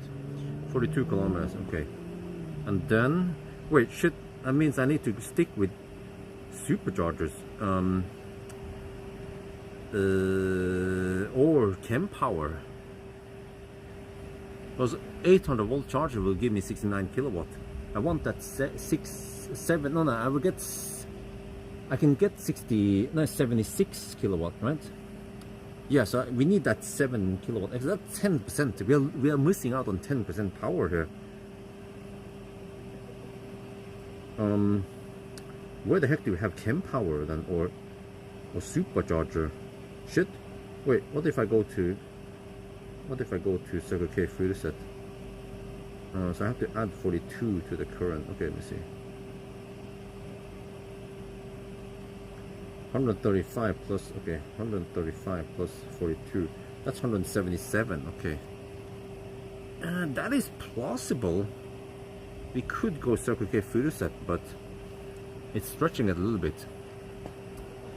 Wait a minute. I could go to... No, it's fucking closed at night. Yeah. Ullevål V3 supercharger. I don't have access code there. Okay. Shit. Suddenly I have to... Wait, there's chem power. Yeah, there's chem power over there. At the... Yeah. How about if I go... But I'm not sure if that's 800, 400 volt chem power. Let me see. Okay, what about superchargers? Let me check here.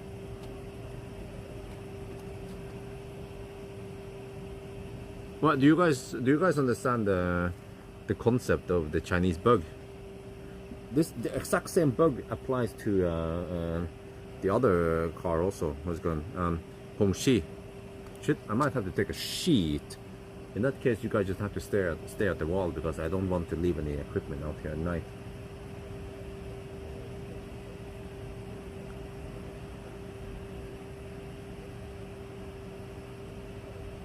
Well, I could go to Liertoppen, but that's a detour.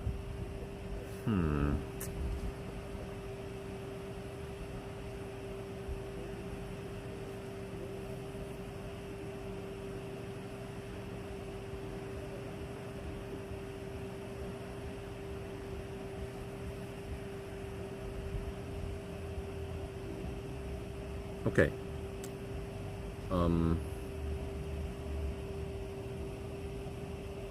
Wait.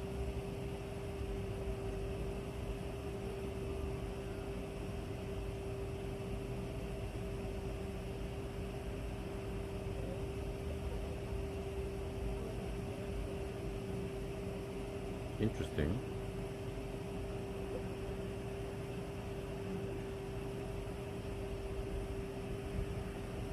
Yeah. I have to go inside. I mean, yeah. So I'll just put you guys on the wall or some shit. I think I have enough time to take a long sheet now.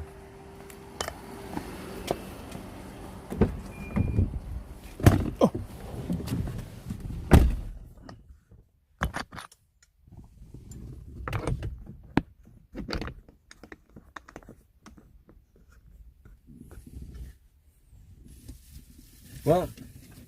Well, cool, Silver. Maybe you can find some suggestions for me.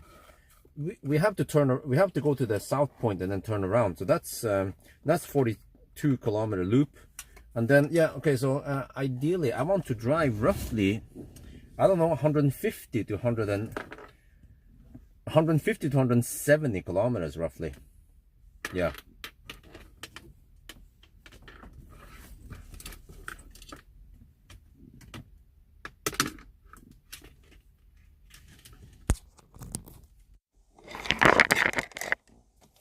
I'll be back in, I don't know, a while.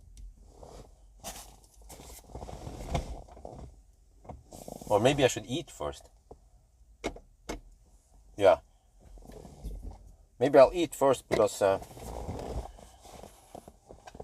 feel like I need to eat a little bit more. But then I might want to fire up the car and so I can charge some shit. But I might want to buy some drinks. Okay.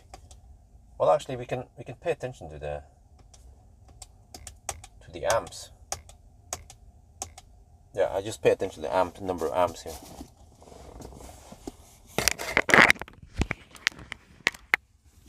So yeah, going all the way to Furuset is stretching it a little bit. I was thinking about Ullevål, but the problem is that at night you need the access code. Yeah, Lier Tesla, but that's also a slow detour.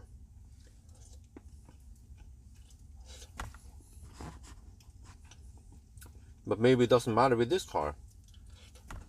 And also the problem is Lier. There's nothing there. Liertoppen.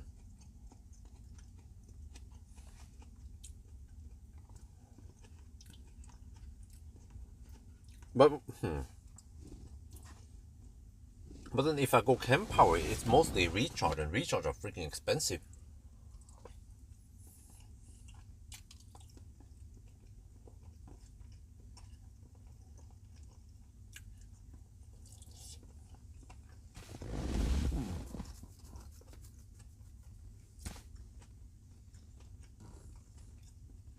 What the heck do we do then?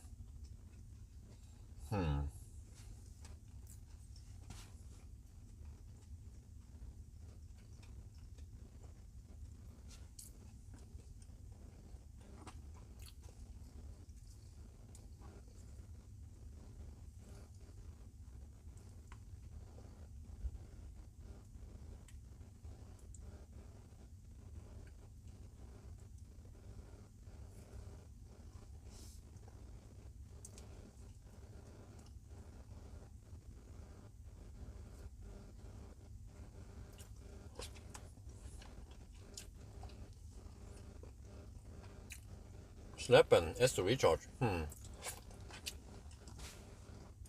Yeah, that's it's also a weird. It's a slow detour. I know that location. So, wait, what?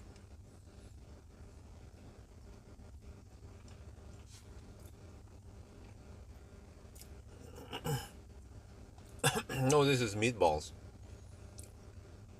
Yeah, meatballs.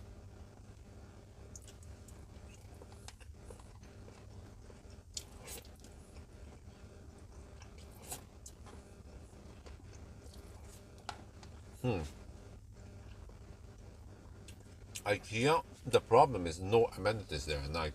Everything is closed. Wait, I'm running heater here. Well, actually, to be honest, I don't care because I think it won't. This car won't rapid gate, and it also doesn't cold gate. But I need to record a temp-hour session for the charging session. Yeah, Norway's fine. But you know, this is good news because I base my 1,000 kilometer time on the slow Ionity session, but we can get 76 kilowatt as long as we use Power or Tesla. But we should actually avoid Ionity from now on because of this.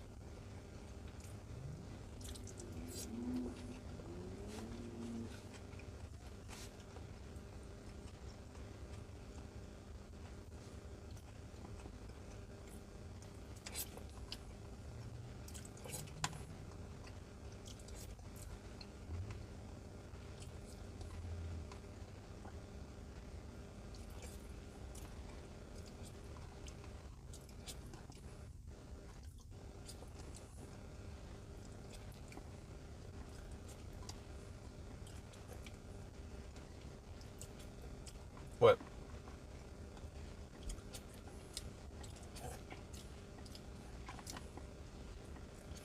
but not all the, well, I'm not sure, but the new, the new Powers, they might be 800 volt.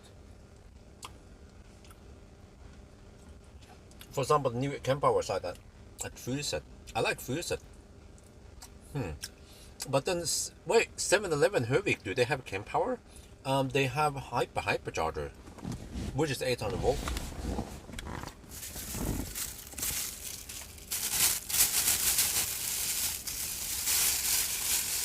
I mean, I could just go for Høvik, but then I have to suck on some 800 volt chargers. But then, as long as we don't stay too long there, then there's not too big disadvantage.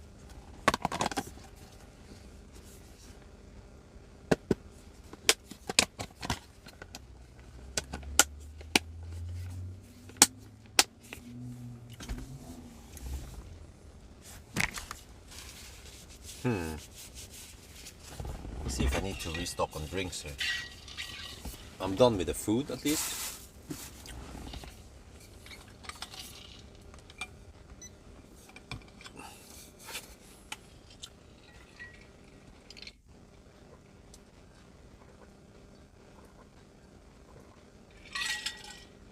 Uh, 50% now.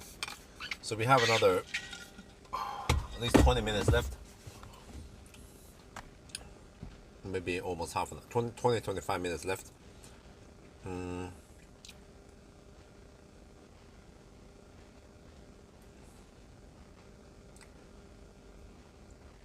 But then, okay, so if you're charging 10% slower than normal, then a charging session that would take around 50 minutes will then suddenly take 55 minutes. So you're losing 5 minutes on each of these sessions. The longer we stay here, the more we lose. If you think about it.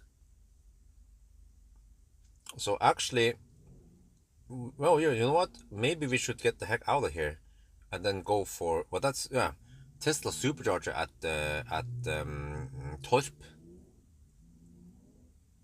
How about that? We shouldn't stay here too long.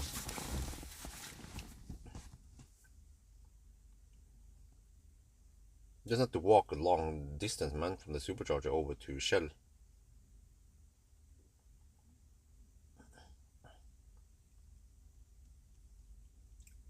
Have to check how far away Torp is. Oh, it's actually, that's kind of short distance.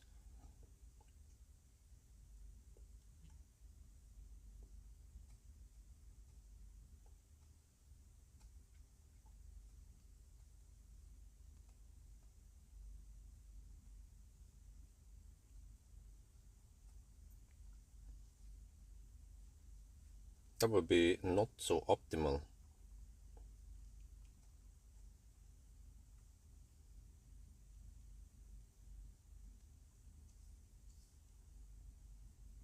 Foxrød, I mean, yeah. That's only 52 kilometers away. It's a little bit early, but we'll be then riding on the fast speed again.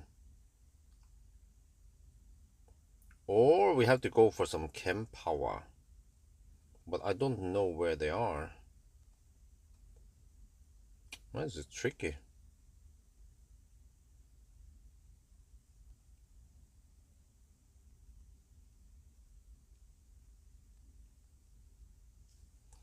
Yeah. But each stop also costs time. But what am I thinking? Maybe we should just go for Foxrød. We will arrive with a little bit high-ish state of charge, but that's fine. But that's only 50 kilometers away. We have already, we have 53%. 50 kilometers divided by 2.1. So we need, 23, 24. Okay, we will arrive there with 30%. Yeah, I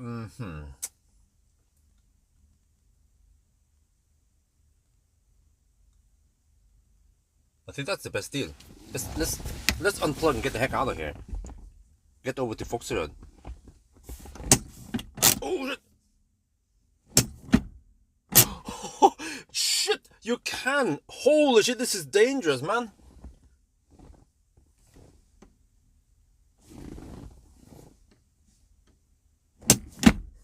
Oh shit! This is freaking. I need to document this.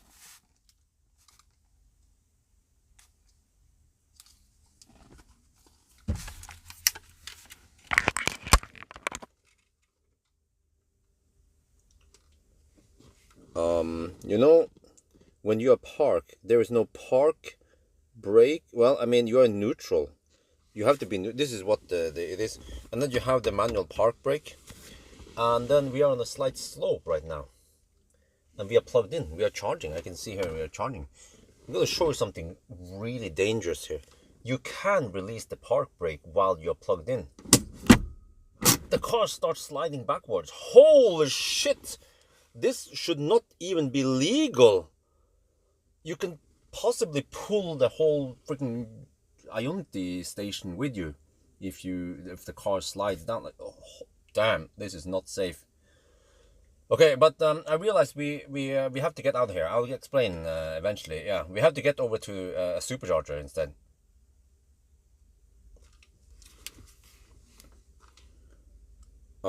ผมจะสังเกตอย่างนึงนะมันมีเกียร์ว่างนะครับเราจะต้องอยู่ในเกียร์ว่างนะครับตอนเราสต็อปรถนะทุกครั้งมันจะต้องเป็นอย่างนี้นะครับมันไม่มี park brake หรือว่า park brake มันเป็นนี้นะแต่ว่าตอนนี้เรากำลังชาร์จนะครับเราเห็นที่นี่นะเรากำลังชาร์จนะครับเรา plug in เนี่ยนะแล้วก็มันอยู่ slope นิดหน่อยนะจะให้ดูนะถ้าเรา release park brake นะ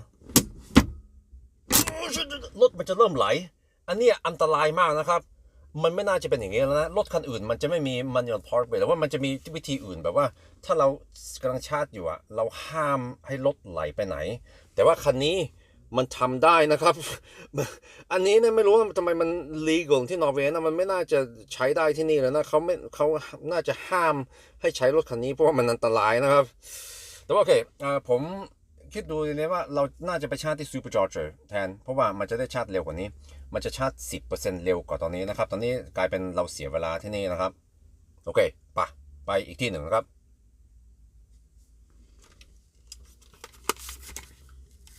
Okay, let's get the heck out of here. The longer we stay here, the worse it gets. The more time we actually lose. It's weird logic.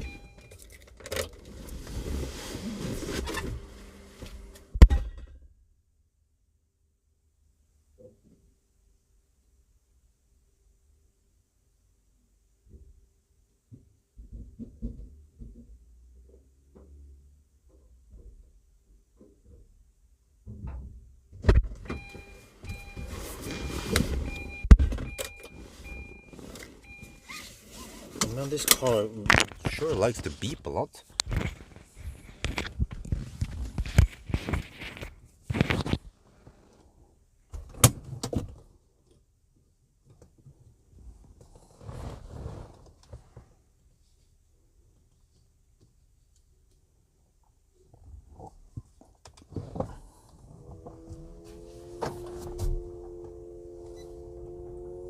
Okay. So the plan is to go to the turnaround point and then we will get over to Foxer. So it's not ideal place, but we just have to avoid. I saw that we charged here for 32 minutes. So that means that we lost around 3 minutes, but we want to minimize the losses by not charging too long on Ionity or 800 volt chargers. We have to avoid 800 volt chargers.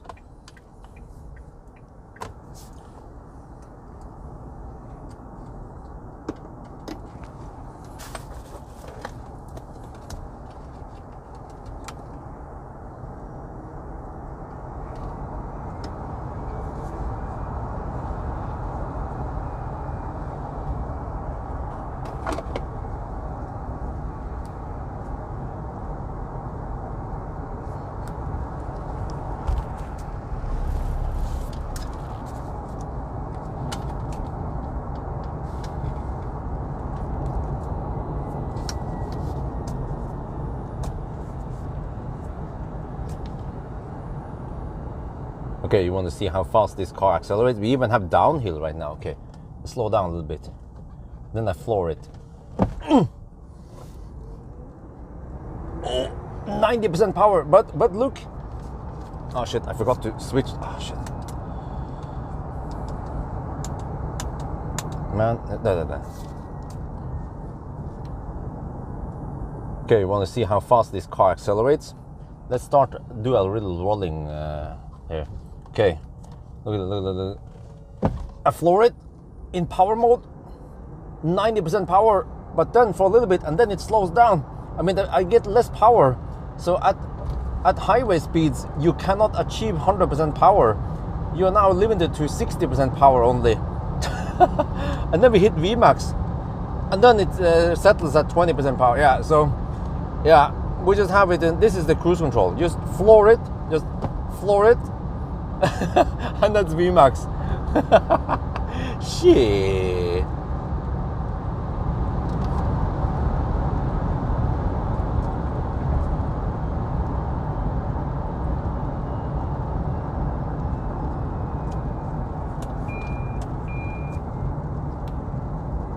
โอเคคุณอยากจะเห็นว่าเราเร่งเร็วขนาดไหนตอนนี้ขนาดเรามีลงดอยนิดหน่อยนะครับโอเคเนี่ย rolling start power mode เราได้ 90% power แป๊บเดียวแล้วมันก็เริ่มลดลงนะครับถ้าเราอยู่ที่ super highway นะมันไม่มี full power หรอกมันจะเป็นประมาณ 60-70% power แค่นั้นนะครับ แล้วก็ถ้าเราเร่งสักพักหนึ่งเราก็จะไปถึง VMAX 125 กิโลเมตรต่อชั่วโมงใน speedometer มันจะเป็น 120 GPS speed เราก็ไม่ต้องการ cruise control ก็ได้นะครับเราก็แค่ ย่ำเต็มที่แล้วก็มันก็จะไปเต็ม 120 กิโลเมตรต่อชั่วโมงเย้ shit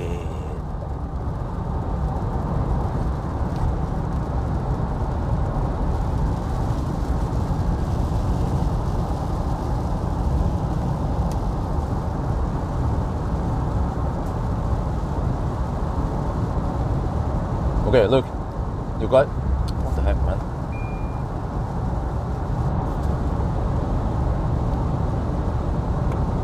Okay, look, you guys want to see high beam? That's high beam. What the heck? That's low beam. What? Are you in yet? Are you in yet? Yes, I'm in. Of course I'm in. I have high beam on. Well, let me turn off this one. Yeah, this is high beam. I'm not kidding. This is high beam, and then low beam, high beam. Oh shit! And then there's a flick. I flick the switch here, and now I'm using LED bar. Boom. Okay, that's slightly better, but way too weak spread on these Viking lights.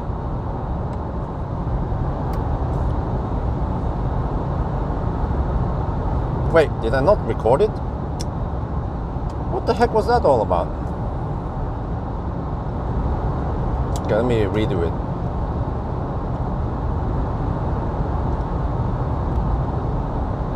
Okay, look here. Let's use some high beam. Boom! What? Huh? What? Are you in yet? Are you in yet? Yes, I'm not kidding. That is high beam. What? What? The high beam is really weak. You don't even notice that it's there, huh? What? Are you in yet? Are you in yet? What do you mean? Of course I'm in. Okay, and if I flick the switch here, boom!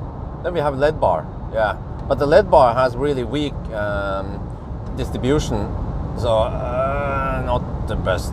Okay.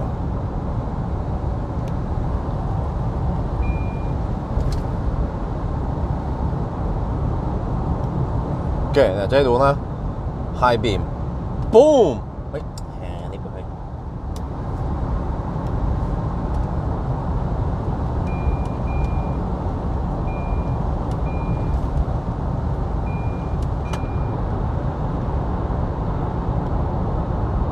Okay, จะให้ดูนะไฟสูง boom เฮ้ย Are you in yet? Are you in yet? Of course อันนี้ไฟสูงนะครับผมไม่ได้จุนะ ไฟสูงอ่อนมากเลยนะครับคุณไม่เห็นเลยว่ามันต่างกันยังไงอะ โอเคแต่ว่าเรามีปุ่มอันนี้ถ้าเราเปิดปุ่มนี้ปุ้มอันนี้เป็น LED bar นะครับโอเค LED bar นี่มันก็ทำให้มันดีขึ้นแต่ว่าผมว่า spread มันแย่นะครับ LED bar เนี่ยผมแนะนำใช้ linear laser lead อันนี้โอเคก็ใช้ได้มั้งโอเคลองข้างนอกนะครับเป็นยังไงไฟสูงที่นี่ปุ๊บmade in China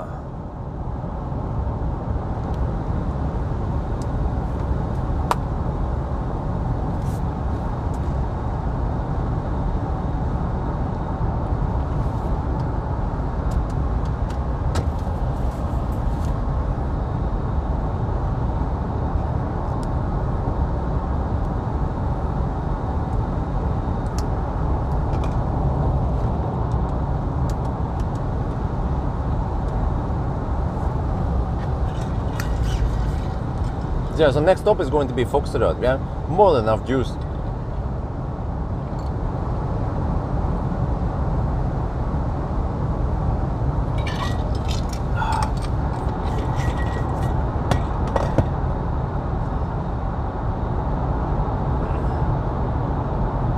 And then hopefully I can go from Foxtrot to Nebbenes.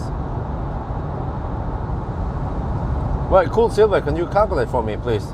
Distance from Tesla Foxtrot to Tesla Nebbenes. I think in my head it should be okay.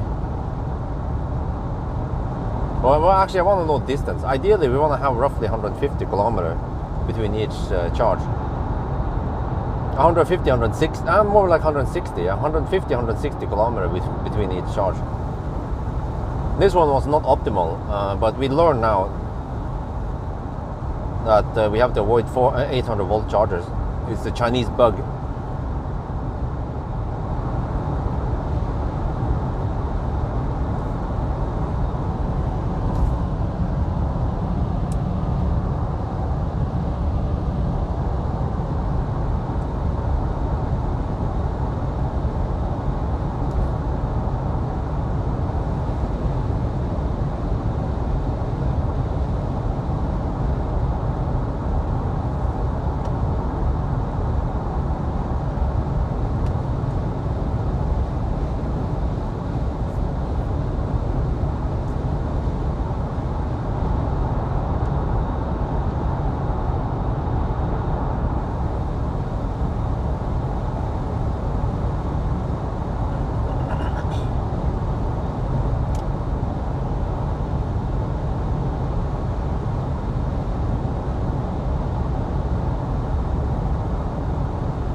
I'm gonna have to film when we go up Lierbakkene.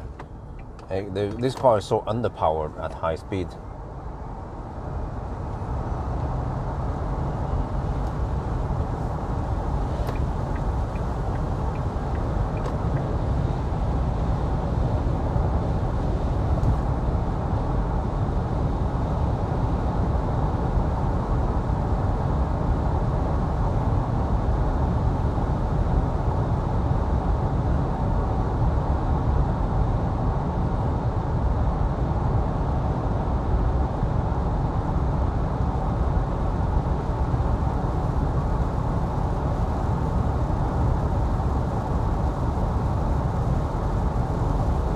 179 kilometers. Oh, shit. Well, it is possible, except for that we have to go a little bit uphill, but we have to pass through Oslo. Yeah, maybe if I go around 90%, then we should be able to make it. Just have to maybe take it a little semi-easy towards the end. Yeah, but I mean the car is still charged at okay speed past 80%, even 85. Yeah, yeah, I think that's plausible.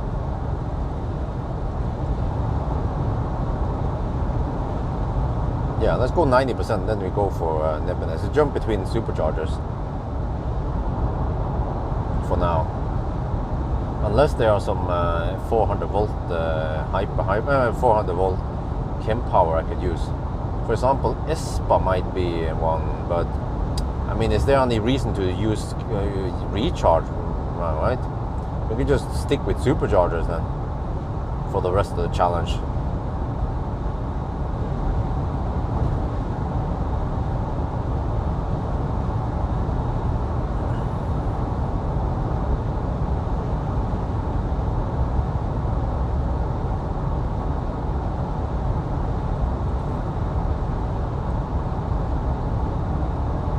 Oh, but the problem is from Nebbenes to Rudshøgda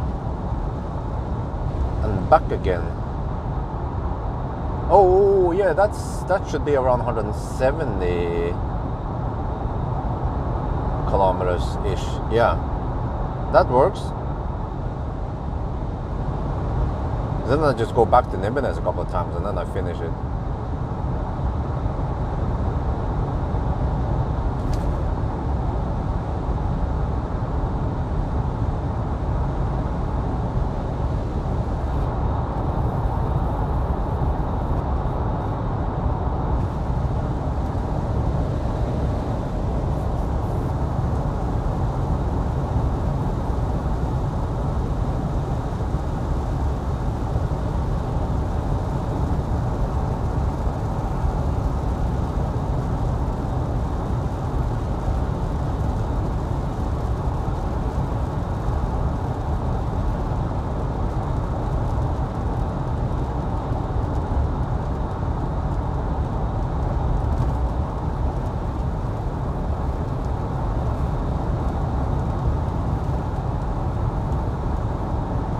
I hope we can escape the rain soon.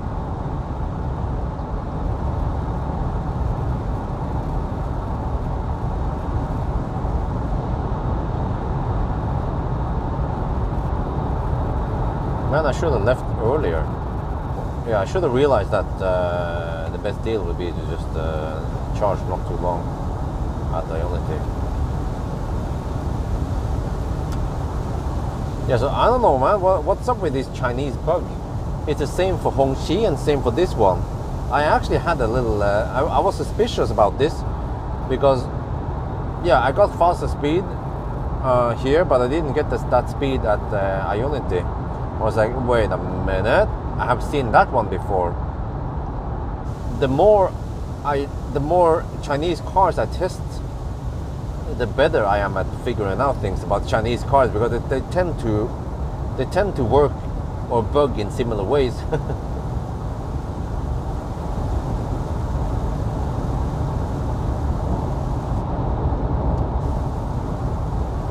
So we'll see. Once I get to supercharger, we should see 76 kilowatt again.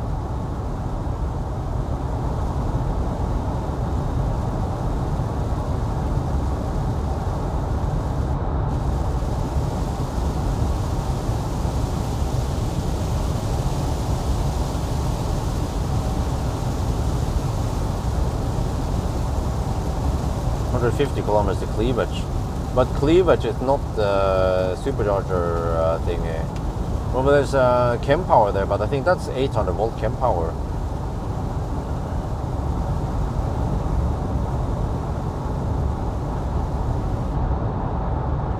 But at least the stretch via Oslo should be consumption friendly.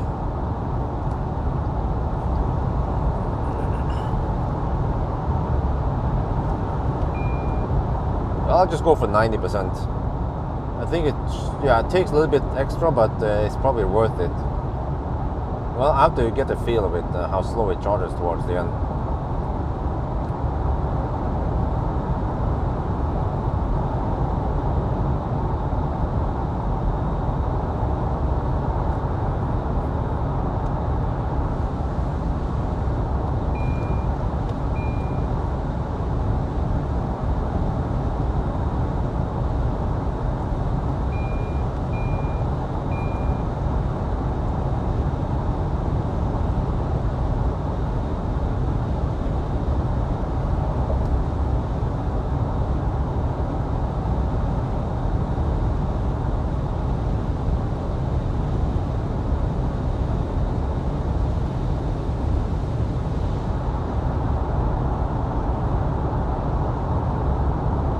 The heck, man?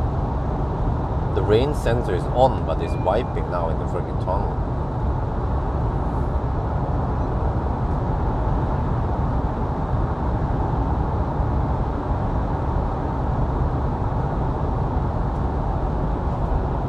Well, this became a real challenge now, since I have to avoid 800-volt chargers. Well, is Hongqi and Maxus gonna fix this bug? I don't know. Do they even know about this bug? I don't think so. Do they care about it? No.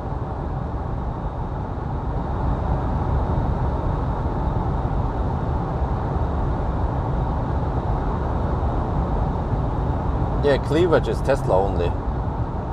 Cleavage supercharger is Tesla only. But they have Chem Power at Shell over there. That's a very nice pit stop. But I think that one is 800 volt, from what I've seen. Because normally the display will say you can get 150 kilowatt or 120 or something, right? And then it says that for 800 volt you get higher speed. So, and from what I remember, I saw the 800 volt also on that one, on the cleavage.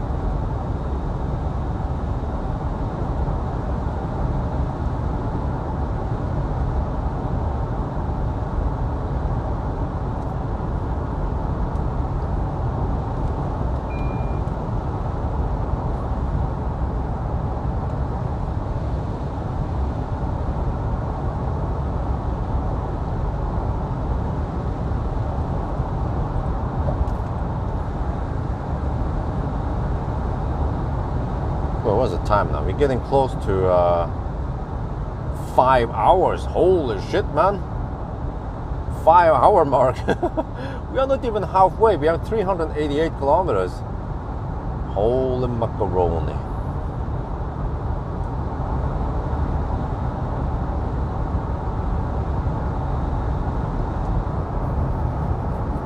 It's because of the Chinese bug. We need to stick on 400 volt chargers.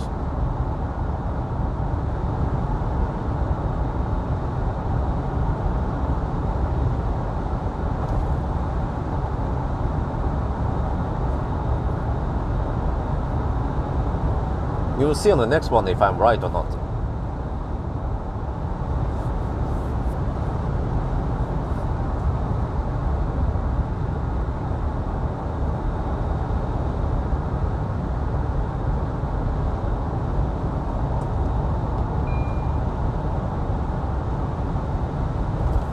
Man, what's wrong with the wipers? I have it on auto and it just wipes like a madman.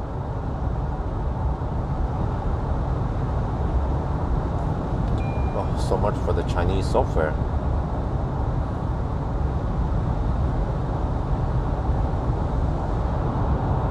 Okay, we are only 10 kilometers away from Foxtrot. We have 37% left.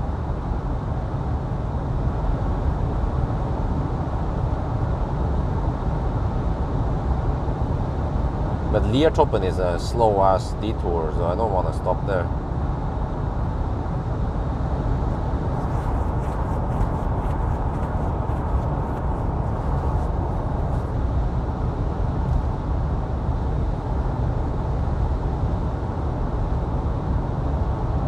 Let me test something here. Do I feel the rumbling? Almost doesn't feel the rumbling. Huh. And I have eT90 tires, by the way. eT90, is that Chinese? But to my big surprise, they did it okay in the braking test.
Oh yeah, the wheel spin, huh?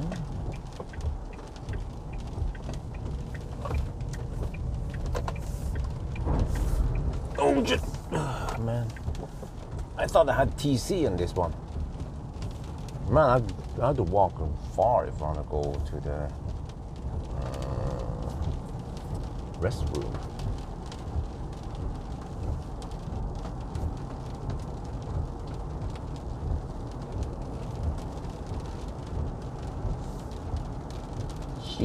raining outside. Oh shit, these are pull-in stalls. Uh-oh. There's one over there, but he's a dude with a trailer using it. Okay,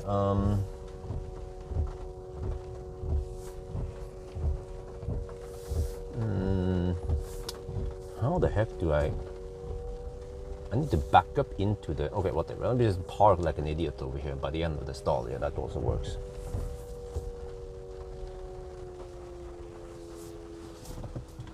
Like a...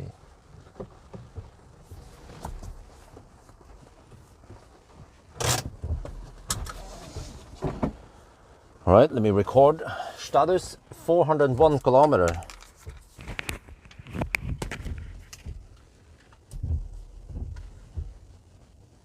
Oh shit, I need to record 100%. Let's stop that one.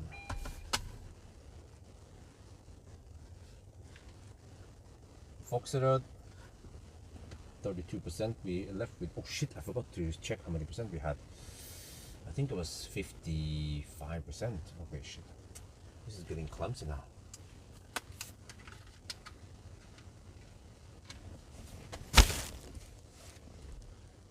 I need to record every time we leave.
Okay, interesting. If I use that one, what happens if I go on this one?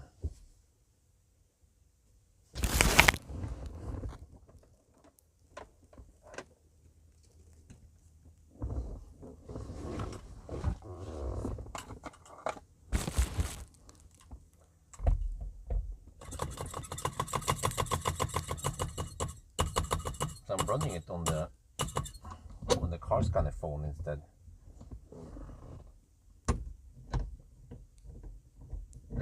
Wait, are you serious? Are we getting only 36 kilowatts? It's probably more than that.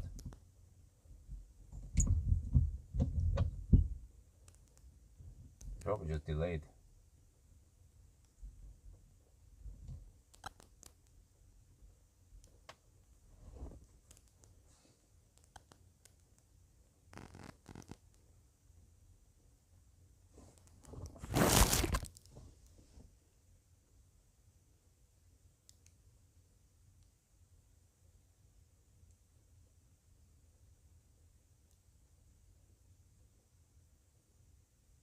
Oh, interesting. You can... Huh? Wait, what the heck? We are taking only 36 kilowatts. There must be something wrong with this stall, maybe.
Yeah, that's better.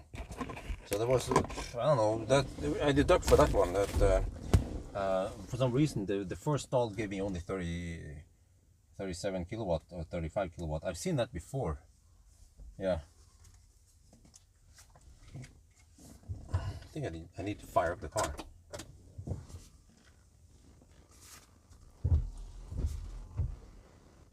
Oh, shit. We are now at Foxerød, and first I was at this stall and I got only 35 kilowatts, so I had to waste 2 minutes total. But now we are on the stall behind us here, and we're getting 75 kilowatt. Yes, you see, if this was Ionity or 800 volt chargers like actually most other chargers nowadays, ABB, Delta, Hypercharger, we'll be getting only 68 kilowatt, or roughly 10% slower. So now we need to stay here and camp here instead of the slower one. So yeah, the Chinese bug. But over here, I'm not sure what else to do. It's raining a little bit. Oh, you see how to park like this, because I'm not sure. The problem is that if I practice, I might have to practice.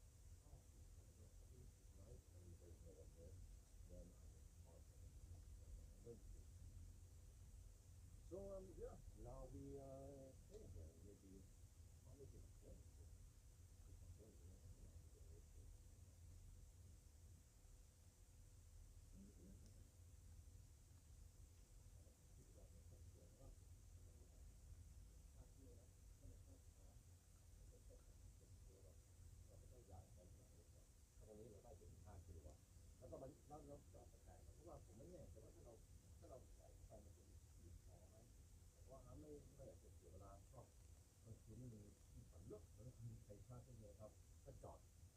ไม่ดีแต่ว่าเป็นไรนะครับแล้วก็เนี่ยให้ดูนะตอนนี้นะครับเพราะเราชาร์จที่400 volt charger เราก็ได้75 กิโลวัตต์ถ้ามันเป็น800 volt charger เช่น Delta ABB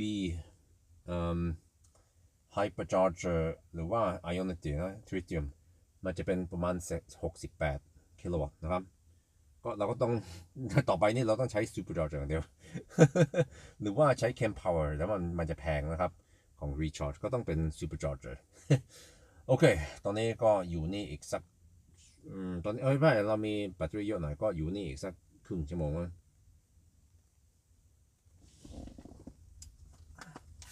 Okay, now I don't know how long the screen will stay on. Probably only 10 minutes. But I can actually pull out the same session on my other phone. So it's like a duplicate. Let me show you here. If I pull out this one,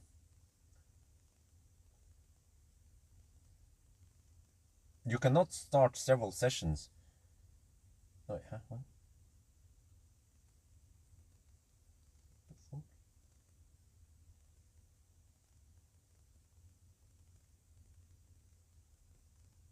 Yeah, you see, the same session is also shown here.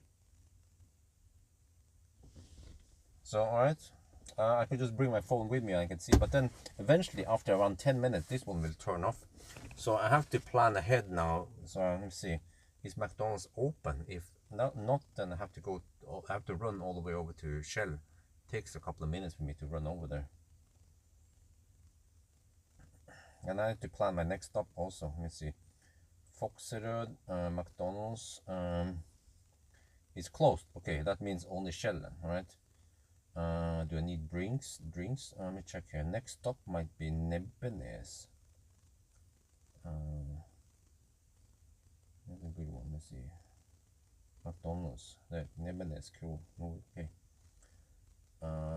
Yeah, 179 kilometers away. Well, that's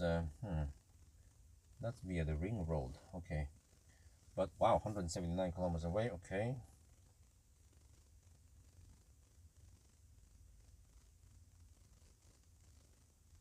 Yeah, it seems like I might need to spend 80%. So, but just to be sure, I should charge it 90%. It takes a little bit extra time, but then I'm safe. Because there's some uphills on the next route. Let me see here. I might want to buy some drinks. And maybe some snack. Well, actually, I have some snack here. check how they are.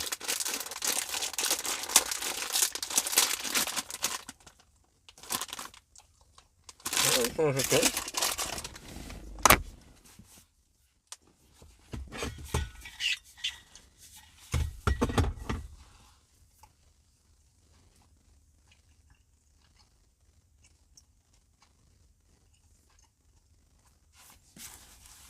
Is this one more expensive? No, I don't see the price here.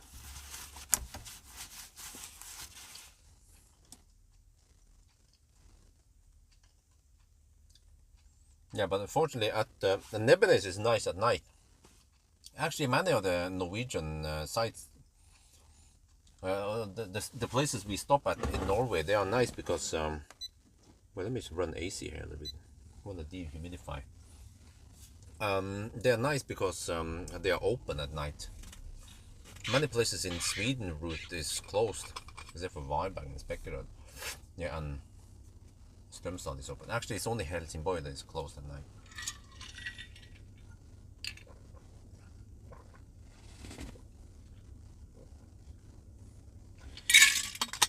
Okay, I need drinks and maybe snack. No, only drinks.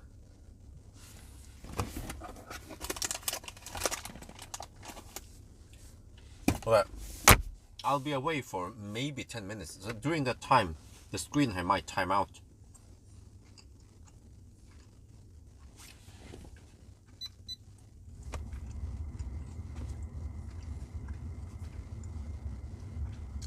Well, I'll be back. Hopefully it doesn't bug. No, I don't think it bugs. It's not BYD Auto 3.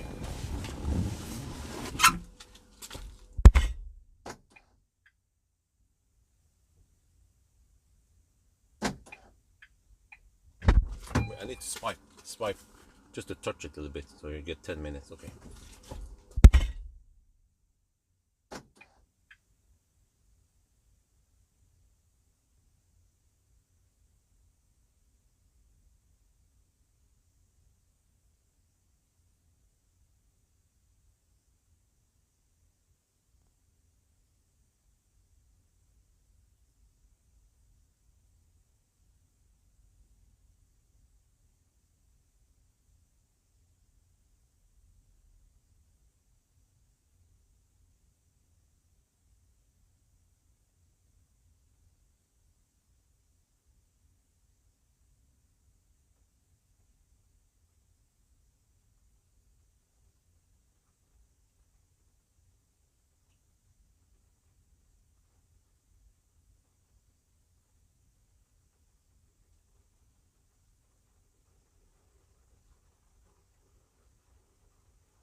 Oh, it went black already.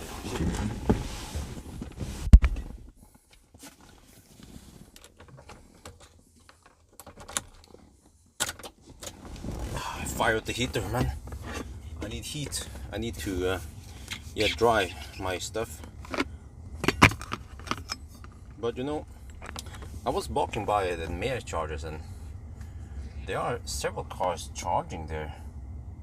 Okay, there's one ENV200. They need to get a Chadamo, but you know, a Tesla is backing up at the Mer charger. What? A Tesla is gonna charge at the Mer charger? Why? A Model 3? Can you guys tell me what the heck is going on?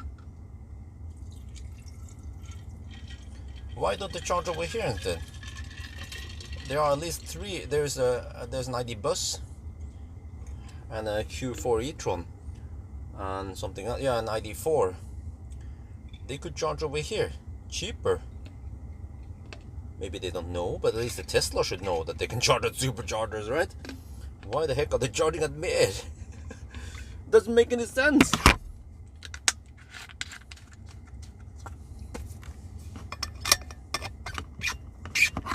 Yeah, this is the only EV pickup in Norway, Europe.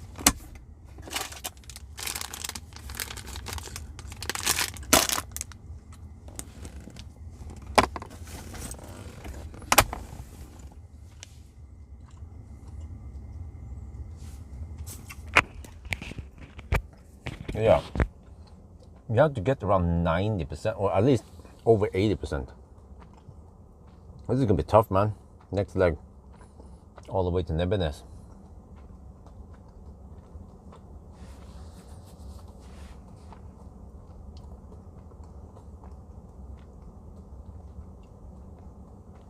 Yeah, there's a long walk over to the gas station. Like, I don't know, felt like at least 2 minutes, maybe 2-3 minutes.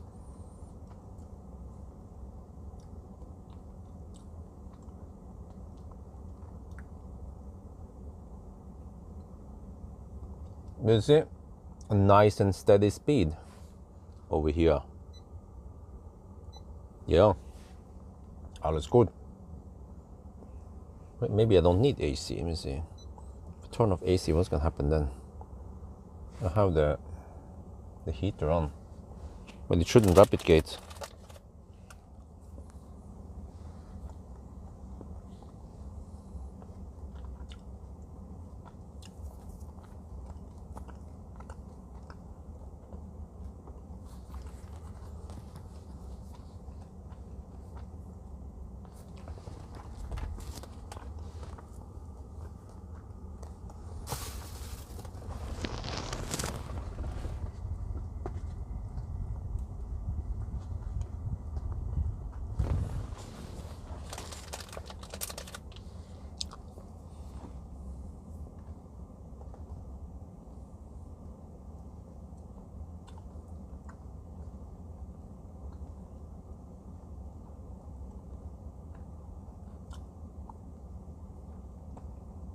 Wait a minute.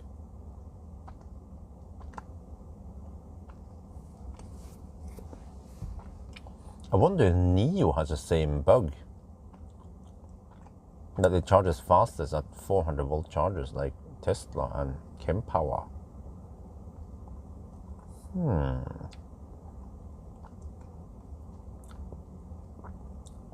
Need to test that. It's the Chinese bugs. It's the Chinese bug.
No, this is a weird taste.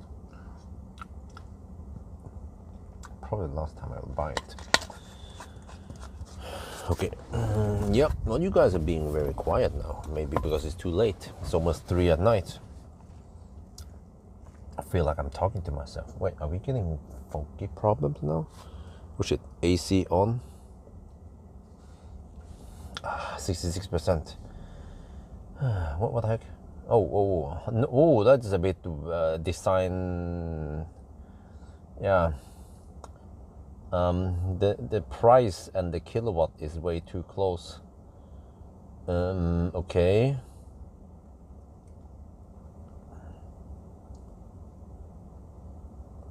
But can someone tell me why is the Tesla charging at mere charger? And then 50 meters away we have supercharger V3. Is it okay? I know. Okay, let me guess here. The Tesla Model 3 doesn't have free supercharging, but still they have native price on Tesla supercharger. Okay, I don't know the price over here. I can't look up the price right now on Boxer because I'm charging. But I think in general, superchargers, they are cheaper than other places, so it doesn't make any sense, man. And also not only that, but they are suddenly, the Model 3 is sharing charger. It's sharing a Delta charger, getting maximum 75 kilowatt. Big mysteries of life. Well, I think I also seen Fat e-tron at Ionti Dal. Fat e-tron will charge at 50 kilowatt charger instead of using Ionti.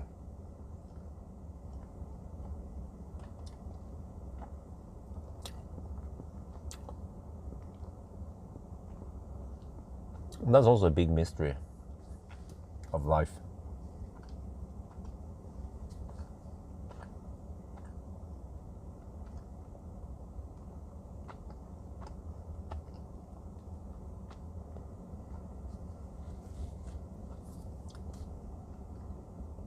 What the heck? Why does it look so weird? Oh, it's on this screen. Of course, on my phone, it doesn't look like that.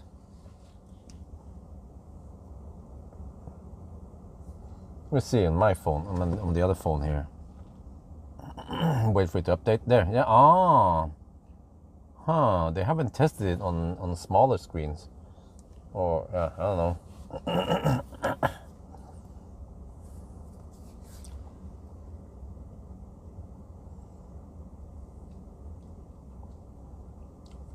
Well.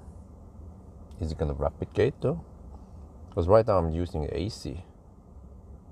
Oh shit, maybe I shouldn't use the AC. But I kind of need to use the AC for... Okay, let me turn off AC for now. I don't want it to be fogging.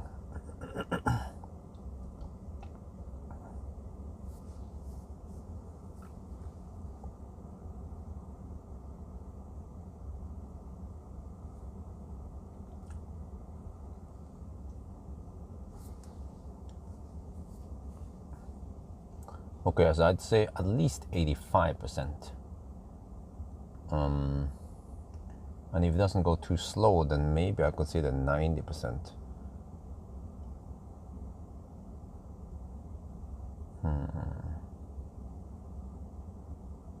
Oh, okay. Hey, how did you check the price? Cool Silver. Well, is it 3.45 NOK here? That's membership price, right? Or Tesla price. Well, but I've seen that membership price is not the same as Tesla price. Yeah, Tesla app. You can look up in there. Okay, but I'm charging, then I can't see it.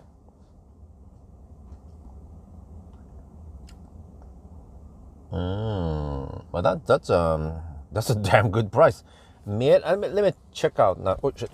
Let me check Mer how much it costs over there. Just out of, since we don't have anything else to do anyway.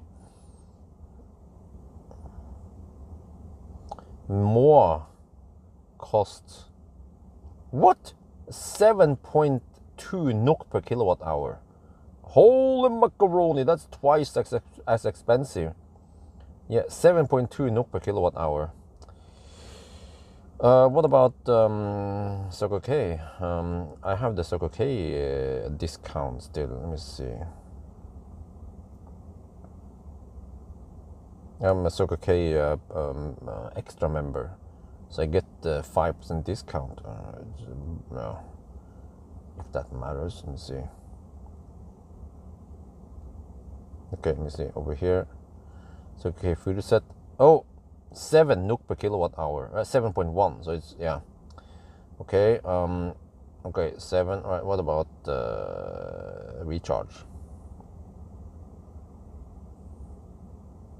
Seems like most CPOs, they take around 7 NOK per kilowatt hour in Norway nowadays. Oh, Foxrud. Yeah, Foxrud. Yeah, over here. Pawel. Let's see. What is the price over here? Loading, waiting for the lag, loading there. Oh shit, 7.3 NOK per kilowatt hour. Yeah, you see they are hovering around the same price. Yeah, around 7 to 7.3 NOK per kilowatt hour on all the other CPOs. Yeah, that's still cheap, man, for non-member. Damn. So, yeah. This session would have cost 250 NOK, roughly, if I charge on Mer or somewhere, so far. And it's not even a full session. Eventually, Nebbenes session will be a quite full one. From 10 to, I don't know, 90% again or something. But yeah, from Nebbenes, I don't have many options. From Nebbenes, I just drive all the way north to Rudshøgda, and then back again to Nebbenes. Wait, what is the distance, by the way? Let me check here. Nebbenes, Rudshøgda, Nebbenes. I have plenty of time to calculate stuff now. And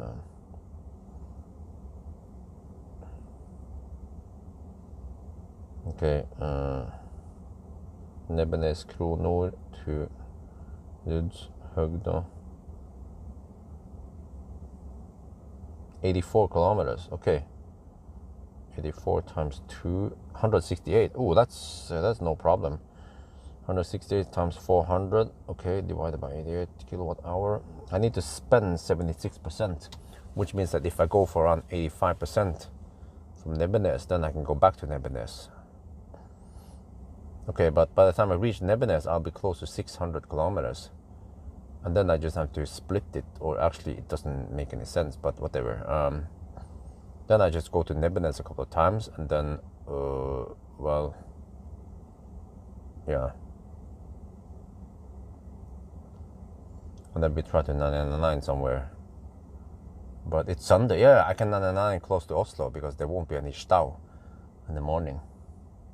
Just calculate, and then, yeah. But yeah, you see, nice and steady speed. So as long as we can ride on this wave, it will be slightly better than estimated. Oh shit, we're getting close to 6 hours already. The fuck, man?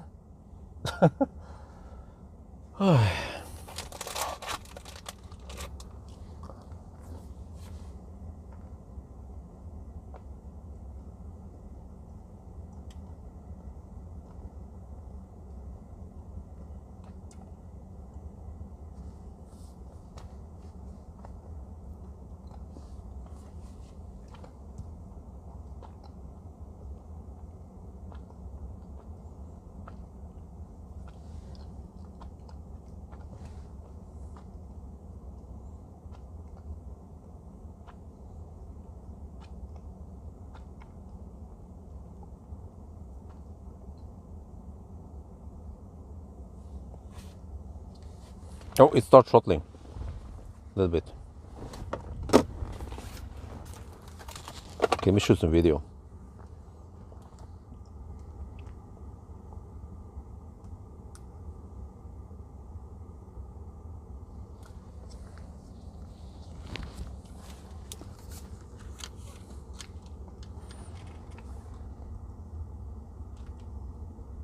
All right, next stop is going to be supercharger in Lebanese, 179 kilometers from here.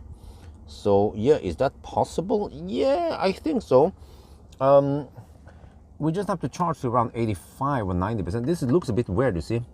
Seems like Tesla did not take into account this screen here because it's a little bit smaller than maybe most screens nowadays. But okay, but we are now taking 72 kilowatt at 80%. It starts throttling now, right around 80%, but it's still going okay. We actually received 76 kilowatt flat until around 79%, and I even have the heater on.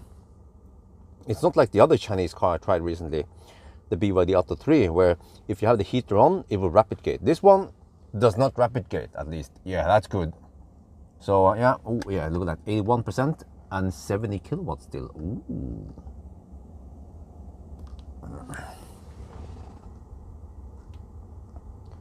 Okay, สถานีต่อไปคือ Tesla Supercharger Lebanese 179 กิโลเมตรจากนี่จะไปได้ไหมผมว่าได้นะครับแต่ว่าเราต้องชาร์จสูงหน่อยนะครับตอนนี้โอเคนี่มันแปลกๆหน่อยเหมือนกับว่าเขาไม่ได้ดีไซน์สำหรับจออย่างนี้นะครับสมัยนี้จอมันจะใหญ่กว่านี้นิดหน่อยแต่ว่ามือถือนี่มันเก่านะครับแต่ว่าโอเควันนี้เป็น68 กิโลวัตต์67 กิโลวัตต์มันเริ่มชาร์จช้าลงนะครับแต่ว่าคันนี้มันจะชาร์จ flat 76 กิโลวัตต์จนถึง 79% แล้วหลังจากนั้นมันเริ่มลดลงนิดหน่อยผมว่าผมต้องการประมาณอย่างน้อยสัก 85% อาจจะ 90 แต่ว่าดูก่อนนะครับแต่ว่าอีกไม่นานก็จะไปนะครับ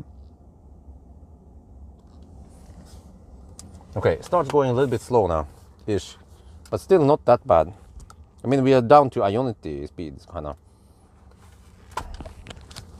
because I don't know what the heck is going to happen if I go 4% or 5% deep. So that's why we need to stay here a little bit longer, just a couple of minutes, and then we go for it.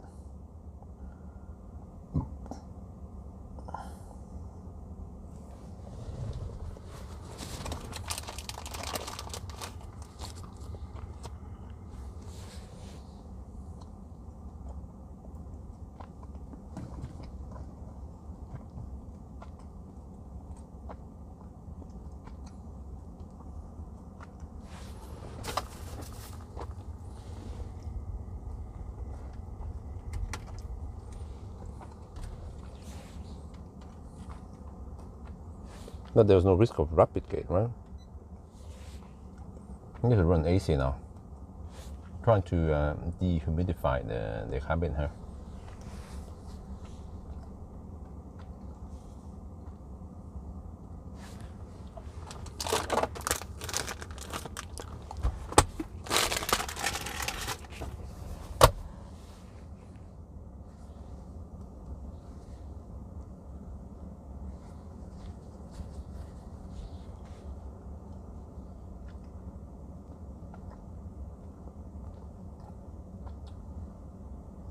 Yeah, that's really weird, man. Look at chargers so far away. Wait, does the price show up in NOK or the price shows up in the local currency, right?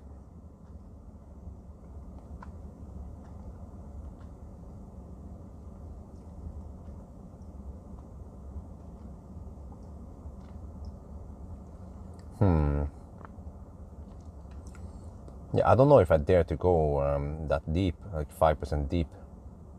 But on the other hand, there is a lot of there's some downhills towards Lebanese.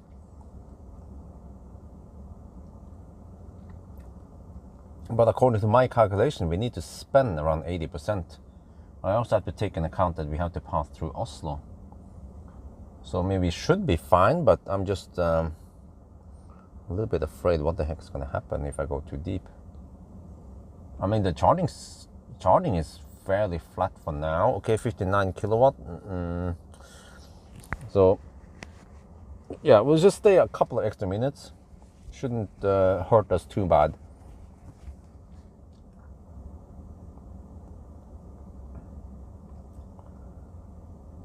No, this is the Tesla app. The official Tesla app.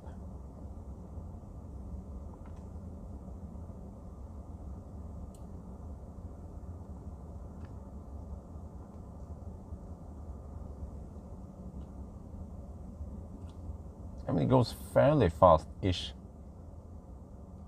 Not blistering fast, but could have been worse.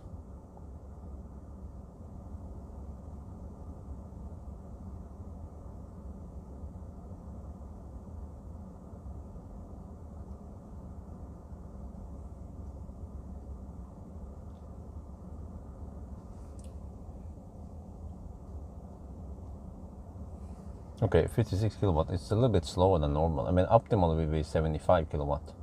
76. So it's roughly 20 kilowatts slower. Okay, I think we'll just get ready to leave now. Yeah.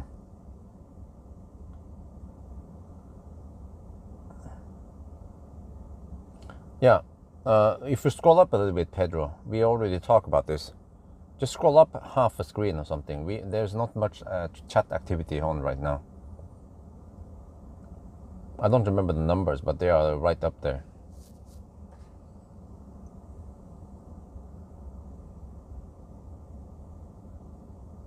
It is 7% now. So it's a difference between 53 kilowatt versus 76 kilowatt. So yeah, it's around 20, a little bit over 20 kilowatts slower, but for not many minutes before we leave now, just to have that extra margin, so I can just hammer at full speed. So I'm sacrificing a little bit now just for safety. The alternative is that I have to slow poke, or yeah, I don't know, just scary limp mode in these Chinese cars, man. You never know. 88% now. Maybe I should go for 90% for the heck of it. It's not going to take that much more longer. Maybe just one more minute. Or, yeah.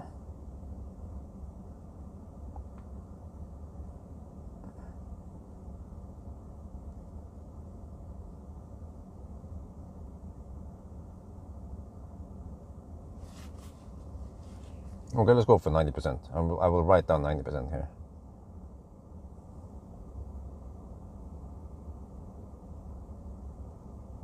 But then we should be able to reach Nebbenest, guaranteed. 50 kilowatt now. Oh shit, going a little bit slow.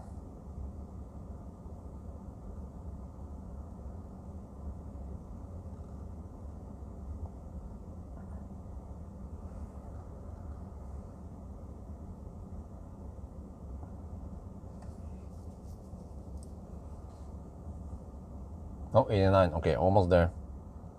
Yeah, it's just a matter of 1 or 2 extra minutes.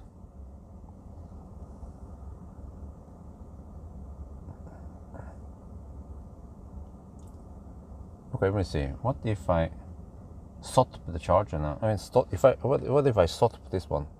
48 kilowatt. Will it drop significantly? Oh. It seems like the heater is pulling. Huh. It's not pulling extra heat. Oh, that's not good design.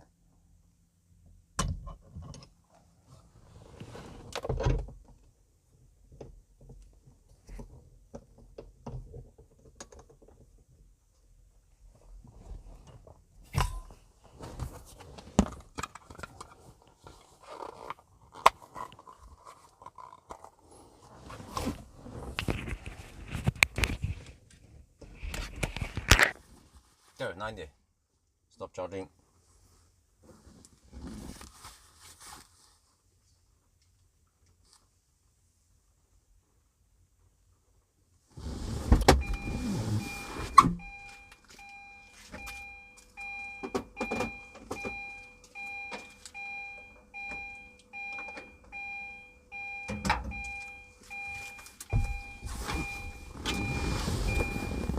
Man, is this car being annoying or what?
It's gonna be bright soon.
You know, the advantage of driving Norway route is that most of the road is lit up, and usually, at least now in summer, by the time we reach Dal, it would be bright. Well, it depends how slow the car is, like this one. Yeah, but yeah, I think by the time we reach Dal, it should be, we should see a little bit of daylight. So yeah, I'm just chilling now. I want to, yeah. We are at the 6 hour mark now. I need to shoot a video at the 6 hour mark. This is freaking hilarious, man. 6 hour mark, and we are only at 420 kilometers. Oh shit! But we have charged to 82%. That also counts some.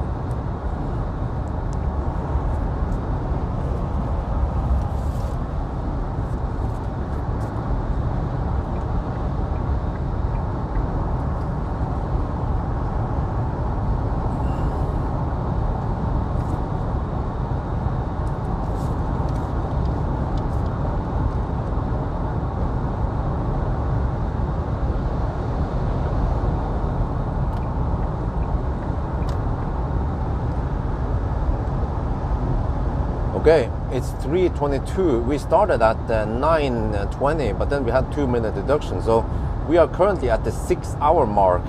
And look here, we have done only 418 kilometers. What the heck? Oh shit!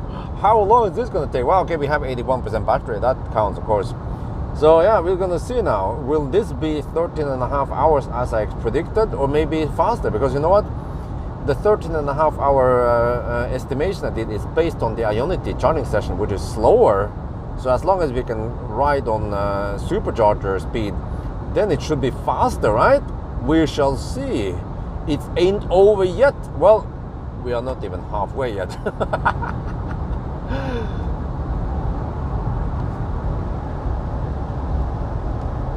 ตอนนี้ตี 3:23 นะครับแล้วก็เราเริ่ม 3:20 แต่ว่าเราต้องหักเวลาไป2นาทีที่ซูเปอร์จอร์จเมื่อกี้นี่ครับก็แปลว่าตอนนี้นะครับเราใช้เวลา6ชั่วโมงแล้วนะแล้วเราวิ่งไปได้แค่420กิโลเมตร โอเคแต่ว่าโอเคเรามี 80% แบตเตอรี่ตอนนี้เราก็ขับไปได้ไกลนะครับแต่ว่ามันจะเป็น13ชั่วโมงครึ่งไหมเหมือนที่ผมได้คำนวณนะเพราะว่าที่จริง13ชั่วโมงครึ่งนะครับมันเป็นผมคำนวณจาก Ionity Charging Session ที่มันช้ากว่านั้นถ้าเราชาร์จที่ Supercharger มันน่าจะเร็วกว่านี้นะครับแล้วมันอาจจะเร็วกว่า13ชั่วโมงครึ่งโอเคคอยดูนะครับมันยังไม่จบนะครับ อ๋อแต่จริงมันยังไม่ถึงครึ่งทาง ยังไม่ครบครึ่งทางเลย โอ้ยนี่บ่เฮ้ย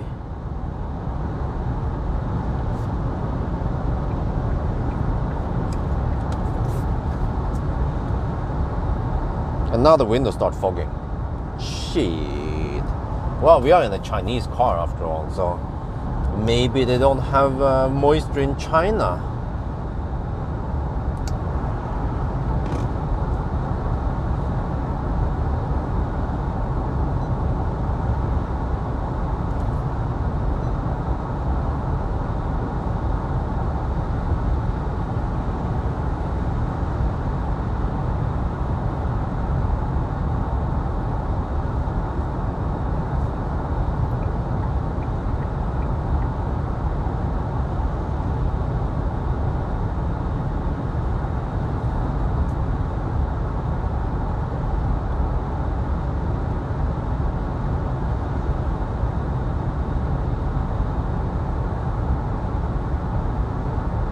Well, cool, Silver. Let's do a little status check here, just for the heck of it.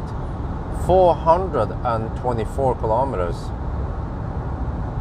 And energy consumption is just, I don't know, it lost. I need to try to estimate based on the numbers, but I haven't collected everything spot on. I tend to forget about it. Well, I tend to forget how many percent I charge to before I leave.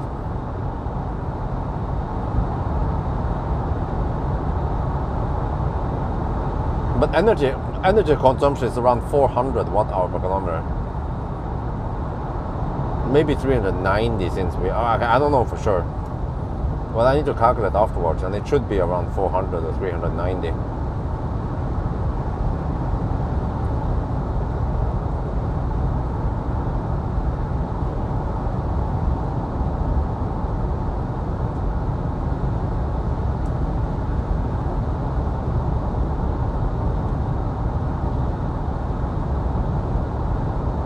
I think the consumption here is similar to the Mercedes EQV I had during winter.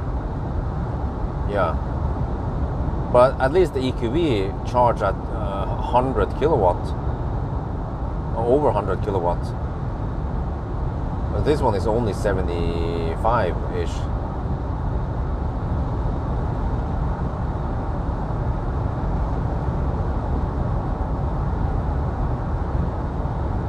Yeah, RV, yeah, absolutely. It depends on how deep your pockets are.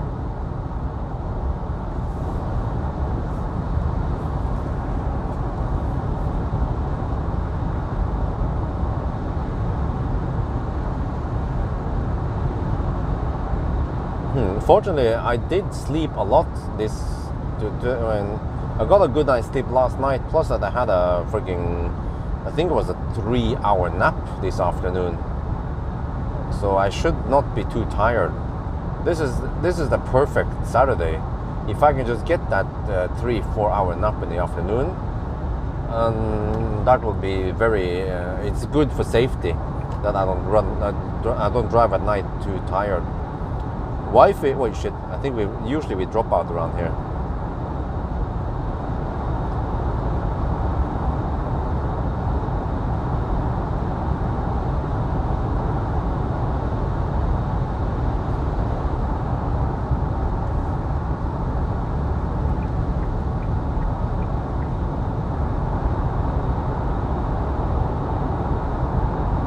Maybe we don't have dropout, but I was gonna say that I ate some late breakfast, and then around noon I got tired. I got sleepy. And then I laid down and tried to get some sleep, and then wifey was active then, and the baby was active, and I was like, and she was asking me, why do you want to sleep now? And I said, well, I know from experience that if I'm sleepy, if I'm drowsy, just get that sleep. Because there's been days when, before the 1,000 kilometer challenge at night, I would try to sleep, or but it's just I can't settle down. I'm just too active, or I'm just too stressed out. So then I end up not getting any sleep in the afternoon, and then I drive at night, and I become super tired, and I take those long naps during the challenge. So yeah, but then it's kind of clumsy nowadays. I have to take a nap at the sofa, but ideally in a new house I will take a nap in one of the bedrooms. We will have 4 bedrooms, so I will just have a nap room. Tea makes you sleep. Oh really? Yeah, but I know from experience that if I feel drowsy, like on that day before 1,000 kilometer challenge, get that sleep. It's a great opportunity to get some sleep.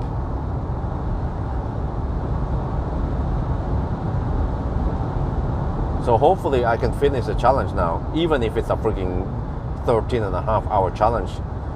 I can finish it without having to take a nap. We shall see.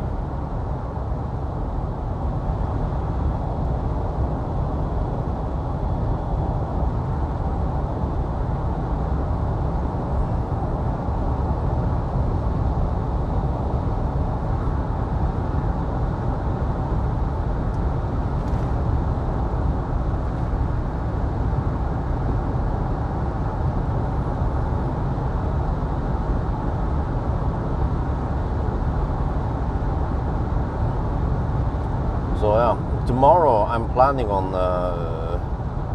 clearing out the basement. We have way too much shit in the basement. I need to sort out things and throw away some items, and then pack some other items. But lots of stuff needs to be recycled, and there's some boxes I've kept for the longest time that is not needed. But then some boxes are useful, like the speaker box, so I can pack my speakers back in there for transportation.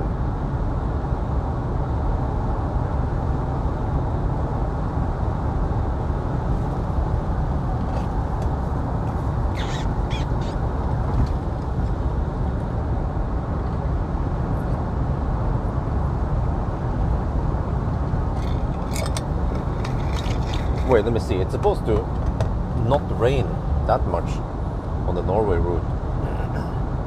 Oh yeah. Yeah, I think this is right on according to forecast, but according to what I saw past Oslo, there should be nice weather.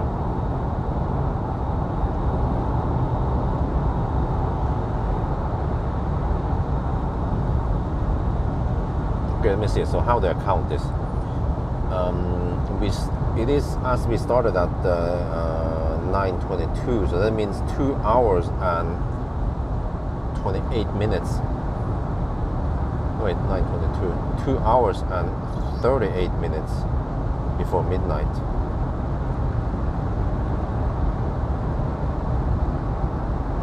Yeah. And I talked to my mom today about retrieving my trailer wheels in Bodø, so I'm not sure when I have time for it, but I should try to do this while Maya is still here, but time is running out. Or we can just hire some nanny, because I need to be away probably 3 days, but I want to do it with a freaking Frankenstein, man, because that will probably that's the best challenge. I could do it with Millennium Falcon, but it's really not that hard with Millennium Falcon. Frankenstein is gonna be freaking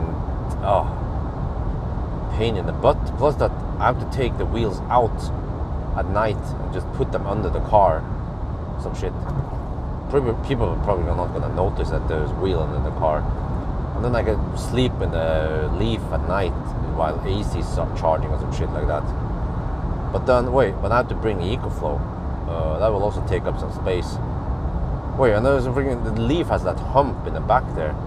So I have to bring some banana boxes to even out the hump. And that's gonna be one epic challenge, man. All the way to Bodø. Not only to the Arctic Circle, but beyond that one and all to Bodø. with a Leaf with lots of degradation, it would be pure madness to go there. I don't even know if there is enough CHAdeMO chargers on the way there.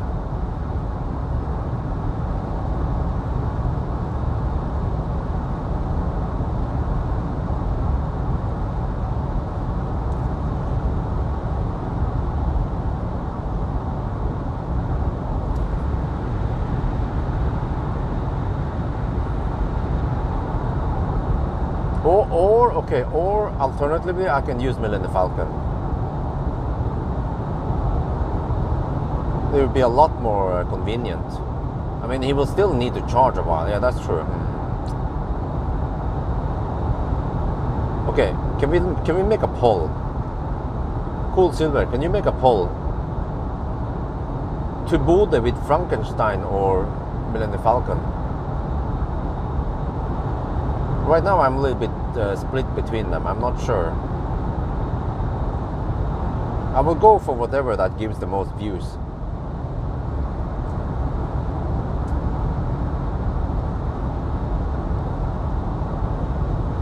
Maybe I can make a video in the main channel and then have a stray poll link to it.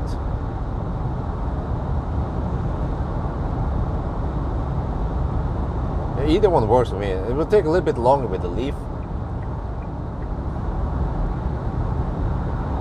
but as long as I get plenty of views on it, then it's worth it.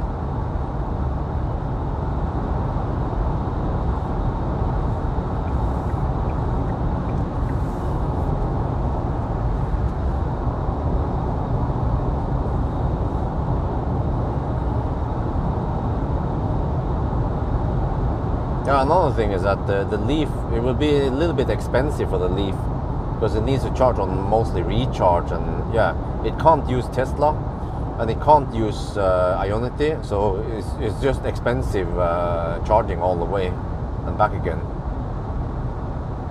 Whereas Tesla, well, Millennium Falcon has free supercharging. So I actually also have to consider that.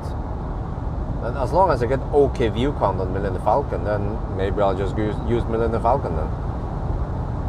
I can enjoy his LED bar. Actually, no, it will be bright up there. Yeah, I'll be driving mostly at night and then sleeping in the daytime.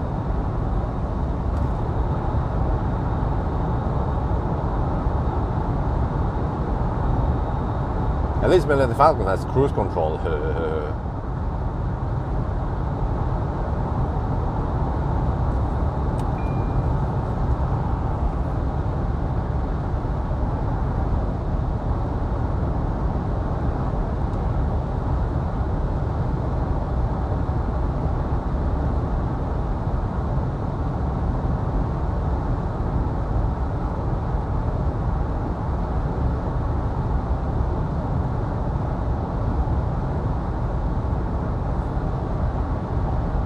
Millennium Falcon's frunk is so big that I could probably put the trailer wheels in Millennium Falcon's frunk.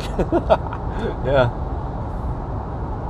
They can usually take around 14-inch wheel or some rims. Yeah, I think maybe around 17-inch rims. No, wait. Maybe I even put 19-inch rims there. He's actually quite awesome.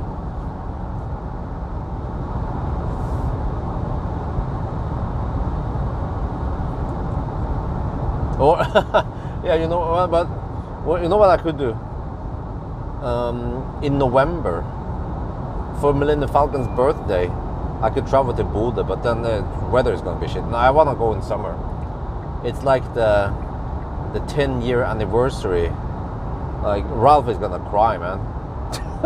If he watches that trip, he gets sentimental with the Millennium Falcon.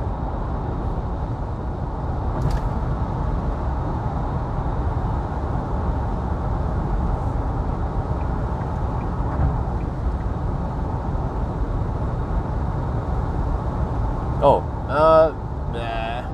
I think around 15 minutes is enough.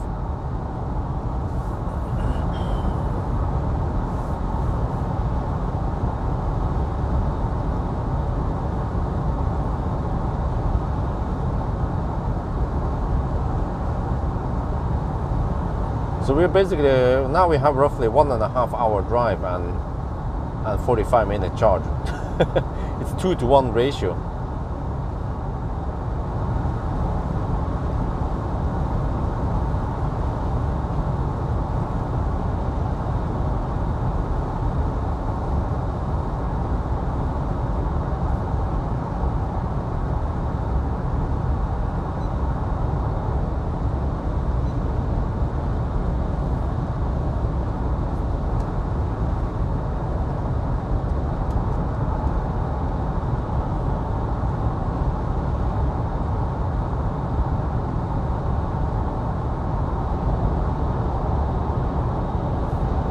Actually, when I think about it, I'm more tempted to use Millennium Falcon.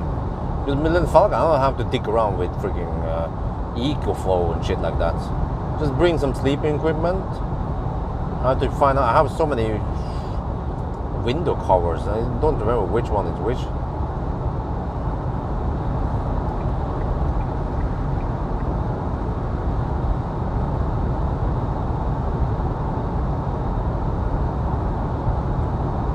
Just mattress, sleeping equipment, and good to go.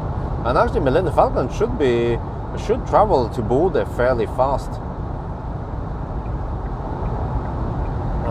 Maybe I just need 2 days, 2 full days.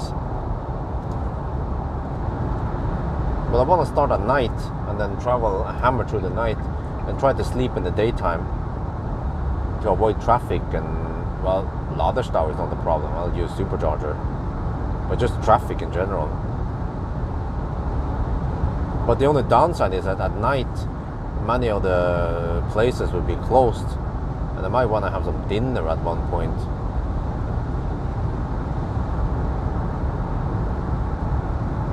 So maybe I'll just start in the morning and then travel, and yeah.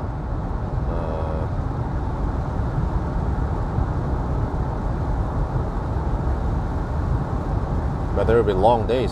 I'll be traveling, for example, from, let's say, from 8 in the morning until mid to 2 at night or some shit. Well, I should be able to go straight from Oslo to Bodø in one day, and then eventually I need to figure out what to do.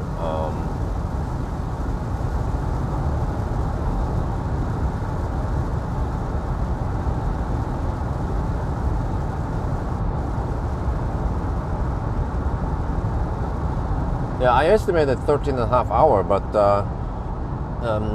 it could be slightly better since the charging sessions are faster than I expected. Well, basically because I was testing on Ionity and we have the Chinese bug. I need to find out if the Chinese bugs applies to Neo also. Maybe it affects many Chinese cars. But for example, MG4 or MG, nope. But then Hongxi and Maxus, they are not related. Hongxi is from FAW, and then Maxus is from SAIC. But they might share some components from the same Chinese supplier.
Well, thank you. Bye-bye.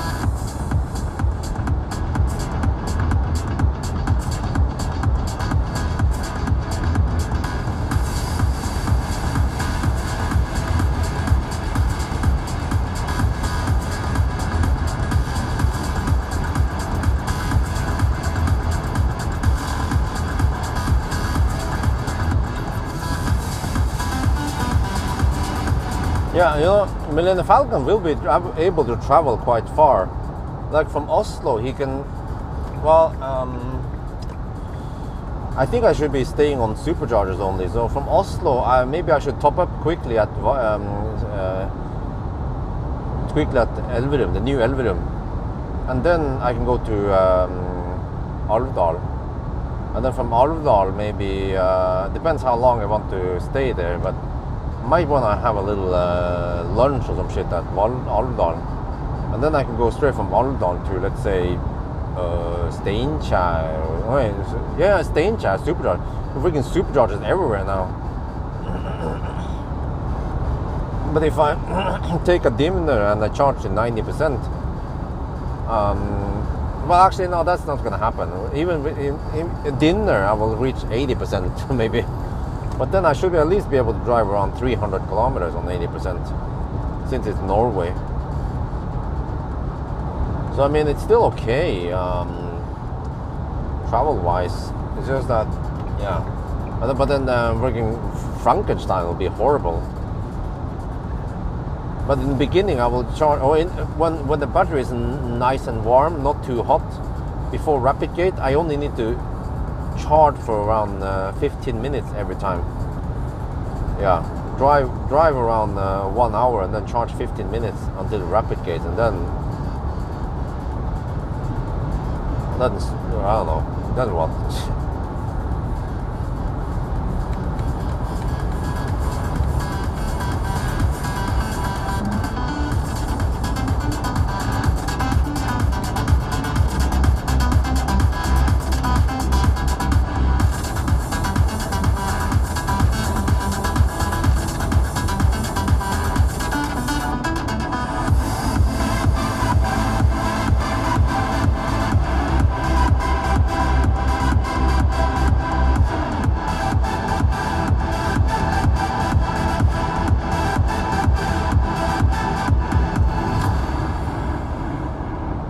Well, we should be past the halfway mark before we reach the 7 hour mark. We're still around half an hour away from the 7.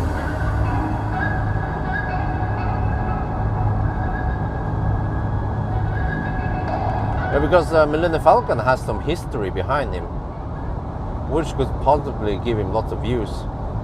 But then the Frankenstein has the face palmness, which is that it's really short range and it replicates.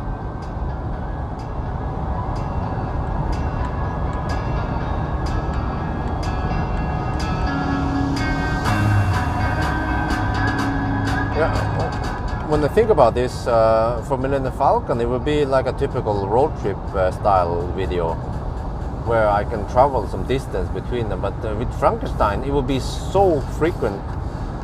It would be so frequent charging stops that I don't even bother with the map and the music and stuff. It would be way too many. So maybe on a second thought, I will be leaning towards Millennium Falcon rather than Frankenstein. And then I just need 2 full days. Start early in the morning, get a little bit of sleep, of course, that day, and then go as far as possible, possibly to Bodø, and then sleep a little bit, and then get back home. But that will be, 2 very intense days of driving.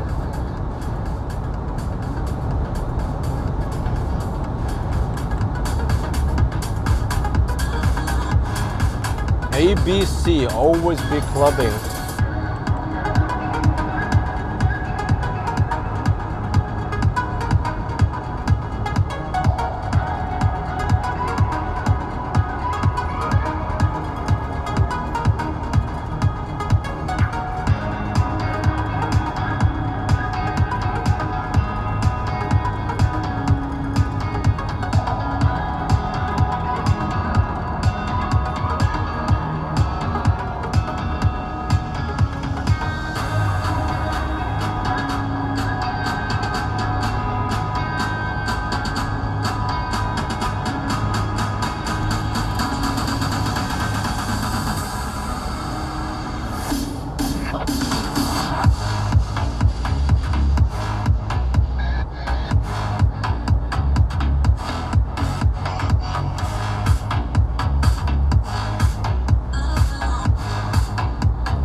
Oh, look at this. We're gonna go up the hills now toward Liertoppen. Look at the speed. Oh, I'm flooring it. I'm flooring it. Oh, we're getting 60%, less than 60% power. I'm barely gaining any speed here. What the heck, man? What the heck? Oh, this car. The power of surprise. Oh, come on.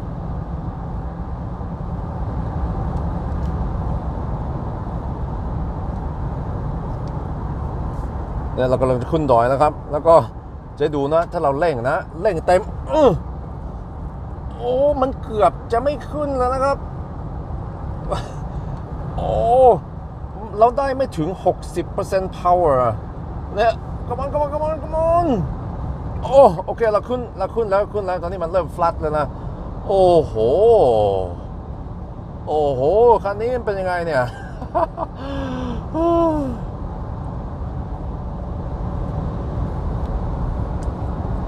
Man, this car is struggling to go up the hills.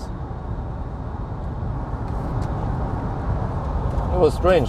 The speed started dropping a little bit at the steepest parts. And then once it flattened out, then it managed to go faster again.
Wait, what? How was the vote result with the tie between? Oh, really? But how many votes? Well, we'd like to know how many people actually voted. I mean, if it was just 4 people, then I mean, we should get more than 50 for the statistical significance, right?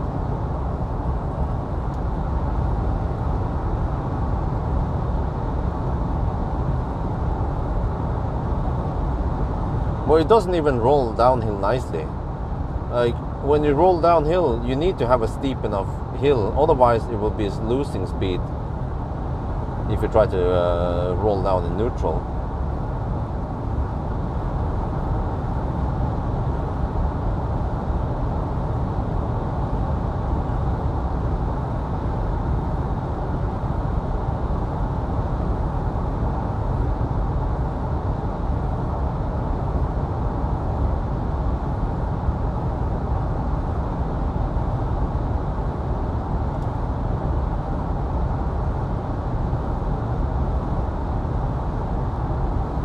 Okay, but do we know how many people voted?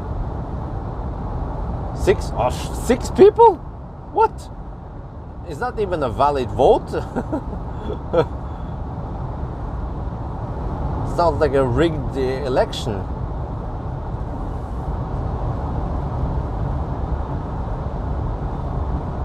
Well, okay, but I think I will use Millennium Falcon when I think about it, okay? Let me try to, how to say this again, try to consider everything.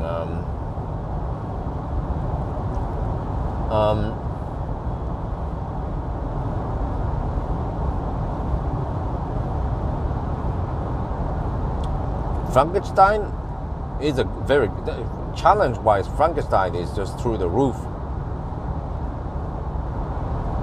But pricing and time is, I mean, it's gonna take forever, man, with Frankenstein. That's one thing. Plus, we don't know if we have enough chargers and all that shit. What else? Yeah, and it's going to be expensive. And also, it will be uncomfortable to sleep in there. Millennium Falcon will actually be a lot more comfortable. Way more space, way more comfort, way more power, if that matters. CCS, I can use Ionity, supercharger, anything. I'll probably stick with superchargers. Yeah. Range is also better. Timing wise, the time, I don't have to spend forever getting there. It's still going to be an okay challenge.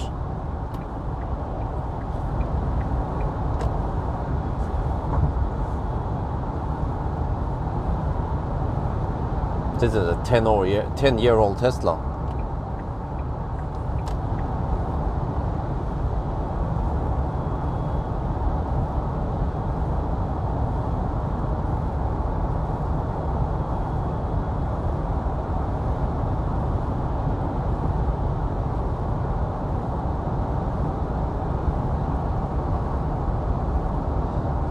But yeah, after considering again, I think actually Millennium Falcon might be the best deal. He should get lots of views, especially for a trip like that, because I think I haven't taken a proper trip with Millennium Falcon ever since I bought him back. I took that trip to Alvdal and back again. I can check how many views that one got. It was when they had a broken heater. Well, actually, no, it wasn't broken PTC even. PTC was fixed. It was just I don't remember what the heck was wrong with him. But for some reason the heater didn't work, but Nasir fixed it. Nasir has been fixing a lot with Millennium Falcon.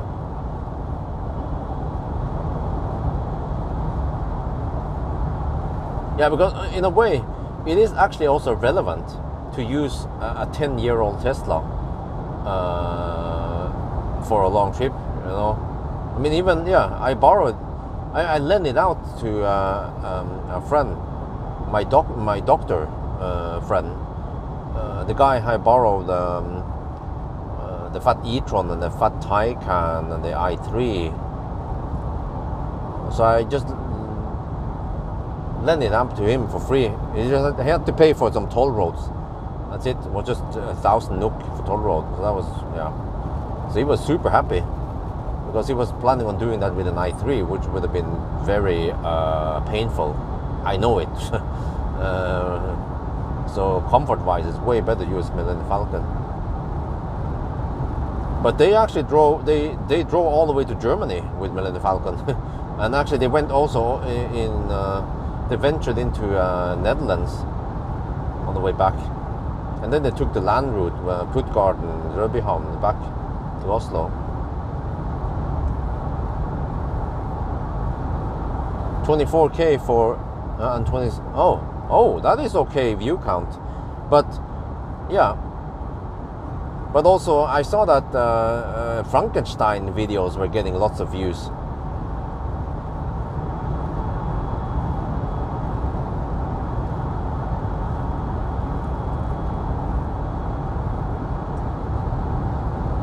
I think I have to, yeah, I'm not sure. I have to maybe, not everyone knows Millennium Falcon. So I have to maybe brand it as traveling with a 10-year-old Tesla, you know, a 2,500 kilometer road trip with a 10-year-old Tesla. And then people know that. I mean, people who know my channel, they know that's Millennium Falcon.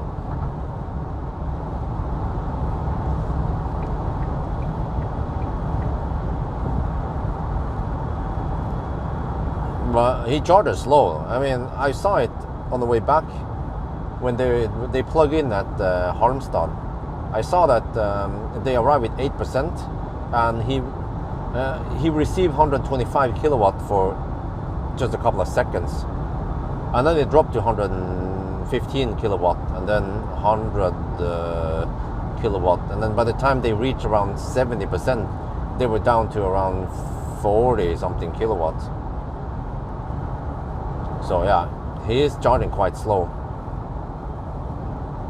No, it's not. I mean, it just has a slow curve.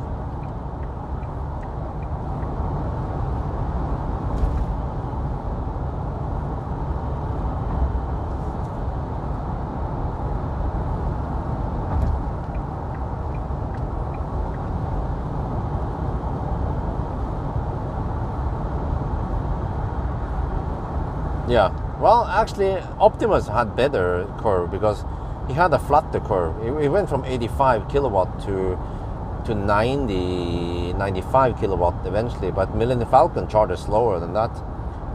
He has a nice peak in the beginning, but it's just like for a minute. And if you don't go, you have to go deep, really deep. Otherwise, you don't get that one. So I think the strategy for Millennium Falcon, if I want to rush it, I need to go deep, like 0% or 2% or some shit like that. But I'll probably just take it easy and charge a little bit longer. It's still way better than driving this car in terms of charging speeds and time. So I charge for maybe at least half an hour to 45 minutes. And then I can probably drive 4 hours. Yeah, it's in Norway after all. Probably 3 to 4 hours before I have to charge again. And then I probably need to take a pee break and slack a bit, and yeah.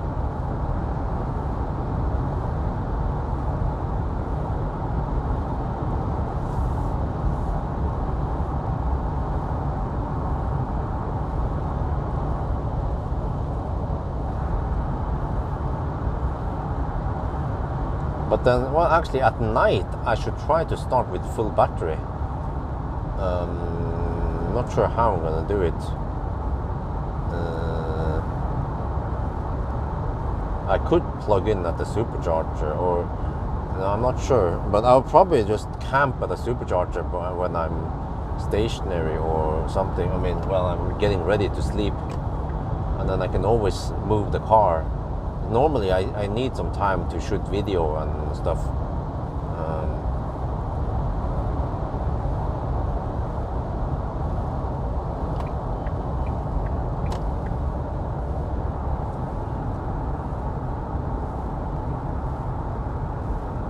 Yeah, but I should really try to start the day with 100% on Millennium Falcon.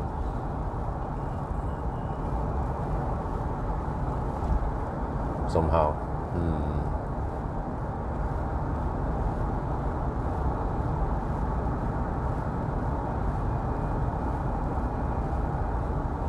Yeah. But the thing about the Millennium Falcon is, okay, he charges a bit slow, but he's still, like, you can still use him for a lot, you know.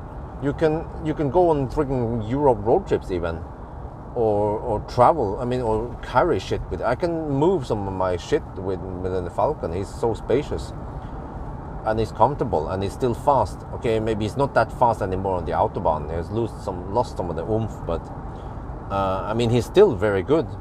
But if you look at Frankenstein, he's also 10 years old, and the crazy thing is that he only cost half of Millennium Falcon, but he's almost useless now, because the range he had when he was new was okay-ish, but now it's just freaking useless. And Frankenstein also charges dog slow. Well, actually, when he he actually cold gates a lot until he almost rapid gates. Then he has pretty good charging speed for a bit, and then he rapid gates.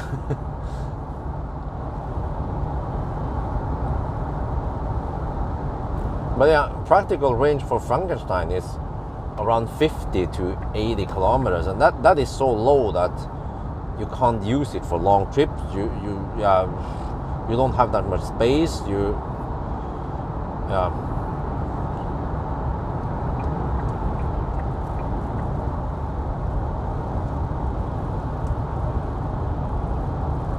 And also Millennium Falcon doesn't have that much degradation, despite that he's supercharged a lot. But you know, when it comes to that the video today, I suspect that the dude must have abused that battery in the worst possible way. Because I've seen it. I mean, even my cars, like Optimus, like holy fuck, man! I supercharge Optimus a lot, like seriously a lot. And also I use trailer with him, so he gets the double number of cycles, and still he didn't get that nearly as high degradation, Optimus and Millennium Falcon, and also MC Hammer. So, but I know that Optimus, I didn't charge him to 100%. I didn't supercharge him to 100%. Oh yeah, but also, yeah, I forgot.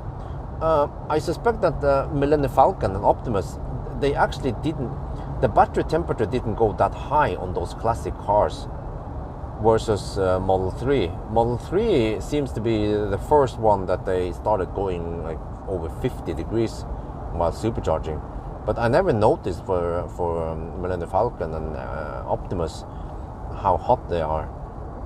But maybe a lot lower, maybe around 40-45 degrees only, wild guess. But at least, especially now after they nerf Millennium Falcon's charging speed, yeah, then he hovers only around 40 degrees, which is actually good because then it doesn't degrade that much from supercharging.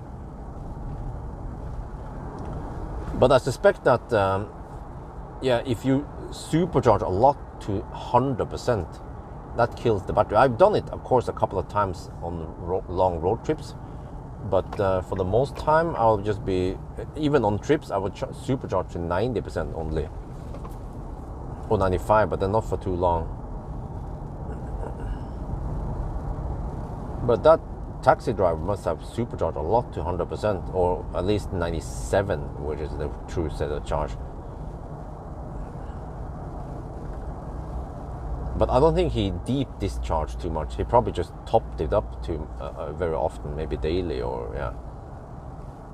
Oh, shit, it feels a bit narrow here.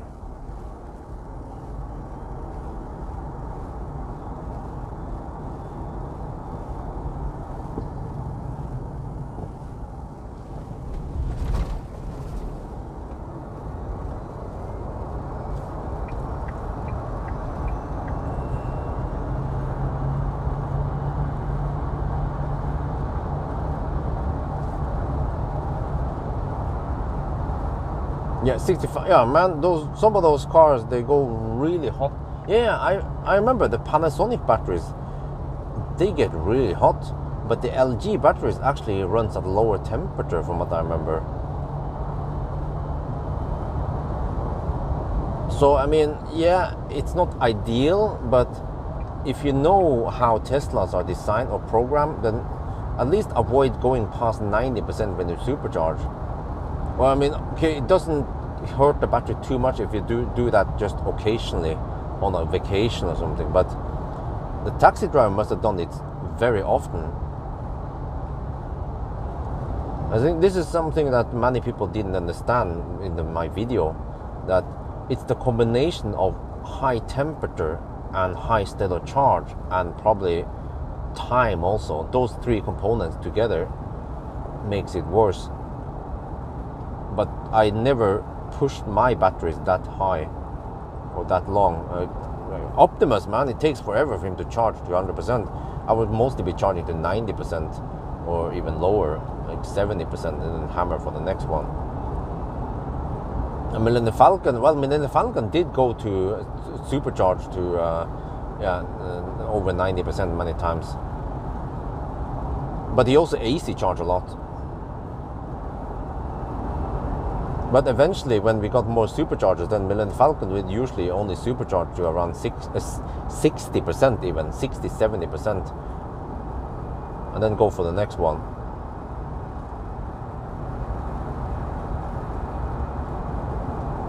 Well, no, but AC, well, actually, when you AC charge, then the temperature stays low. So even if you're spending some time close to 100%, it hurts the battery less, because one of the components, or one of the how do you put this, one of the variables are low.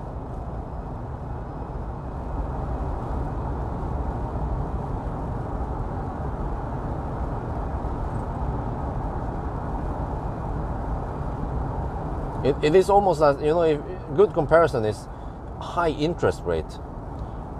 You can have a high interest rate. High interest rate is like high state of charge, right? Okay. It's of course bad, but as long as you don't stay with that loan for too long, then it's not that bad. Just like, okay, as long as you don't stay at high state of charge too long, then it's not that bad. But then for battery, it has another component, which is temperature. Yeah, temperature, state of charge, and time. So in a way, you can say that, yeah, if you use the same, you compare it to the money, you can say that high interest rate is also not that bad as long as you're not loaning too much money, right? You're just loaning small amounts, so it doesn't hurt your economy too much. Or the other way around, if you're loaning a lot but then you have a low interest rate, then that's also good. For example, low temperature, right?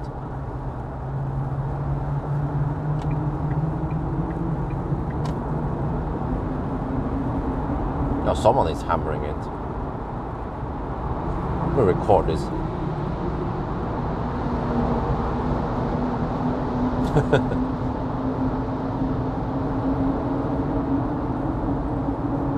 You know that the Plaid will be able to beat those guys easy. Oh shit, smelly shit. Oh man, those smelly fossils.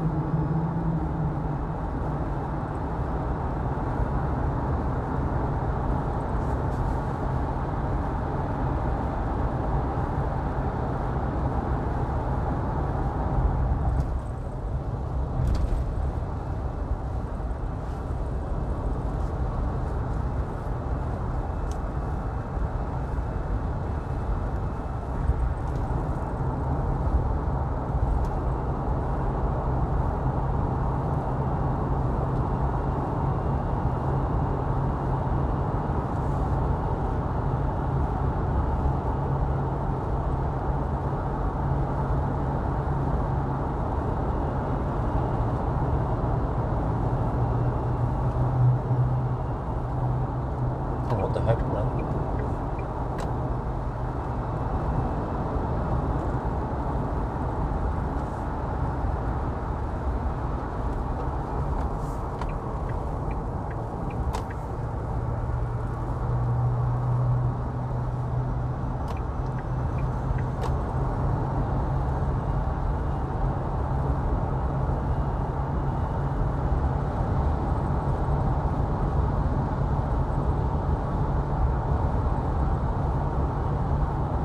Welcome to Alnabru, the ghetto.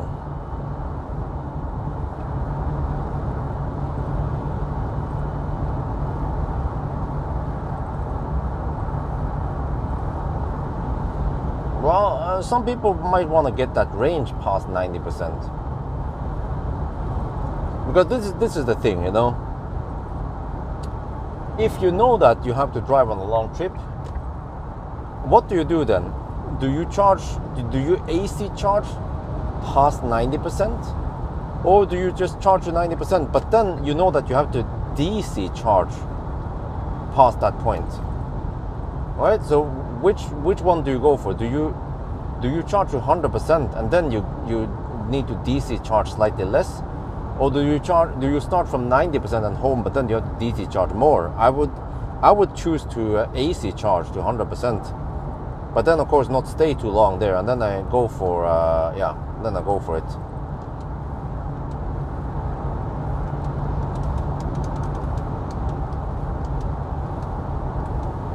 Should we have 34%? I haven't paid attention here. How far away from Nebenes are we now?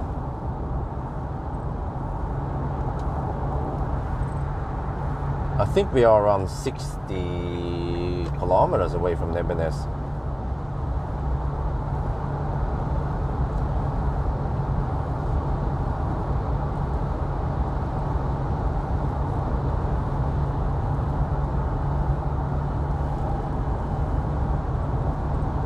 I have roughly, I think I have around 60-70 kilometers of range left.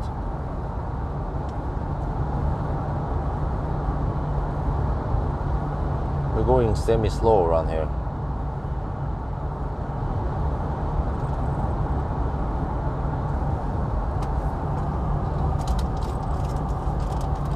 Oh, das Tesla is kaputt. That was a Tesla stranded by the road. Maybe he ran out of juice.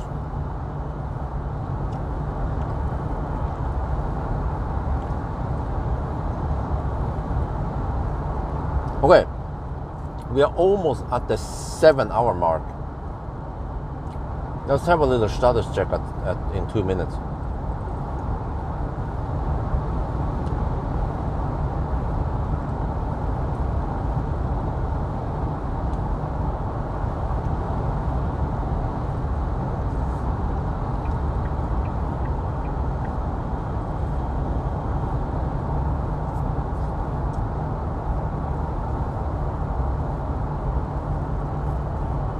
Well, but charging to 100% on AC doesn't hurt nearly as much as charging to 100% on DC, the way Tesla works at least. Because Tesla purposely heats up the battery to charge to 100% as fast as possible. So I've seen some cars, I don't remember, and one of it was a Korean car or something. It will heat up during the session, but then towards the end, it actually starts cooling down a bit. So let's say if it hits 50 degrees during the session, but then towards the end it has lowered to 40 degrees, which is actually better for the battery. Okay, 50. Take it.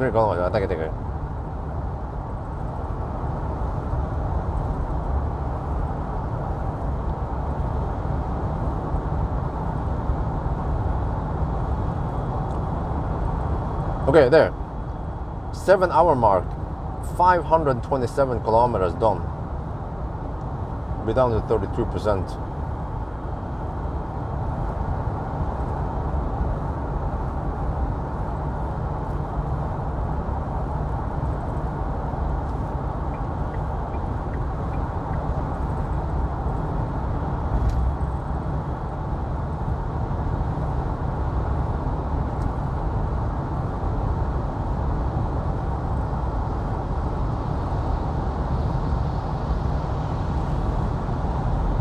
Oh, there's some more traffic here, but this is Oslo, so... Oh, 4 at night, okay. No, there's a little bit of daylight now, yeah. So I think by the time we reach Dar, Nebbenes... Yeah, and we have to also stay in Nebbenes for almost an hour. Then it'll be bright again.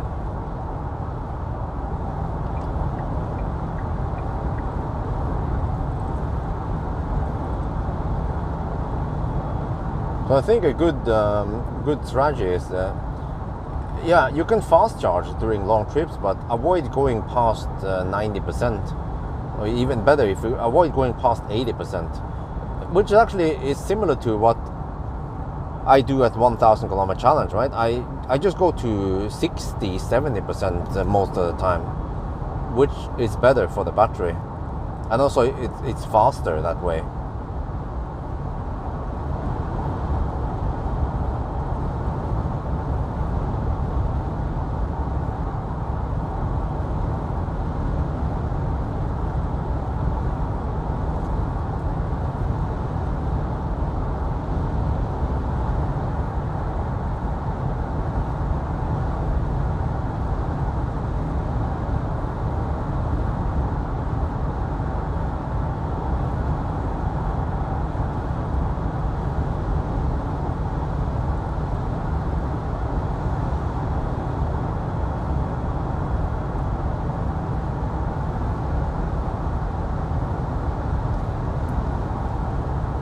Okay, we just set it at 400 watt-hour per kilometer. It's close enough anyway.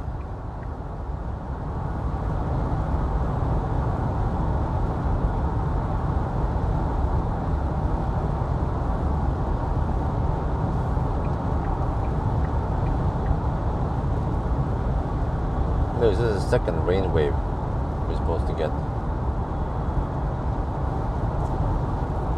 Taxi drivers, they are the worst left lane huggers.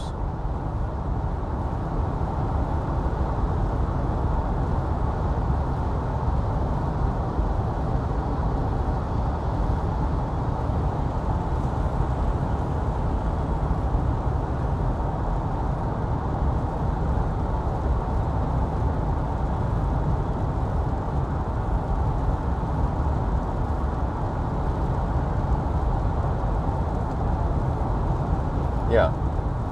Yeah. If Tesla's charge fairly fast to 70%. I mean, you know, when we look at those charging battles, Tesla, they get a nice jolt in the beginning, but then usually around 70-80% is when the other cars catch up with Tesla.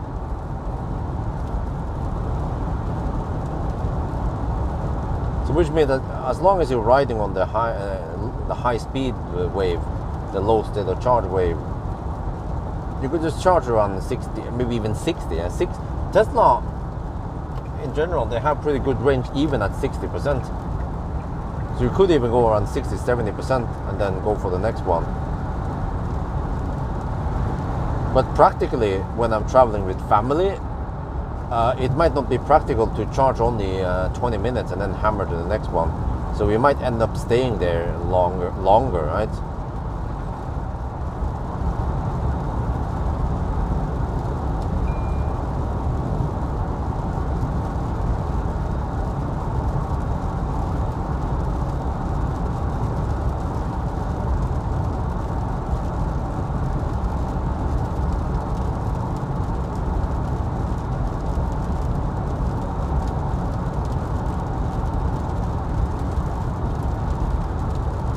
But yeah, for some reason that video gave me lots of views. I think it's way over 30k views now. So that was pretty good. It took me a little bit of time to do all those tests, and spanned over several days. But it was interesting to find out about it.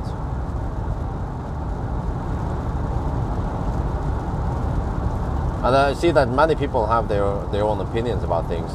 And some people also disagree with my method. They claim that my measurement is wrong, but I claim it's correct. Some people are talking about the zero buffer and stuff, 3 kilowatt hour didn't count, and I was like, what the heck, we shouldn't count buffers below zero. We should only be measuring above 0%.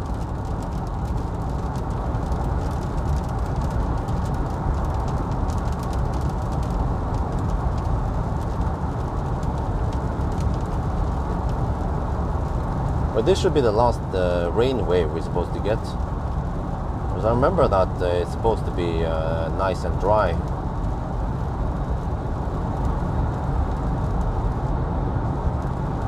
Unless Hans changes his mind.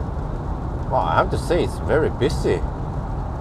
4:30 at night on a Saturday night. Well, Sunday, really Sunday early morning now, and it's so busy over here. What the heck? What the heck happened?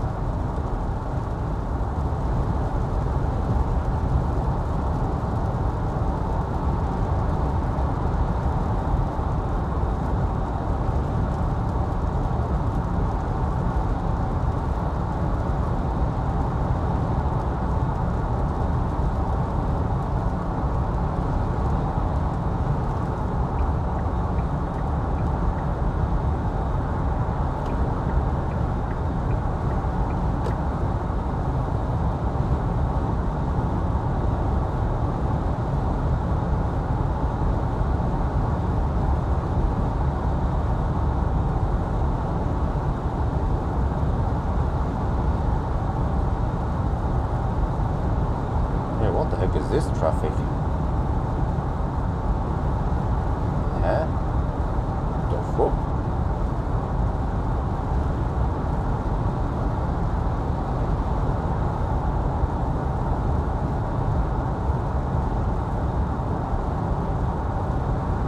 Came down to 25%.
Okay, 23% left.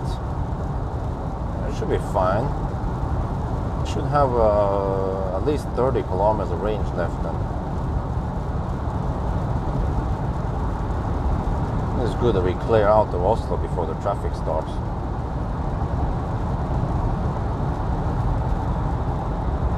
And then I think it should stop raining soon. I see it's fairly clear sky ahead.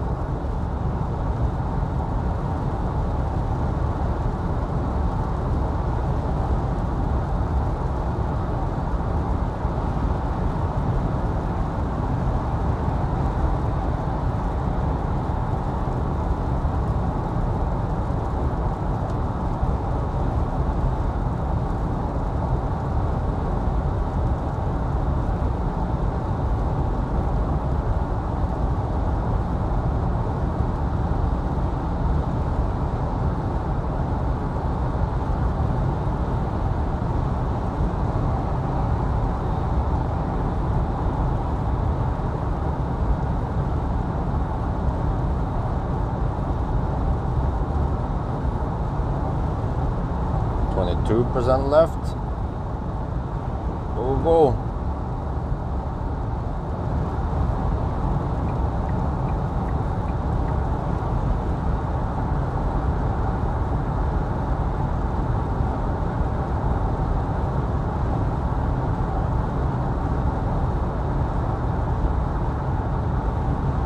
Man, these Teslas are annoying. Either you go faster or you go slower, man. I can't go too fast. Unfortunately. Then it's gonna slow poke again.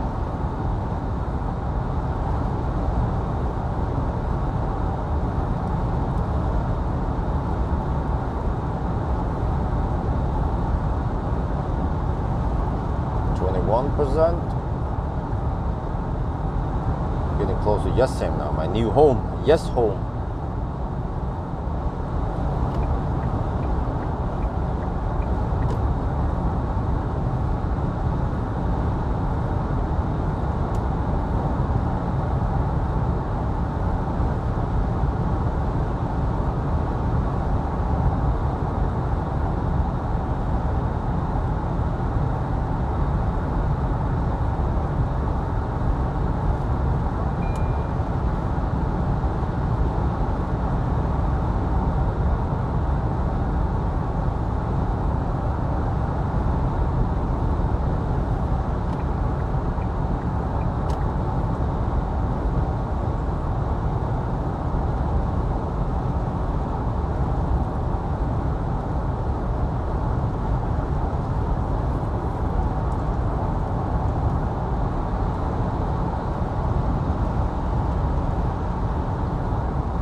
Man, and then they slow down. Man, these Teslas are super annoying, the way they drive. Why can't they just drive at even speeds? They have cruise control, don't they? Unlike me. I just need to block those idiots.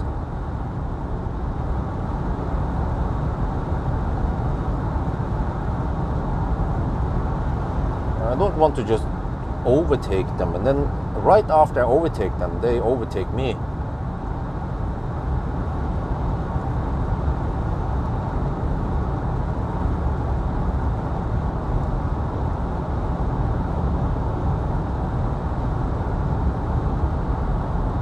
Okay, that's it. I'll be hugging the left lane now until Nebbenes. Because if I move over to the right lane, then those guys, they overtake me, and then they drive a little bit past, and then they slow down. Like, what the heck, man?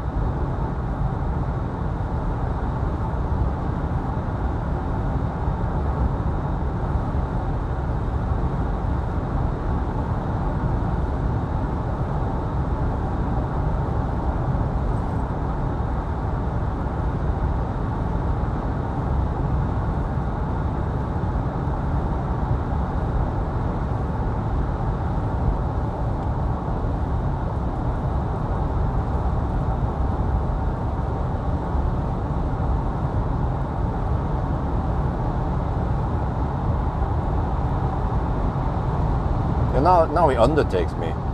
Like, oh Jesus, man, what's wrong with these people? Yeah, okay, go snäll, come on. I don't mind if they want to go faster, just go fast, but don't get in my fucking way.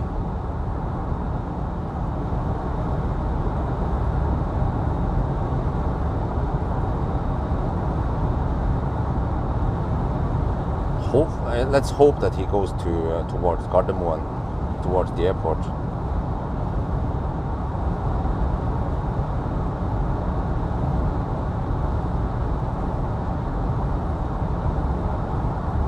Come on, exit. Turn on the turn light. Turn on the turn signal now. Come on. I forgot your test. Yes. Finally get rid of him. Hallelujah, man.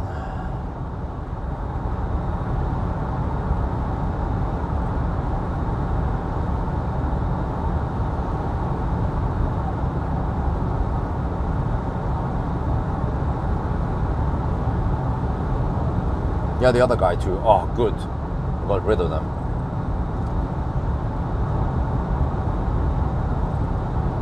Okay, I'm down to 17%. And also, many people didn't understand the whole. There was at least one guy at the battery degradation. You know, yeah. My Tesla claims 63.8, but I only got 62.8 kilowatt hour. They didn't know what the heck happened with the 1 kilowatt hour, even though I've been explaining it pretty much every degradation test that's discharging loss or heat loss. And then I think I even talked about this many times, that when you hammer it, you will have higher heat loss. It's just physics. When you yo-yo, for example, if you hammer it, the battery temperature goes up. We also saw that in the Autobahn run with Plaid. But still, many people don't understand that.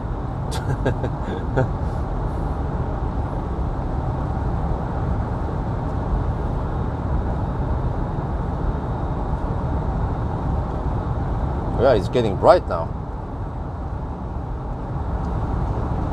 Let me see how many percent we arrive with. 16% now. I've been going at maximum speed. Or I mean the one I want to go at as long as the speed limit is high enough.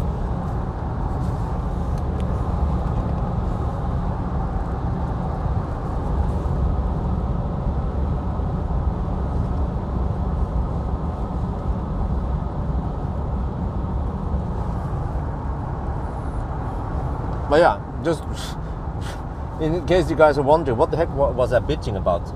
Those two Teslas, the two Model Ys, they were super annoying because they would first overtake me and then move over to the right lane and then slow down a little bit. I was like, dude, I want to go faster.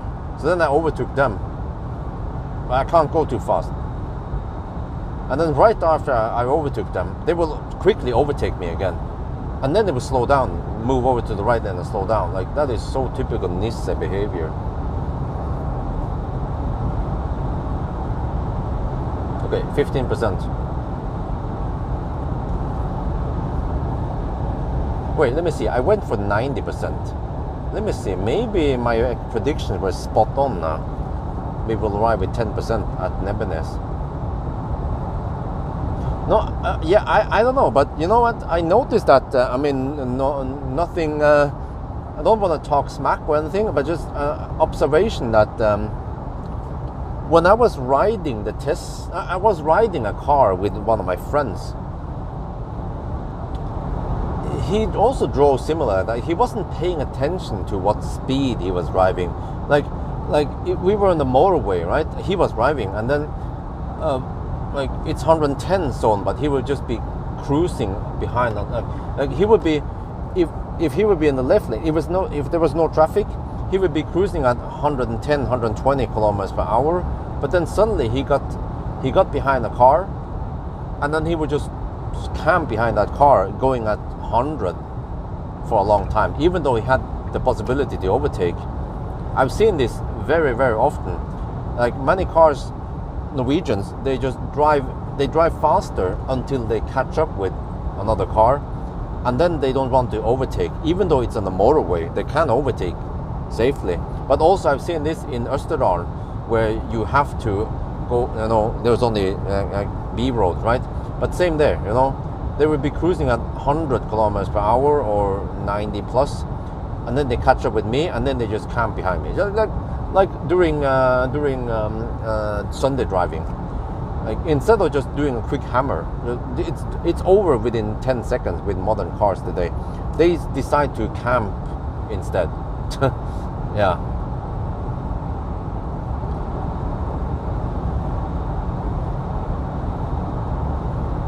So I'm just wondering. Okay, I mean, they were cruising quite fast before they caught up. I mean, why don't they just want to maintain that speed? Why do they suddenly decide to go way slower and not overtake? I don't get it. Yeah, all right, 13% now. It's getting bright outside.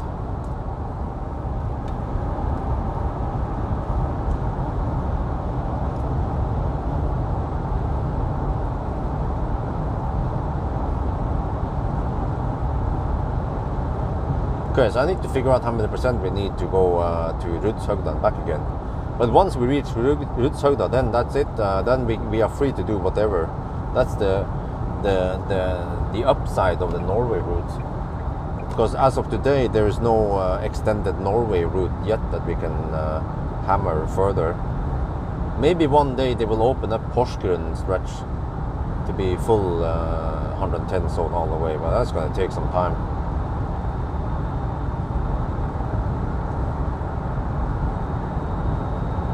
Then I could hammer all the way to a little bit past Bamble before I can turn around. Or maybe I have to turn around at Bamble. Yeah. But eventually they're going to build motorway all the way to Stavanger, at least Kristiansand. But how many years is that going to take? Okay, we can finally maybe test some lead bar here. Nah, it's not dark enough for lead bar. Oh, 11%. Wow.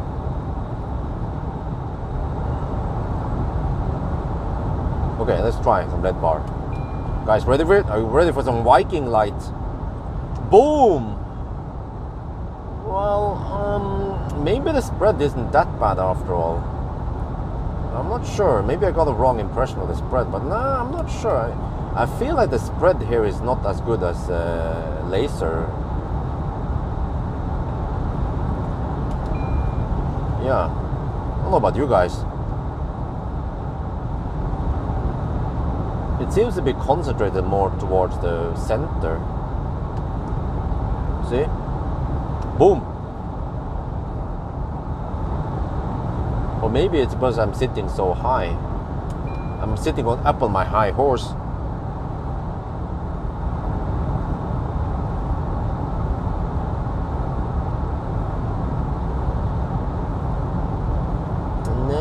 I'm pretty sure the spread here is worse.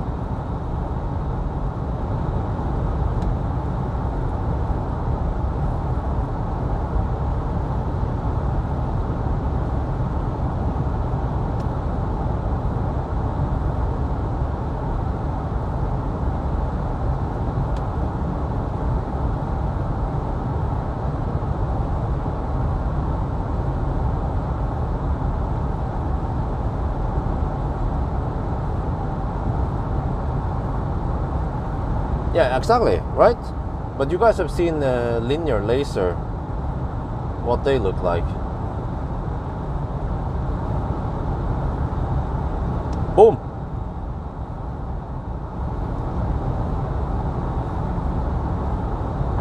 So that's what I remember when I first saw linear. Like, I was impressed that it was spreading so wide, and it shined high and bright. Not only just bright, remaining distance low. Oh, it claims remaining. Okay, what is the power range now? Let's check here. I have power range of 39 kilometers. Yeah, 39 kilometers of range left, 9%.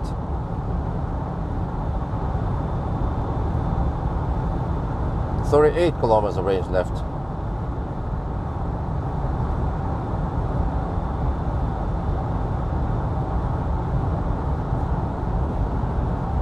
37 kilometers of range left. Whoa, whoa, whoa!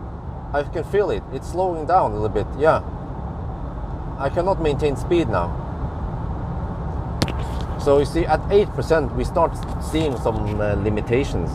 So that's why I don't want to go too deep, because suddenly I have to drive slower towards the end.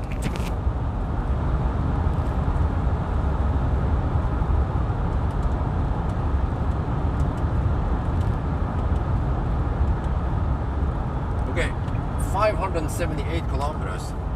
Status check.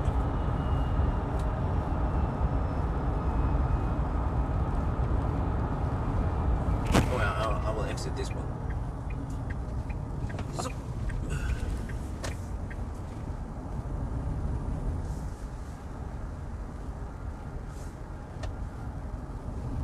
Yeah, wow, it's very, you can see it here in the bush.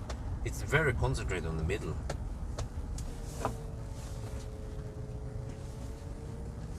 Oh, these are not. Maybe someone needs to Google Viking light or something. There's a symbol of a Viking light. Okay, let me take this one.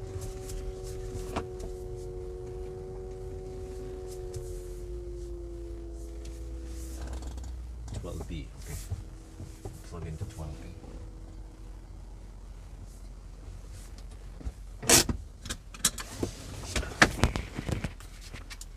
%8 at arrival.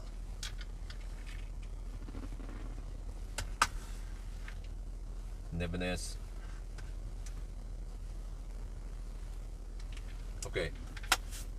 See. I can use this one. Just have to wait for it to.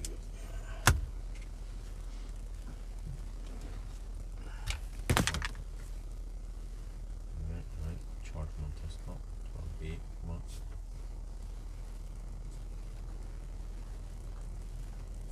The downside is the Tesla is a little bit slow. It's not that snappy.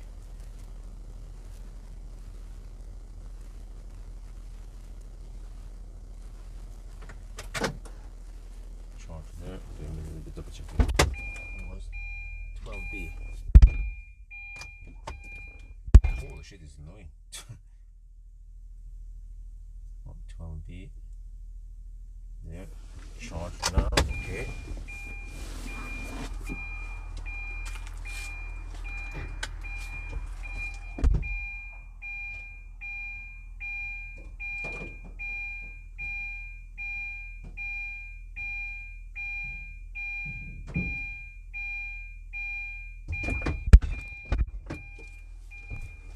Holy fuck, it's annoying.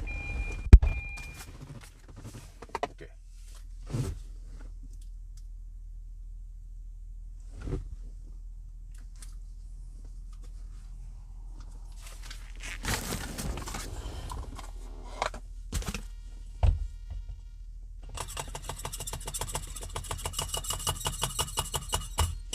Okay, hopefully it doesn't fail on handshake. Oh no, it should. It's just a little bit slow. Yeah, but it should start now.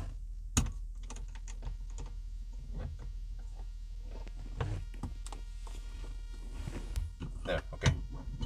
46 kilowatt, alright, that's good for now. But it should be higher.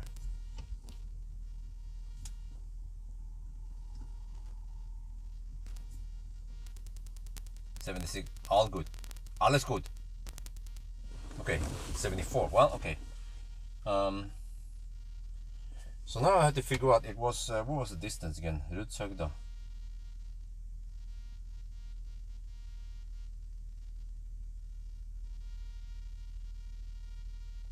$84, okay, 84 times 2, 168.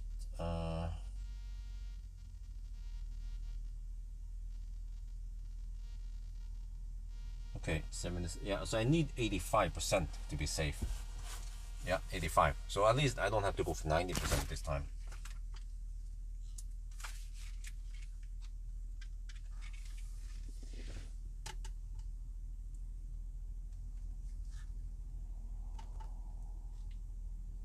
We are now at the Nebenez supercharger. Yeah, getting 74 kilowatt. Why is it not 76? Okay, maybe because the voltage is slightly lower, I'm not sure. But this is good enough. Okay.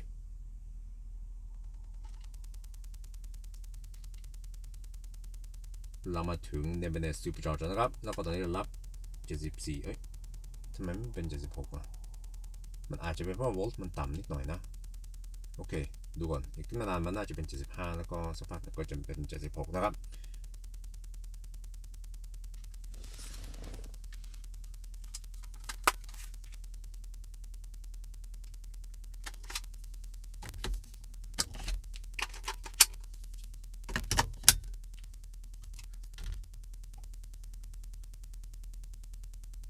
But I should notice when I arrived. I arrived a couple of minutes ago.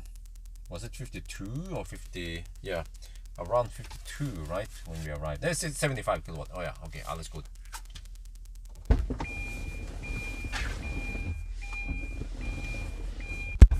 Holy fuck, man. Let's fire up the car. Oh shit, I had recirculation on for the longest time. Because of those fossils. Okay.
huh? No, but VLTP was. But you have to understand what VLTP is. VLTP is not cruising at 85 miles per hour constantly. VLTP is a mix of some city driving, some acceleration, some, yeah, I don't know. You can look up on the VLTP cycle, but of course, yeah, in a way, VLTP is useless for you if you're cruising at 85 miles per hour. But you have to also know, you have to understand what VLTP is. Yeah, they should. I think there is isn't there even a VLTP for for highway? But even that one is not good enough, right? So, yeah, what do I do now? I have enough drinks. What? Why am I hungry again? Maybe because it's been several hours since I had my last meal. Yeah.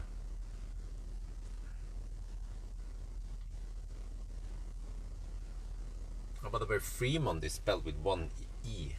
Very common to misspell Fremont, and the reason for it is because there is even a car model. Don't remember Chrysler. Chrysler, they have a some Chrysler Fremont. That one is spelled with a double E. Yeah. But it's weird because you read it as Fremont, but it's actually spelled Fremont.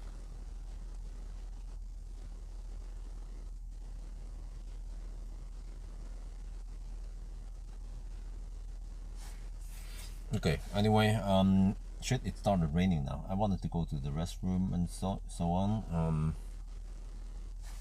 Okay, let me check what I'm supposed to do here. Oh shit, okay. I need to charge my phone a little bit.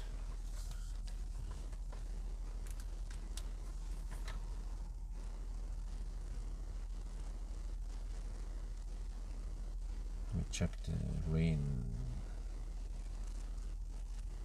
predictions now. Forecast. Oh, okay. Oh, the rain is going to intensify. Which means that I should go to the toilet now, or restroom now, and then come back. Okay, let's do that.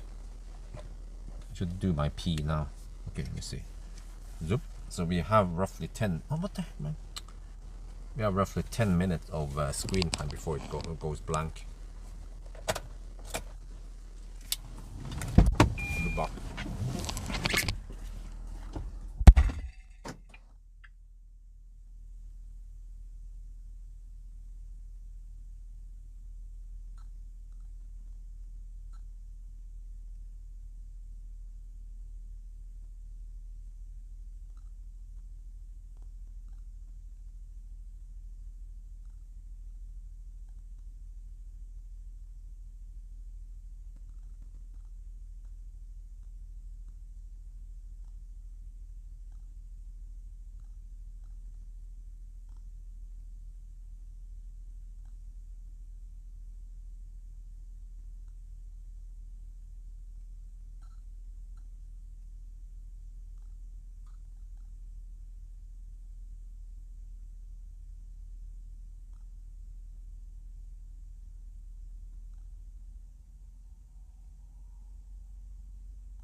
Oh, well, the screen didn't die. Even though I waited forever for that guy to show up. Holy crap, man. The gas station dude, he was absent. I wanted to get some food. I got some bread because there's not much else to get. And well, in Sweden you will ring a bell, and they will open the door for you quite fast. Like Varberg, Spekerud are like that. You just ring the bell, and and also Strömstad. And then they open for you. They have a remote to open the door, probably because of safety.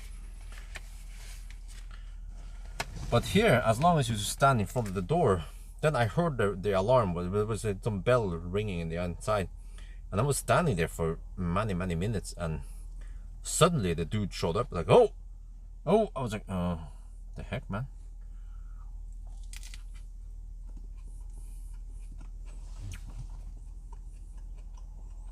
It's at only 36%.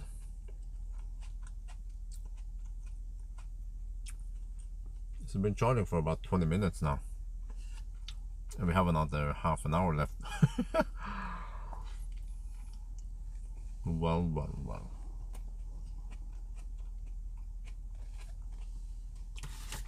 What the distance again? Check here. 84. Oh, only 168 kilometers.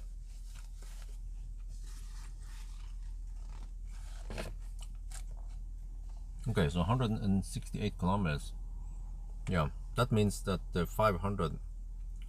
Oh wait, we might need to do 3 more runs roughly.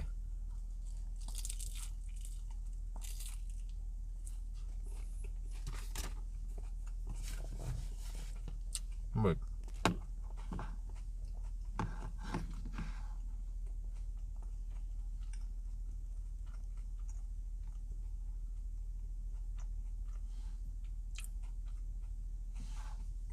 Yeah, I have to do 140 kilometer runs. I should have split them like that.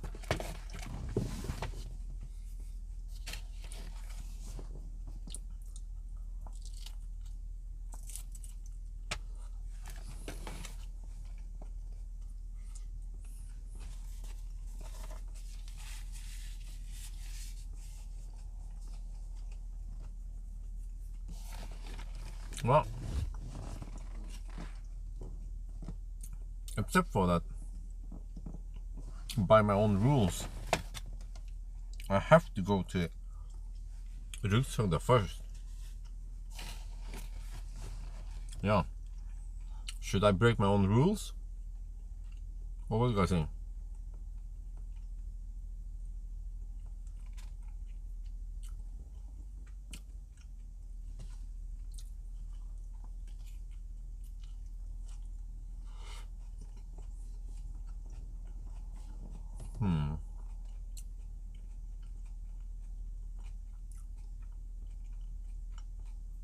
Well, whatever. I think it's not that big of a disadvantage. Going to 85% doesn't take. I mean, I don't have to charge too slow, too long. And then from that on, from there, I can just charge around 80%. Yeah. And the last one is even shorter.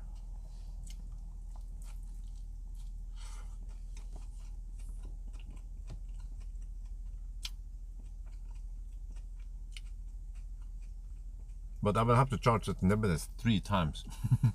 Yeah. And then head back to Oslo, 99 close to Oslo. I wonder, should I do 0-mile test?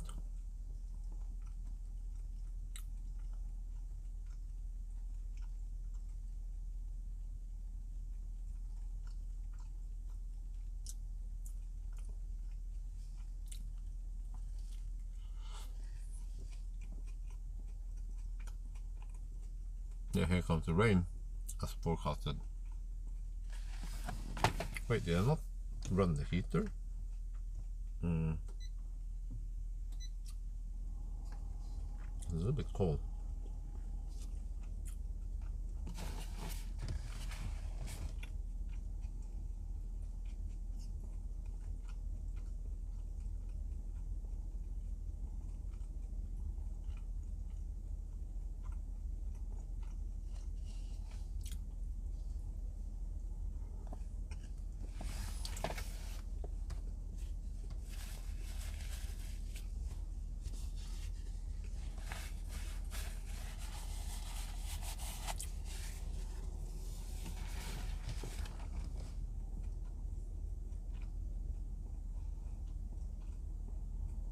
Yeah, 76 kilowatt.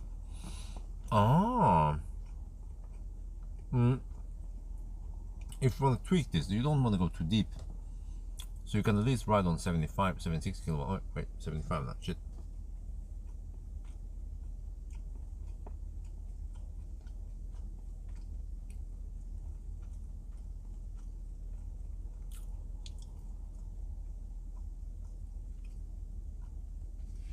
Yeah, now numbers become hard to read again.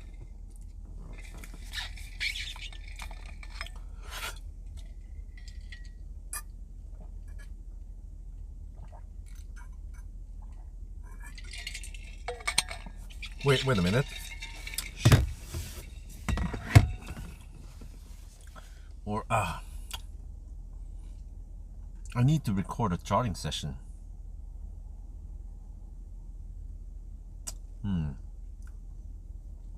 Yeah. I need to record a charging session from 10 to 90%. I guess I could do it at a Chem Power nearby home. And I could record a Chem Power session.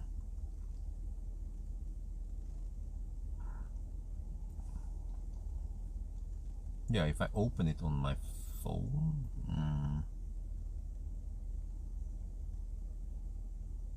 Yeah.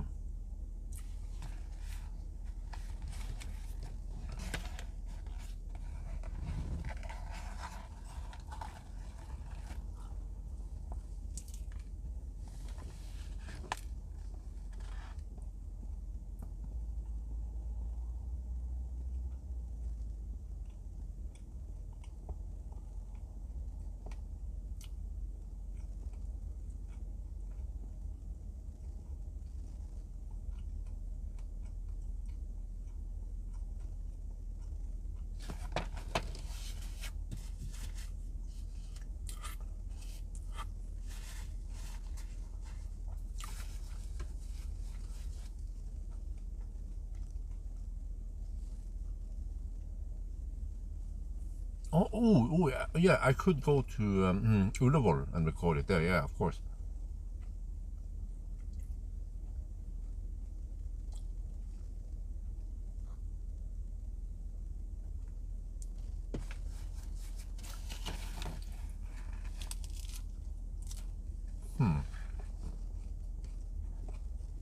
Well, maybe I'll just record it on the Tesla app.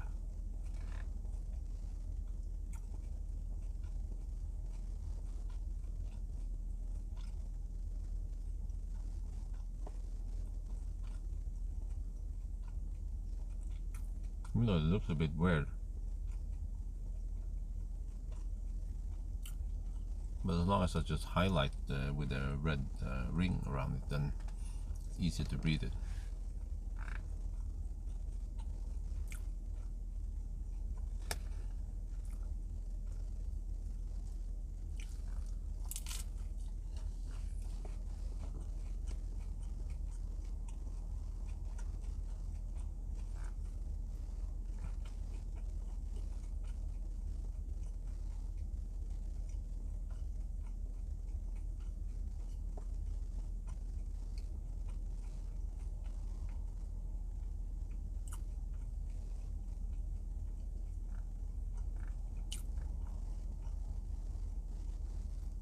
But yeah, it's not possible to achieve 80 kilowatt.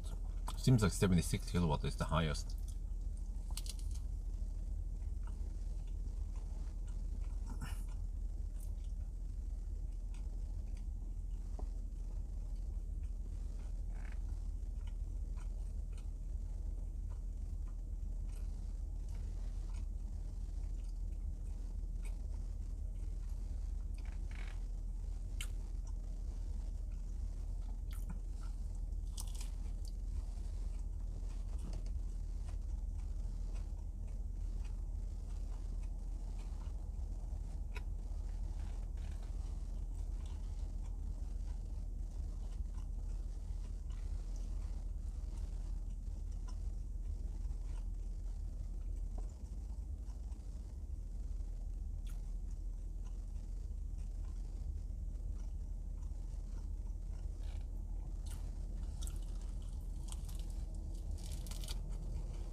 Well, each charging session becomes cumbersome now.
Oh, okay, now we just sit and wait again.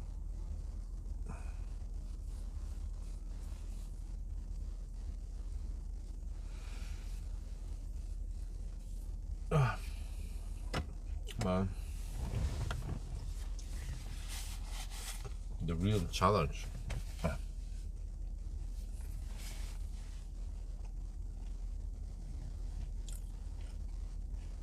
Well, cool Silver, are you still there? Can you check what the price over here is? Because I can't check it right now, since the app is occupied.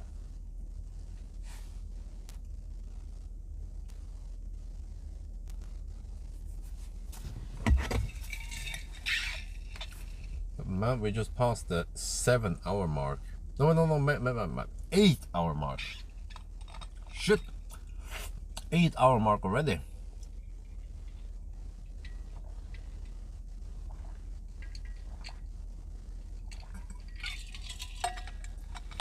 Okay, so the plan is that after the 9, we crawl over to Ullevål, and then I record a new charging session there, because the one I recorded at eT90 is it's slower.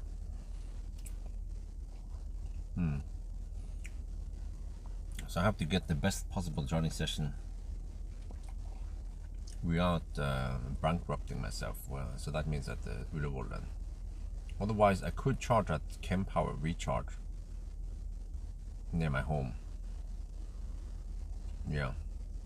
Well, let me think. It's gonna cost me from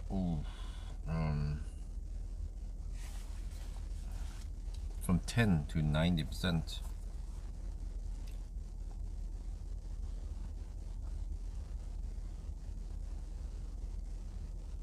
No, it's 70 kilowatt hour. Damn. No, I might go a little bit past 90%. Yeah.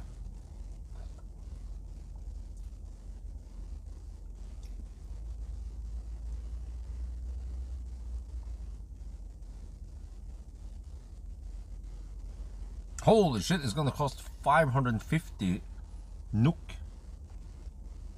at recharge. But then the supercharger, it should be around 300 only, 250, 300.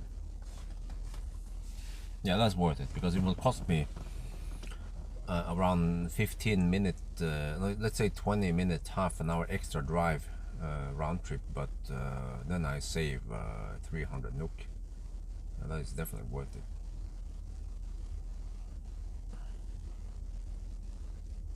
Oh, good. He went to another slot. So the light doesn't shine right in my face. There's a Model Y over here trying to charge. I don't know why he moved. Oh, okay. 4.5 number. Huh? 315 member. What? That's dirt cheap, man. Tesla, man, they're really cheap compared to the other charging networks. This has been in the discussion lately in Norway, Yeah, some people ask, hey, which charge point operator should I use, or which app? And many people recommend using Tesla. Like more and more groups now in the Kia group, in the Fat e-tron group, and iPace group. Everyone recommends Tesla supercharger. And they, like I even hear that they recommend Tesla more than Ionity. So, yeah. Because the way I understand is that the Ionity pricing, if you have an old deal, it's cheap, very cheap. But they raise the prices, so for new members of Ionity, it's higher.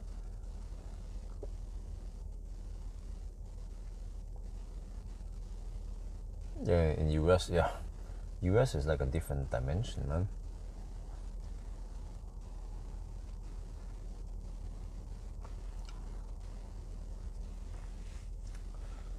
Wait, what is the projected time now?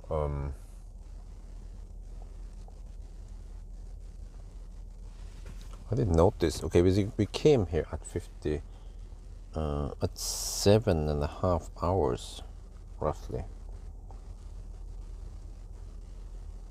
Average speed 77 kilometers per hour. Okay, if it drops to 75, that's 13. That's 13 hours and 20 minutes. Okay. I think it should be possible to do it in 13.5, maybe even slightly faster, since we are charging faster than expected.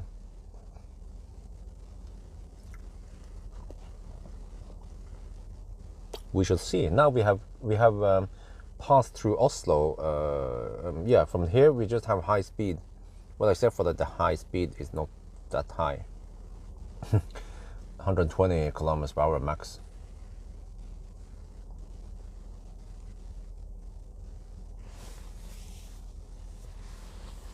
But yeah, I'm still looking at Thailand. In Thailand, Tesla, they mainly install superchargers around Bangkok, which is probably smart because that's where most people will be charging more or less on daily basis. They will have pretty good coverage there. Yeah, right now, I think it's still free. Yeah, supercharging is free in Thailand for now, but eventually they're gonna start charging money. It would be interesting to see what pricing they have compared to other CPOs there, like PA and the other ones, because they actually have very low prices, 4.5 to 7 baht only. I'm not sure how sustainable it will be in the long run.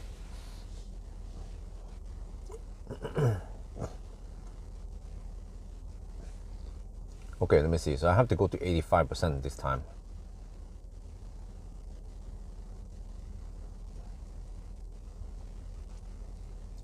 Wait, 76 kilowatt. That's slightly slower than 1C.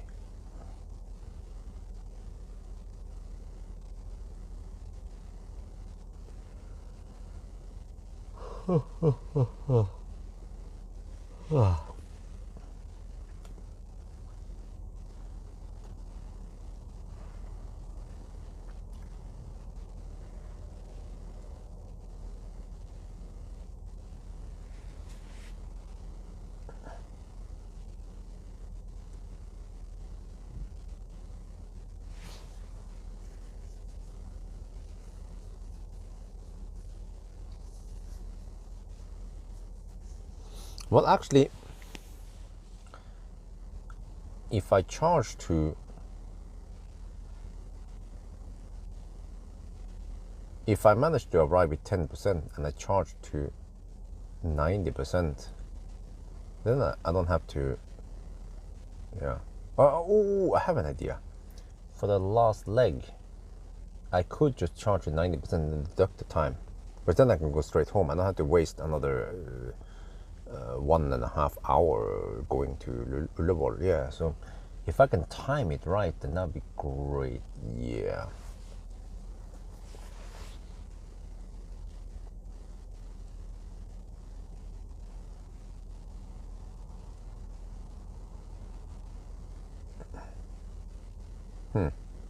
Membership and upgraded.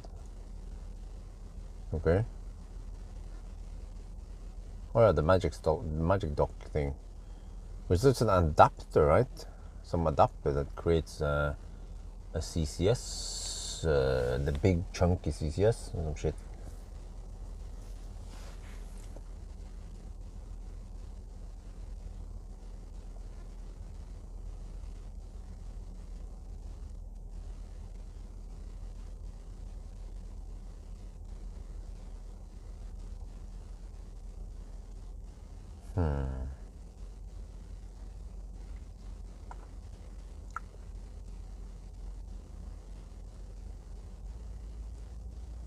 Or, okay, I could make an exception and not start from 10%, as long as I start below 10%.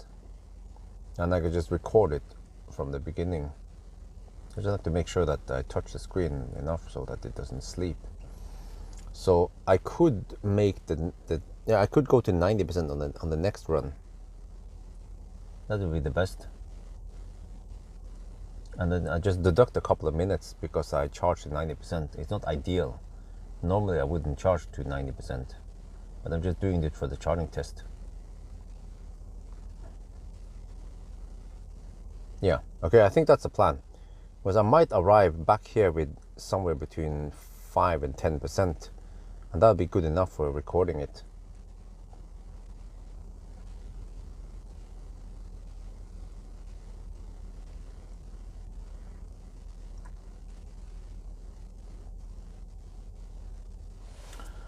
How many minutes charging?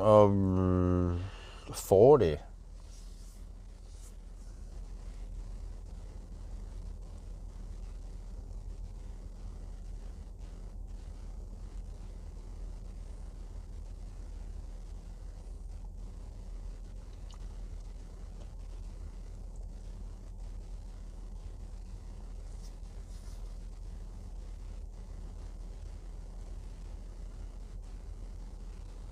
Getting a little bit sleepy, but yeah. I could even take a power nap during the next session. Well, no, I have to keep the screen awake.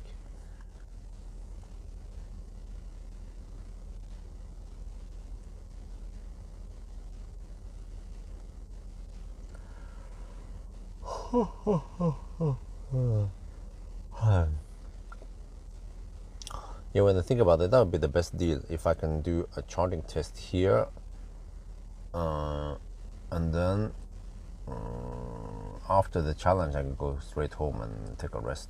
Yeah.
Oh, come on, 69% now.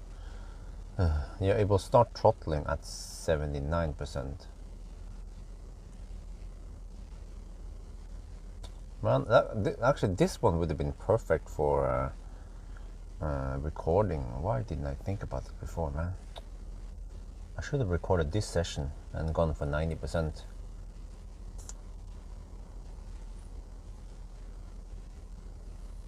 Well, okay, so I will just deduct, let's say, around 3 minutes on the next session. I'll explain the reasoning behind it. That, okay, I'll charge a little bit higher than I would, 3-minute deduction roughly. That should be fair and square.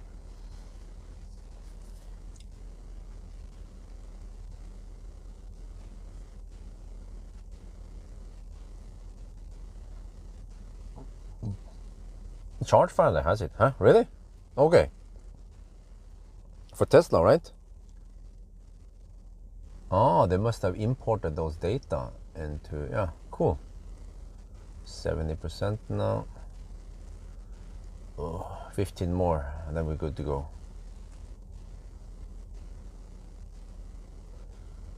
How long does it take to charge 15%? Let me see.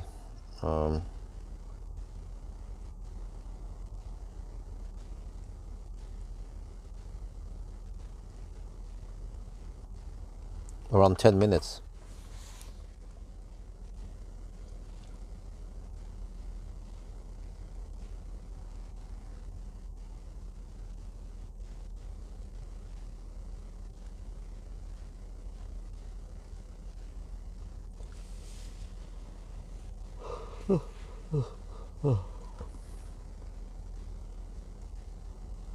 Well, at least the charging is consistent. Consistently slow. Yeah, 76 kilowatts.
Oh, I'm actually getting a little bit sleepy now.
Almost done now. I'm on 78%. Oh man, I feel like I'm gonna pass out soon.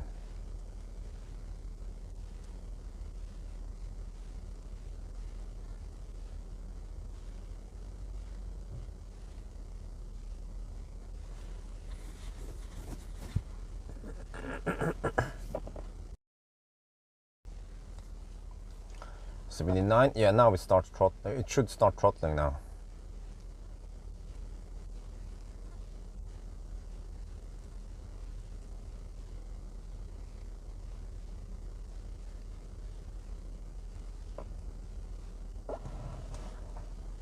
Oh, it's about to pass out. Yeah, okay. Screen.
Okay, getting ready to leave now.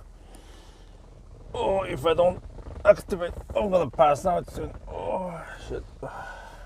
82%. Let me see. Yeah, this is, oh shit, this is almost 1 hour. Is it because I ran the heater?